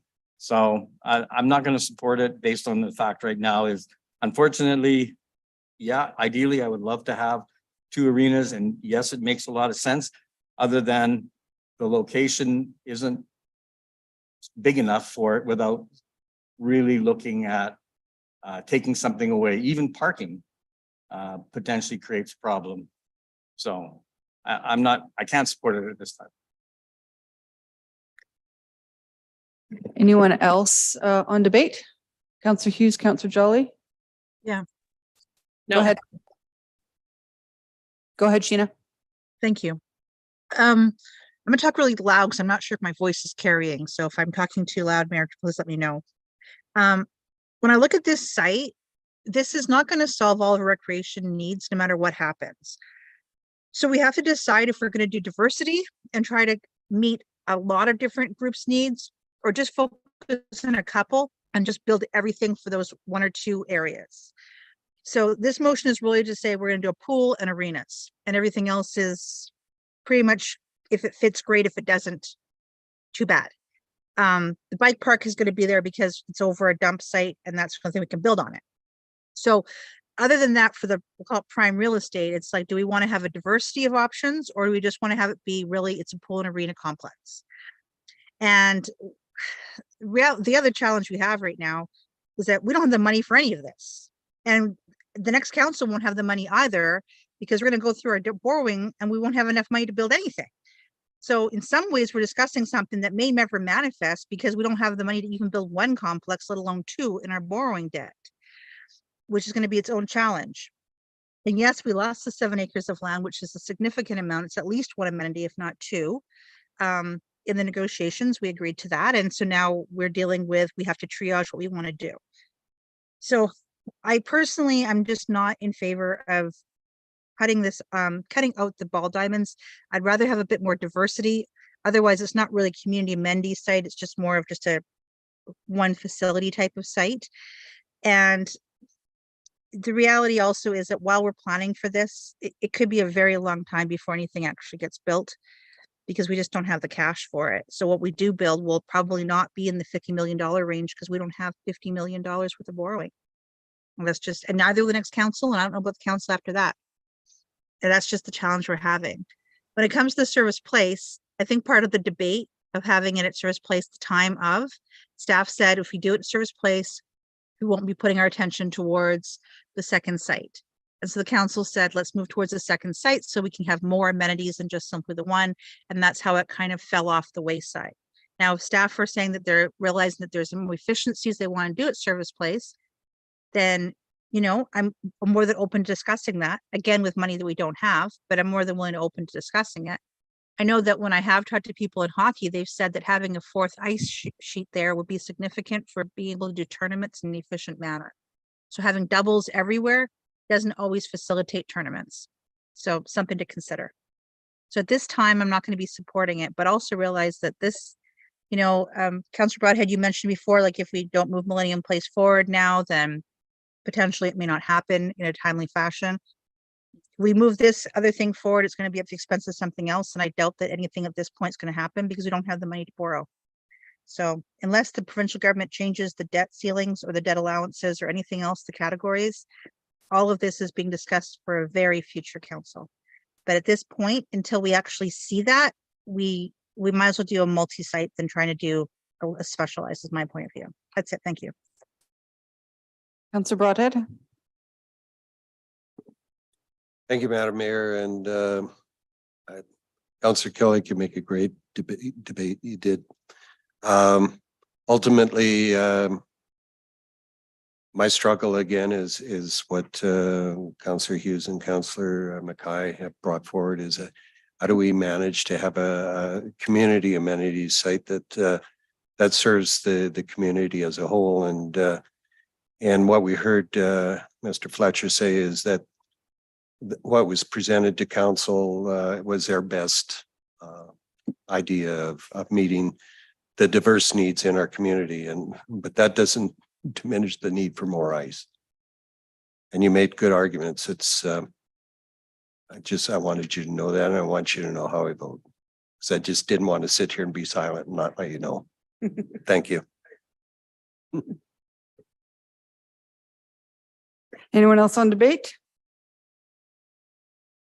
Well, along the lines of Councillor Broadhead's extreme gallant attempt to explain why I can't support it.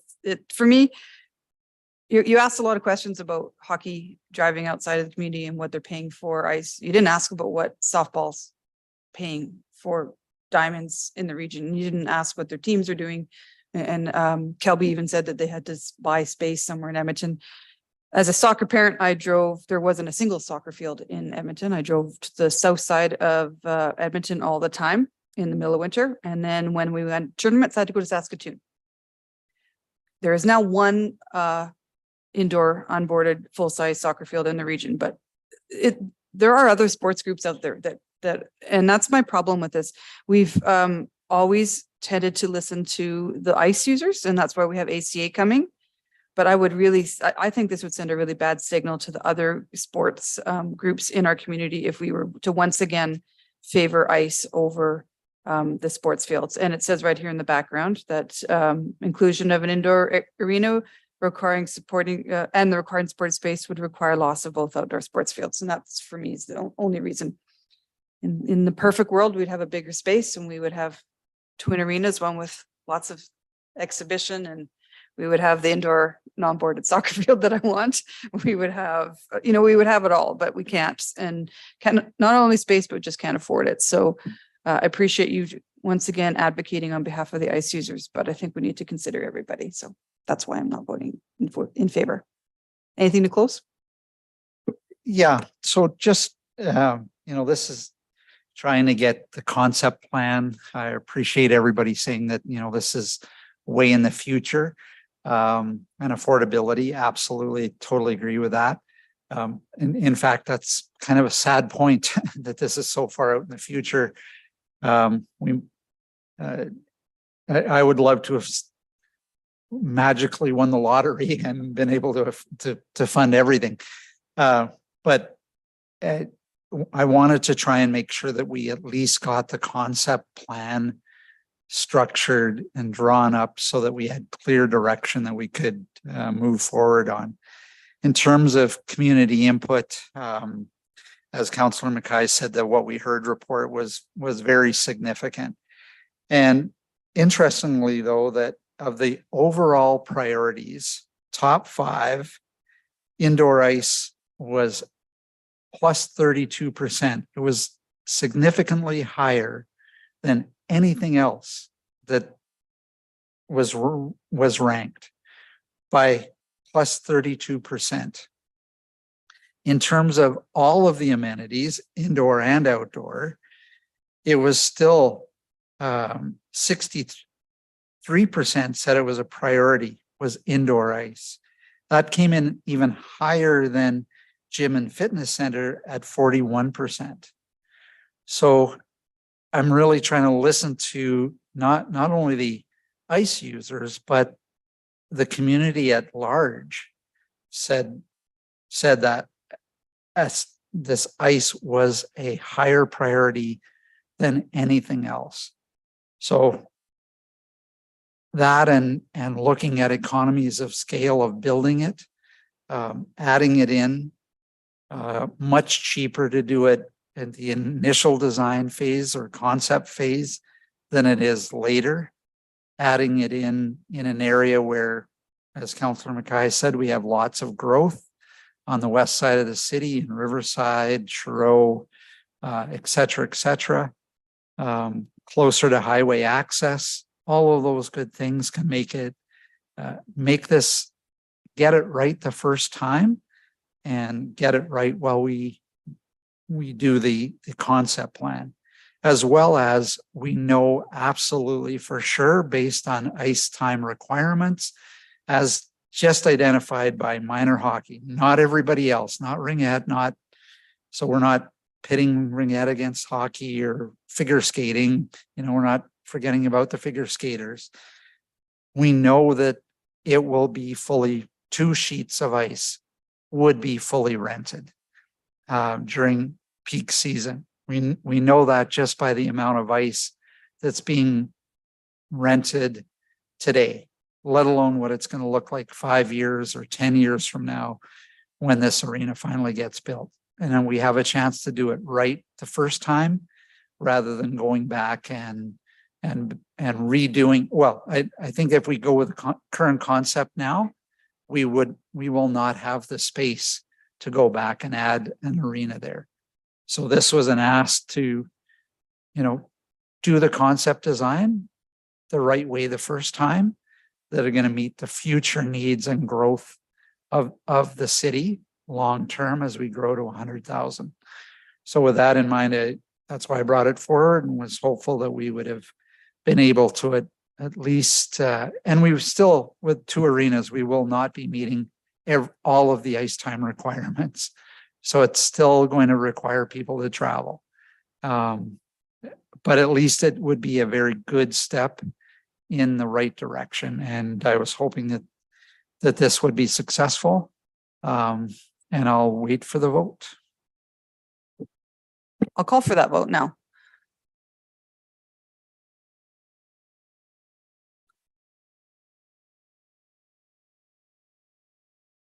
That motion fails with Councillor Killick in favor. Councillor Hughes, the next motion is yours, and you had indicated that you would only bring it forward if Councillor Killick's passed. Is that still your plan? You know what? After I thought about it over the summer, I'm actually going to bring it forward, but it won't take as long to discuss it, hopefully. So, as I thought about it, I thought it actually has merit regardless of whether or not his motion passed. So if you can just bear with me for this, we'll try to make this quick and we'll see what happens.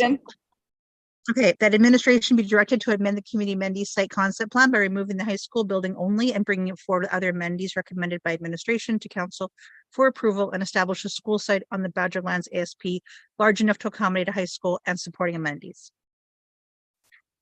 All right. I'll open up for questions. Do you have questions to start with, Councillor Hughes?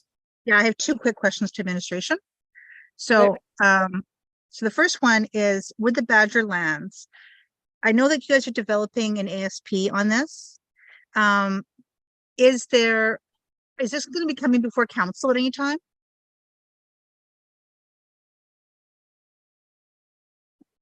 Like before we go for approval, is there going to be you haven't discussed it informally with council, so sorry. Is there going to be anything coming forward like that? I think Adrian Slatt is still online. If so, I would ask him to comment because he can provide a little more fidelity on timelines.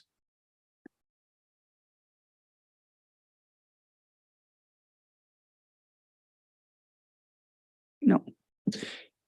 He may be unavailable, but we'll be done pretty soon. The intention, as we looked at the various potential uses for the Badgerlands, was to bring it back to council. Okay, I'm just wondering if it's going to come back before final, or if you're going to give it to us and have a feedback on the draft stage. Do you have an idea, Mr. Fletcher? We can bring it to a SCOW in the draft stage for commentary if that's the will of council. Okay.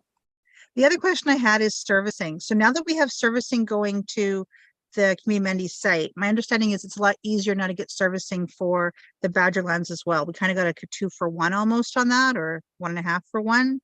Is that correct? I do not have the answer to that question, regrettably, and maybe unless someone from planning can jump on, or engineering and discuss that, we might have to take that away, Councillor. Okay. My understanding is that's the case. I just wanted to confirm it, but hello, Donnie. There we go, Donnie. Good. Sorry, it took me a while to process the question through the chair to Councillor Hughes. Yes, we have servicing to the community amenity site currently, and the Badgerland is just the south portion of Badgerland is easily serviceable compared to the north. Okay. Perfect. And then I guess I was also going to ask, because you guys are developing that whole West ASP, if there's an intention to bring forward in like a draft stage, the ASP for the Badgerlands as well, or is it just going to give us the final product? I do not want to speak for Adrian and team, but I think that the intent is to come back in front of council to give a preview before the full first reading go ahead. Okay, perfect. That's it. Thank you. All right, any other questions?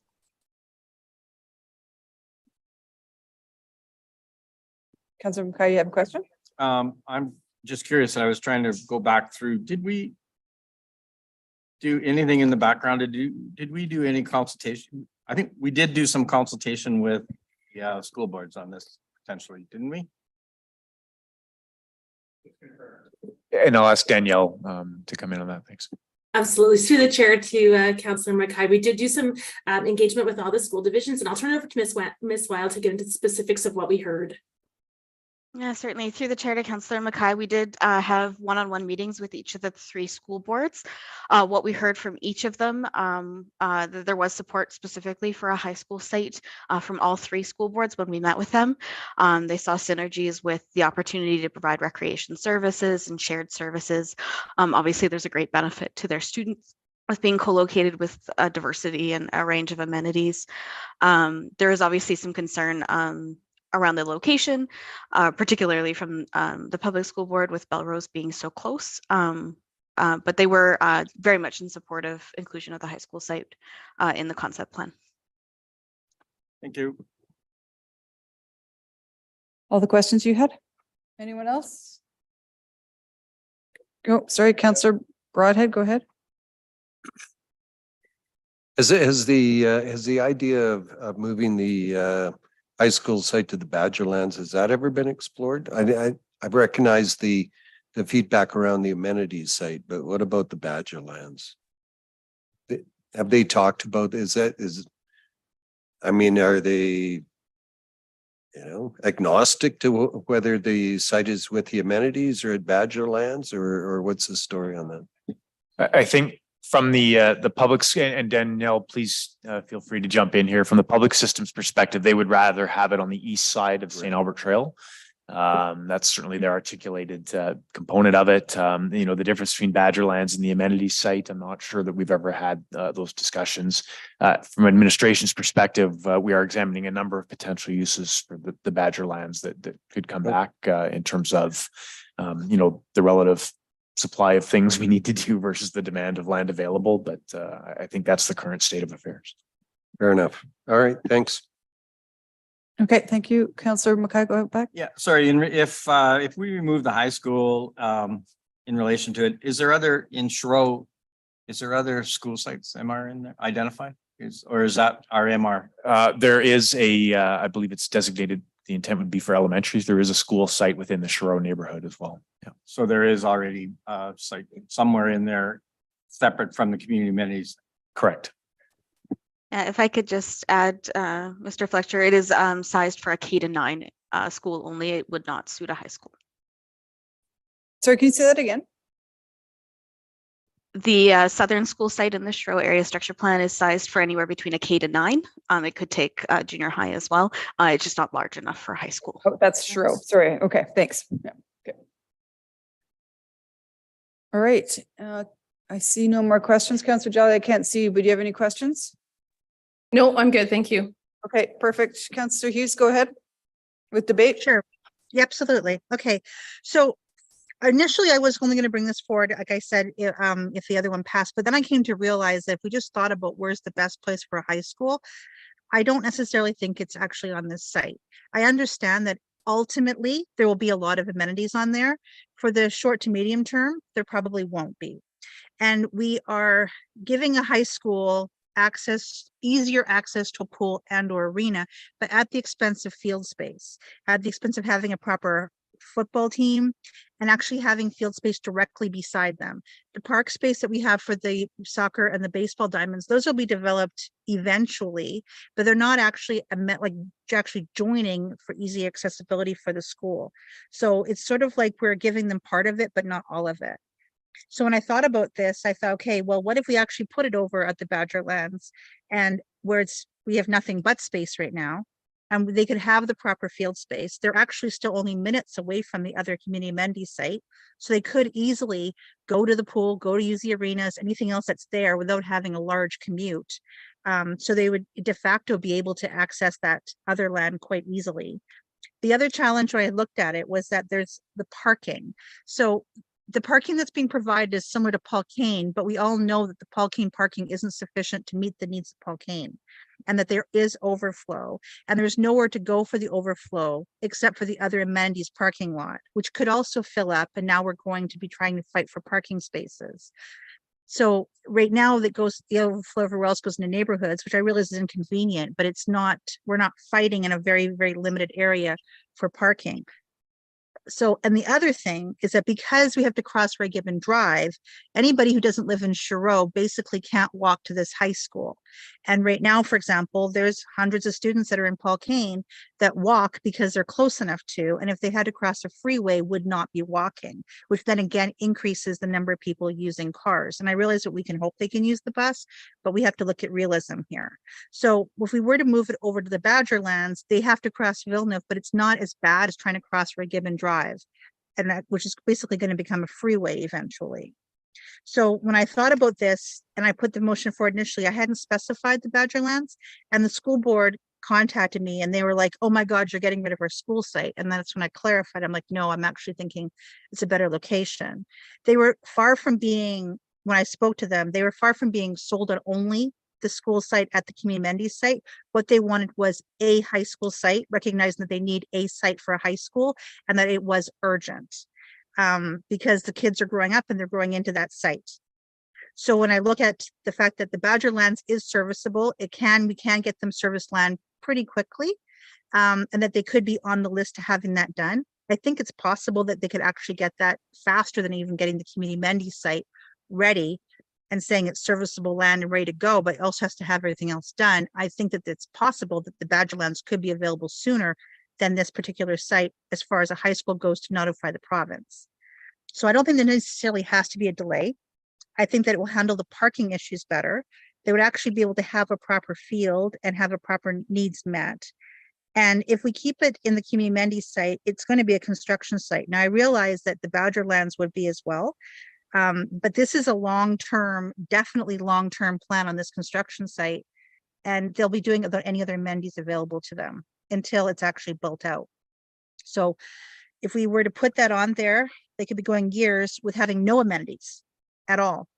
And the amenities that we were supposed to give to compensate for them also haven't materialized at that point with no end in sight.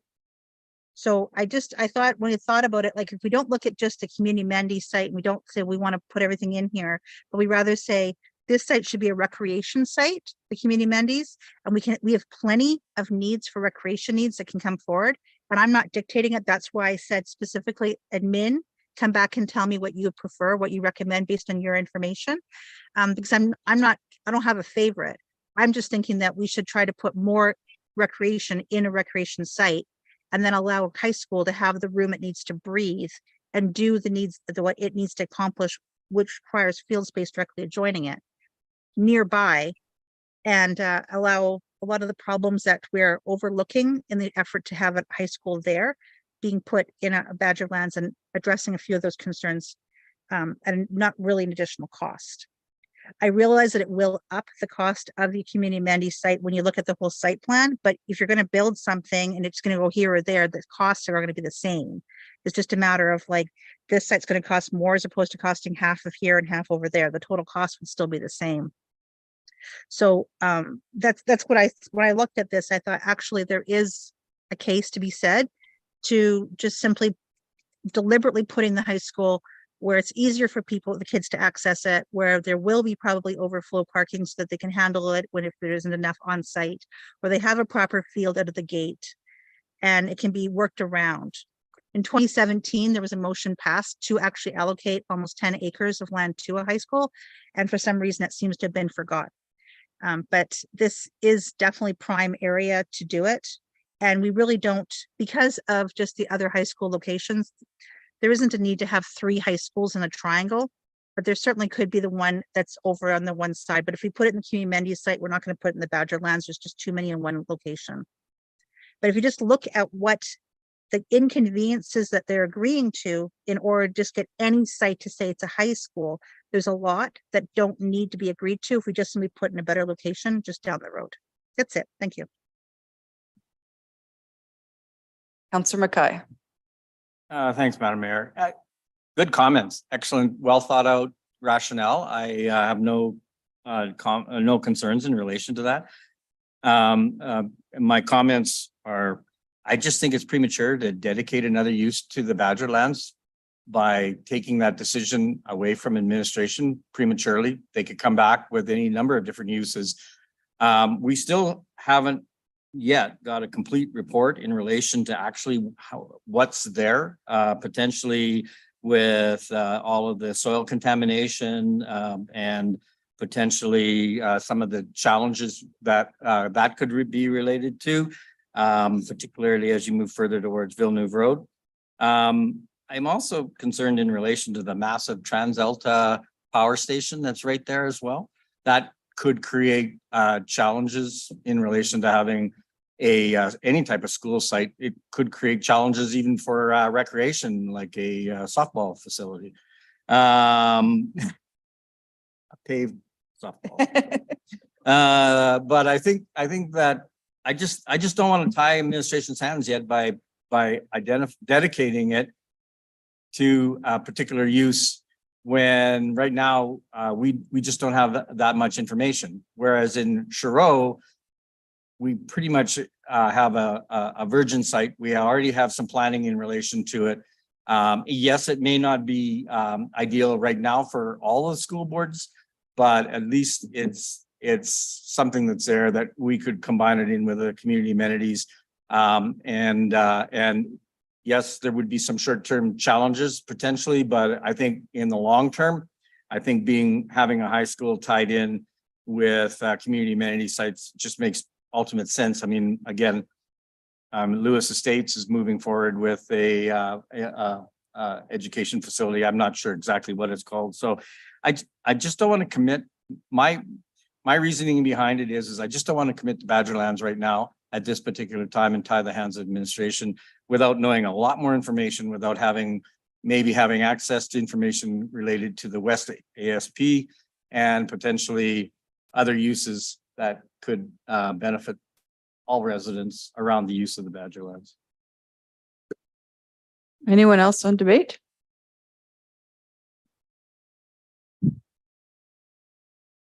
Councillor Hughes, for me, I'm not going to support it for a lot of the reasons that Councillor Mackay said, but for the biggest thing in the backgrounder, it says, I'm just going to quote it, due to the difficulty in finding sites adequately sized for high school, administration has already begun exploring opportunities for an additional high school site on the city of Badgerlands.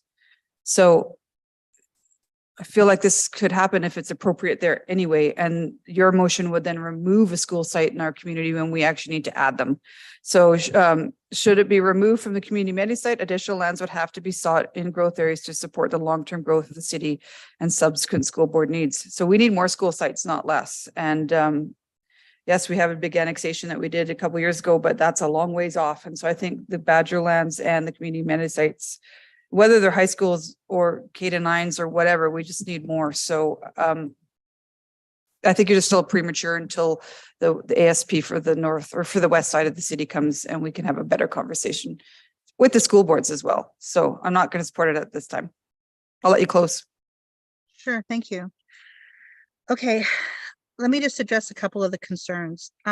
I asked administration if a high school is currently being planned for the Badgerlands. They said no. So I'm surprised by what's saying in the backgrounder because it conflicts what I heard just a couple of weeks ago. So if they are going to start doing that, great. But the school boards also said they don't want 3 high schools that close together. It has to be an either or. Otherwise, just there's too many high schools in one spot. It's not servicing enough of the greater area and everybody has to get bussed in. So yes, we don't have all the information with the Badgerlands. We do know that the contamination is on the north side and that the servicing that's available is on the south side. And administration didn't bring forward anything to say that there's a problem with the actual idea of putting a school site on the south side. We're going to have to make a decision one way or another. about where this goes. And it's basically going to happen today. Are we going to put the high school on this site or are we not? If we don't, then we can actually put other community facilities on that site. If we do, then the school is going to be built on an island until it actually has any amenities separated by a freeway and the development eventually of Chiro. I mean, this is not a service to the students when you really look at it. And we're not committing all of the Badgerlands. We're talking about 1/8 of the site or less. A high school normally requires 10 acres. Maybe you can go up to 20, but you got multiple amenities on there then that the community would like baseball diamonds, like soccer fields. They'll be coming on as well. None of that can happen if they're going to be in this location where they're dependent upon the city to come up with money that we don't have to build facilities to compensate for the fact that they don't have a field. In the backgrounder, it says, if we don't have, the challenge the city has is finding land, enough land to accommodate a high school. And this has land that can accommodate a high school, that has servicing that can be held to it, where we don't have to have them compromise on the quality of the high school that's being offered and the amenities around it, or the timing of the essential amenities that they're looking for. So this is not tying anyone's hands. This is just saying that you are currently not putting a high school there. We currently have a high school that's being compromised for its amenities. We should move it over to a location that works and that we have servicing for it now that we never had before. So, I mean, this is the reality, is that where do we want to put the high school? We can't put it in both. The school boards aren't looking for both. That doesn't accommodate their growth needs adequately by shoving all of everything in one spot. And what they're looking for above all is a high school. So the question we have today is, what kind of quality do you want to provide for a high school? Do we want to have one where they don't have a proper field? They have to go down the hall to the left to get to a baseball diamond and a soccer field that's being shared with the rest of the community. It's not their site at all. They're not going to have a football team. And they may or may not have, at some point in the future, all the other amenities that we've been discussing for the past couple of months. Or do we want to put it where they can also have servicing? We can give them the proper land they have. We can give them the proper parking that they require. We can put in additional amenities like these other fields and things people are looking for. And it really won't cost us more. And we can go back to the staff and say, let's make this a recreation site, period. And I realize that Edmonton and everybody else, they've got things going on and they've got the multi-sites. They also have more land than we do.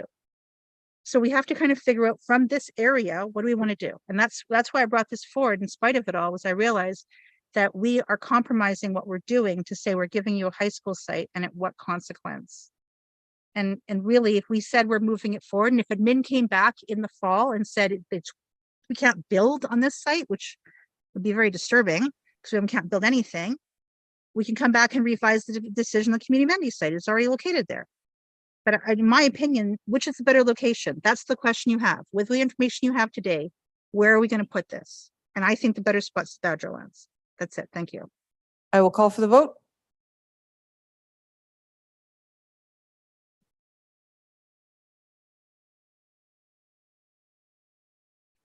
Voting's closed. And that motion fails with Councillor Bermansky, Hughes, and Killick in favor. All right.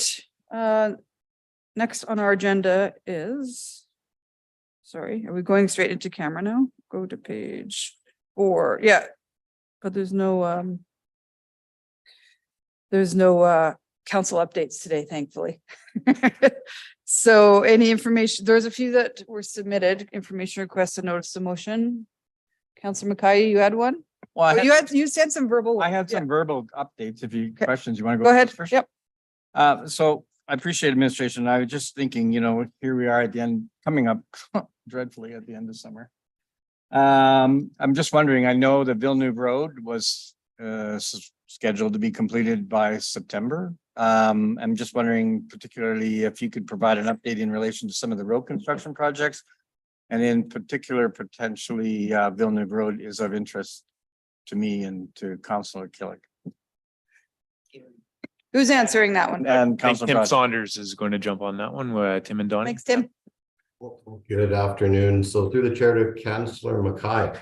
Yeah, I can give an update on Villeneuve Road. Is there any other particular projects that you'd like an update on?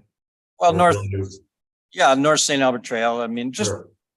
they're not the individual smaller road, like road milling or road, that type of information. Obviously the big ones. Yeah, okay. So yeah, North St. Albert Trail is proceeding, and the phase one, which ran from Giroux north to the Coal Mine Road intersection, is for all intents and purposes complete. We are just working on finalizing some of the landscaping. The stage two, which is from the Coal Mine Road north of Everett Drive, is the underground work has been completed. They are now working on the south portion of the intersection of Jensen Lakes and St. Albert Trail. Now that the underground work is completed, the work is now focused on filling, compacting, and stabilization of the southbound lanes with paving to occur. So that project is on schedule and will be complete through November, which is the planned completion date for that project. Bear Road is all complete and is actually going to be fully complete with all landscaping tomorrow. I won't go into too much of the mill and overlay, but we've got that scattered throughout the city. So Villeneuve Road, it is, we did run into some wet weather there at the end of June. We had that week and a half of heavy precipitation, but it is proceeding forward, and we are looking to be complete during the second week of September. There is a small portion of work that we're going to be completing on the west side of the roundabout. That was carryover work from last year's project, and we're looking to have that complete next week over a 3-day period, so that it is all open again, that roundabout is open for school start the week after.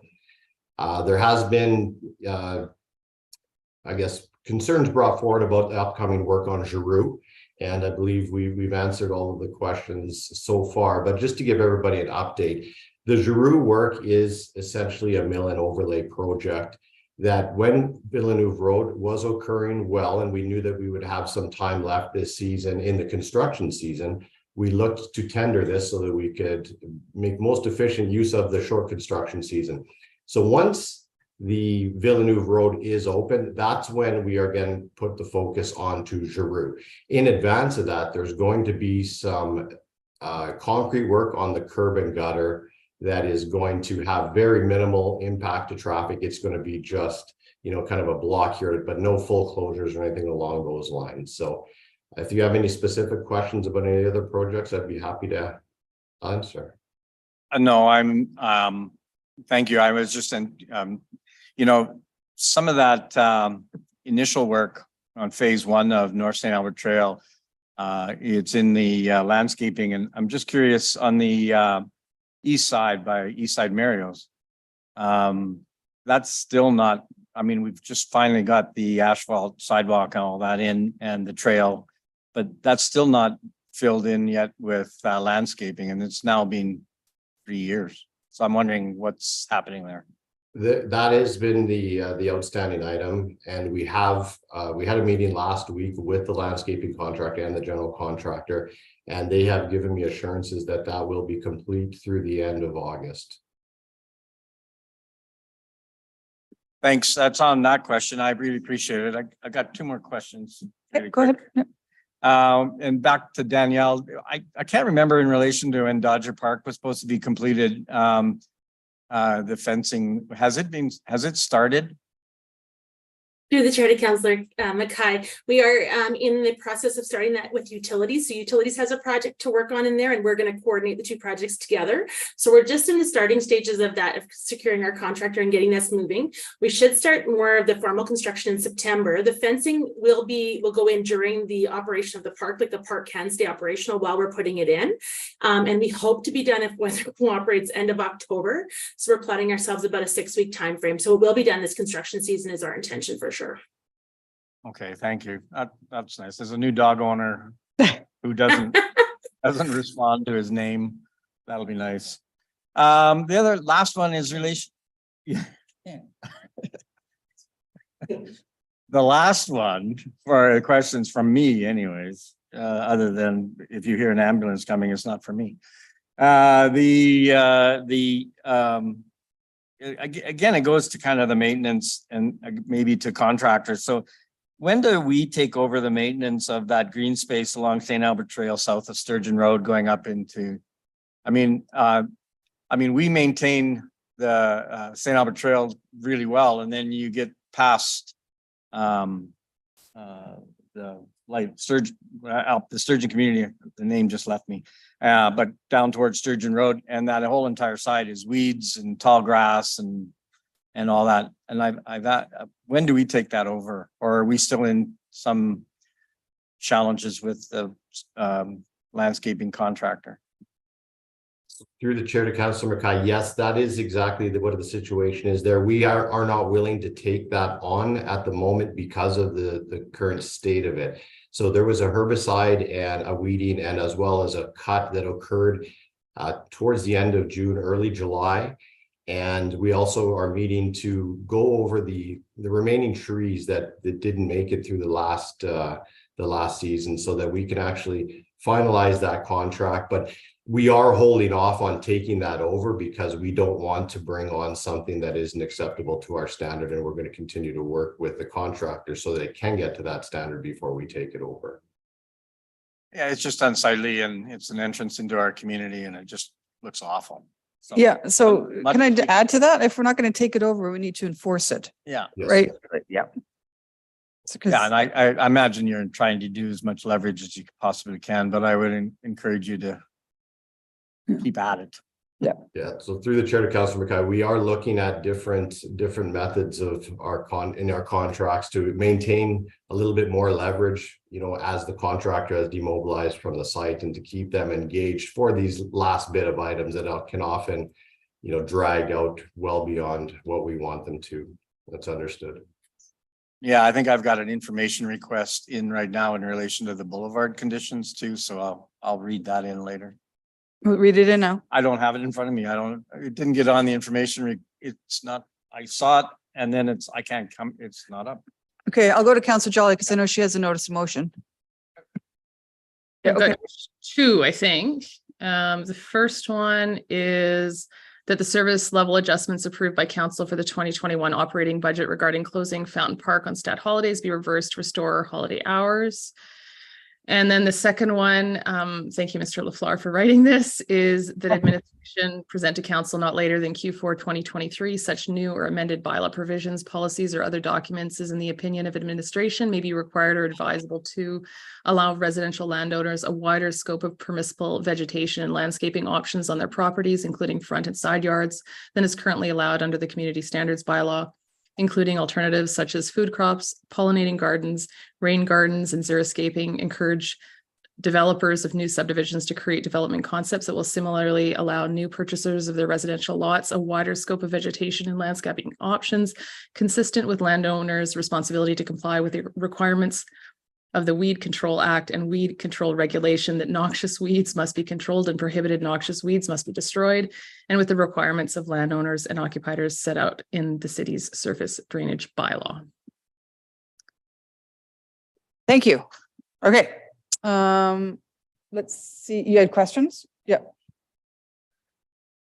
Just a question for Mr. Fletcher. I had asked him earlier today about this, and it's the on Parent Street between Louisa's and the Rock on the west side of Perrin. There's been a barricade up for since last year, I believe, and there's a large cave in of the paving stones on the sidewalk.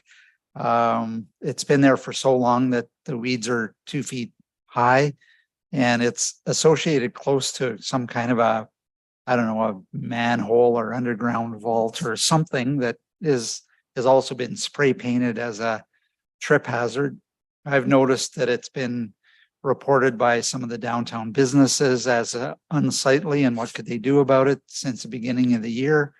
I reported it on the C-Click Fix and haven't heard anything. So just wondered if there's something that, you know, along with our whole downtown businesses and business improvement district and funding nice flower pots, and yet we, the city, have this really poorly maintained section of sidewalk right in front of our businesses. Is there anything that we can do about that? Yeah, thank you, Council. I think we've got Louise Stewart on, and I'll ask her to address that.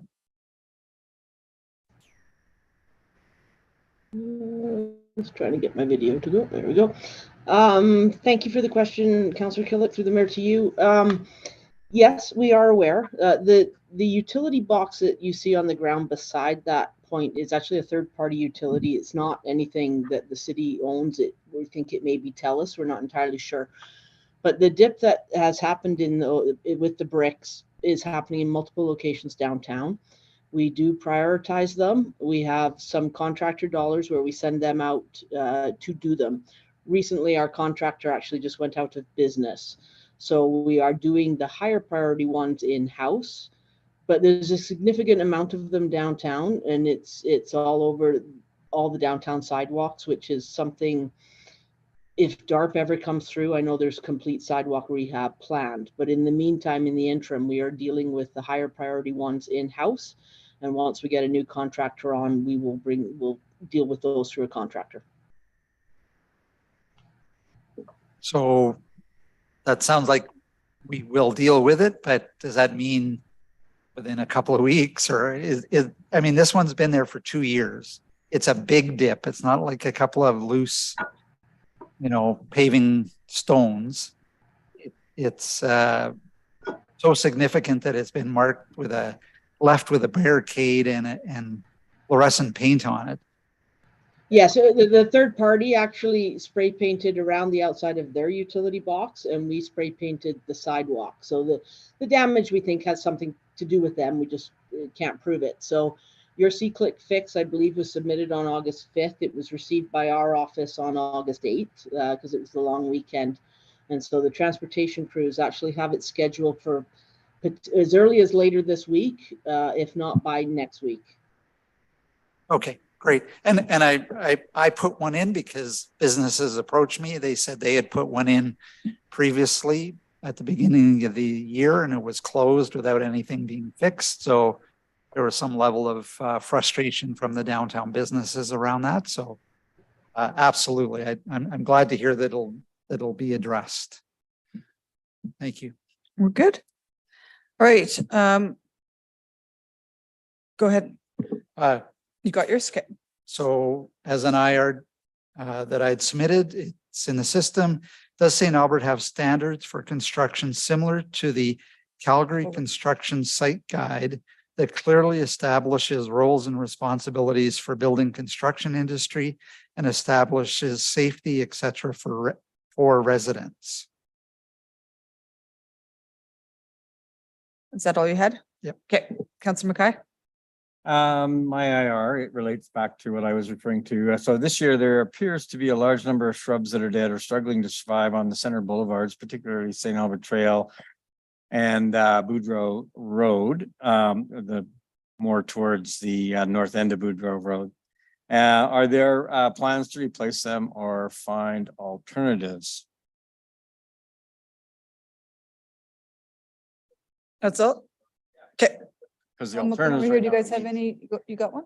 I got a question. Okay. Is Louise still online? All right. She's on the hook. Go ahead. Here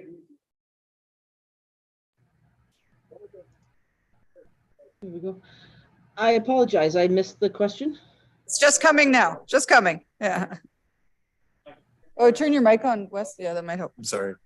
Okay, so one of the questions I get, I appreciate Councillor Mackay's information request, but I got to tell you, the trees in the middle of the boulevard are doing extremely well.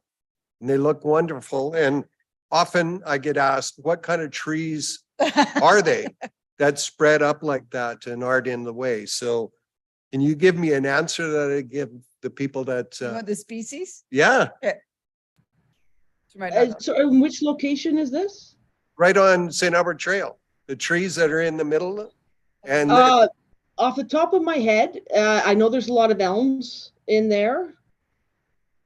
I know there's certainly elms down the south end. To know exactly where, because there are different varieties of species. Off the top of my head, I all can't the say. same ones. Remember, we just put those trees in the middle of the So you're St. Albert picking up on Trail? the north end? And they all the foliage goes up and out rather than dropping down.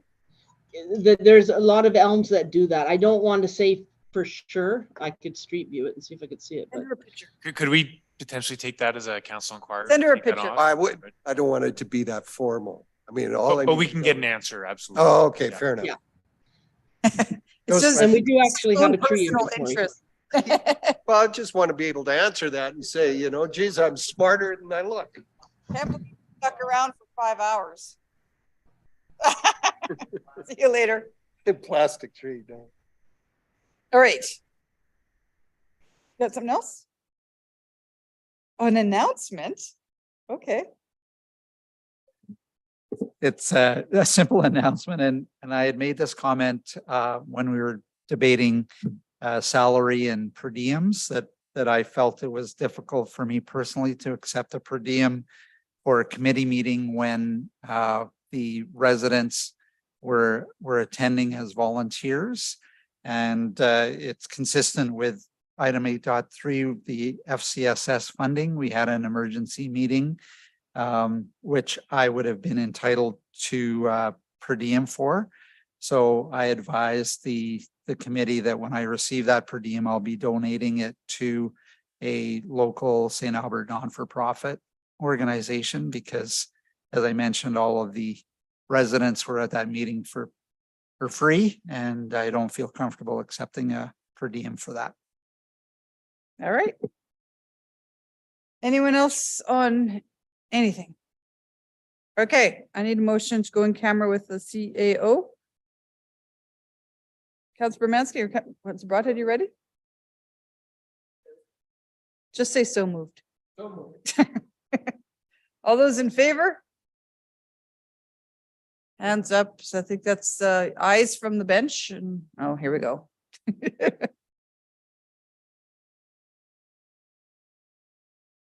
Vote is closed and that passes unanimously. All right, we will reconvene in council lounge.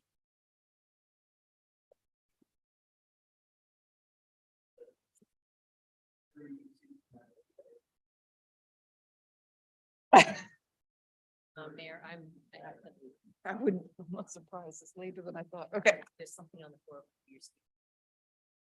Oh, yeah, thanks.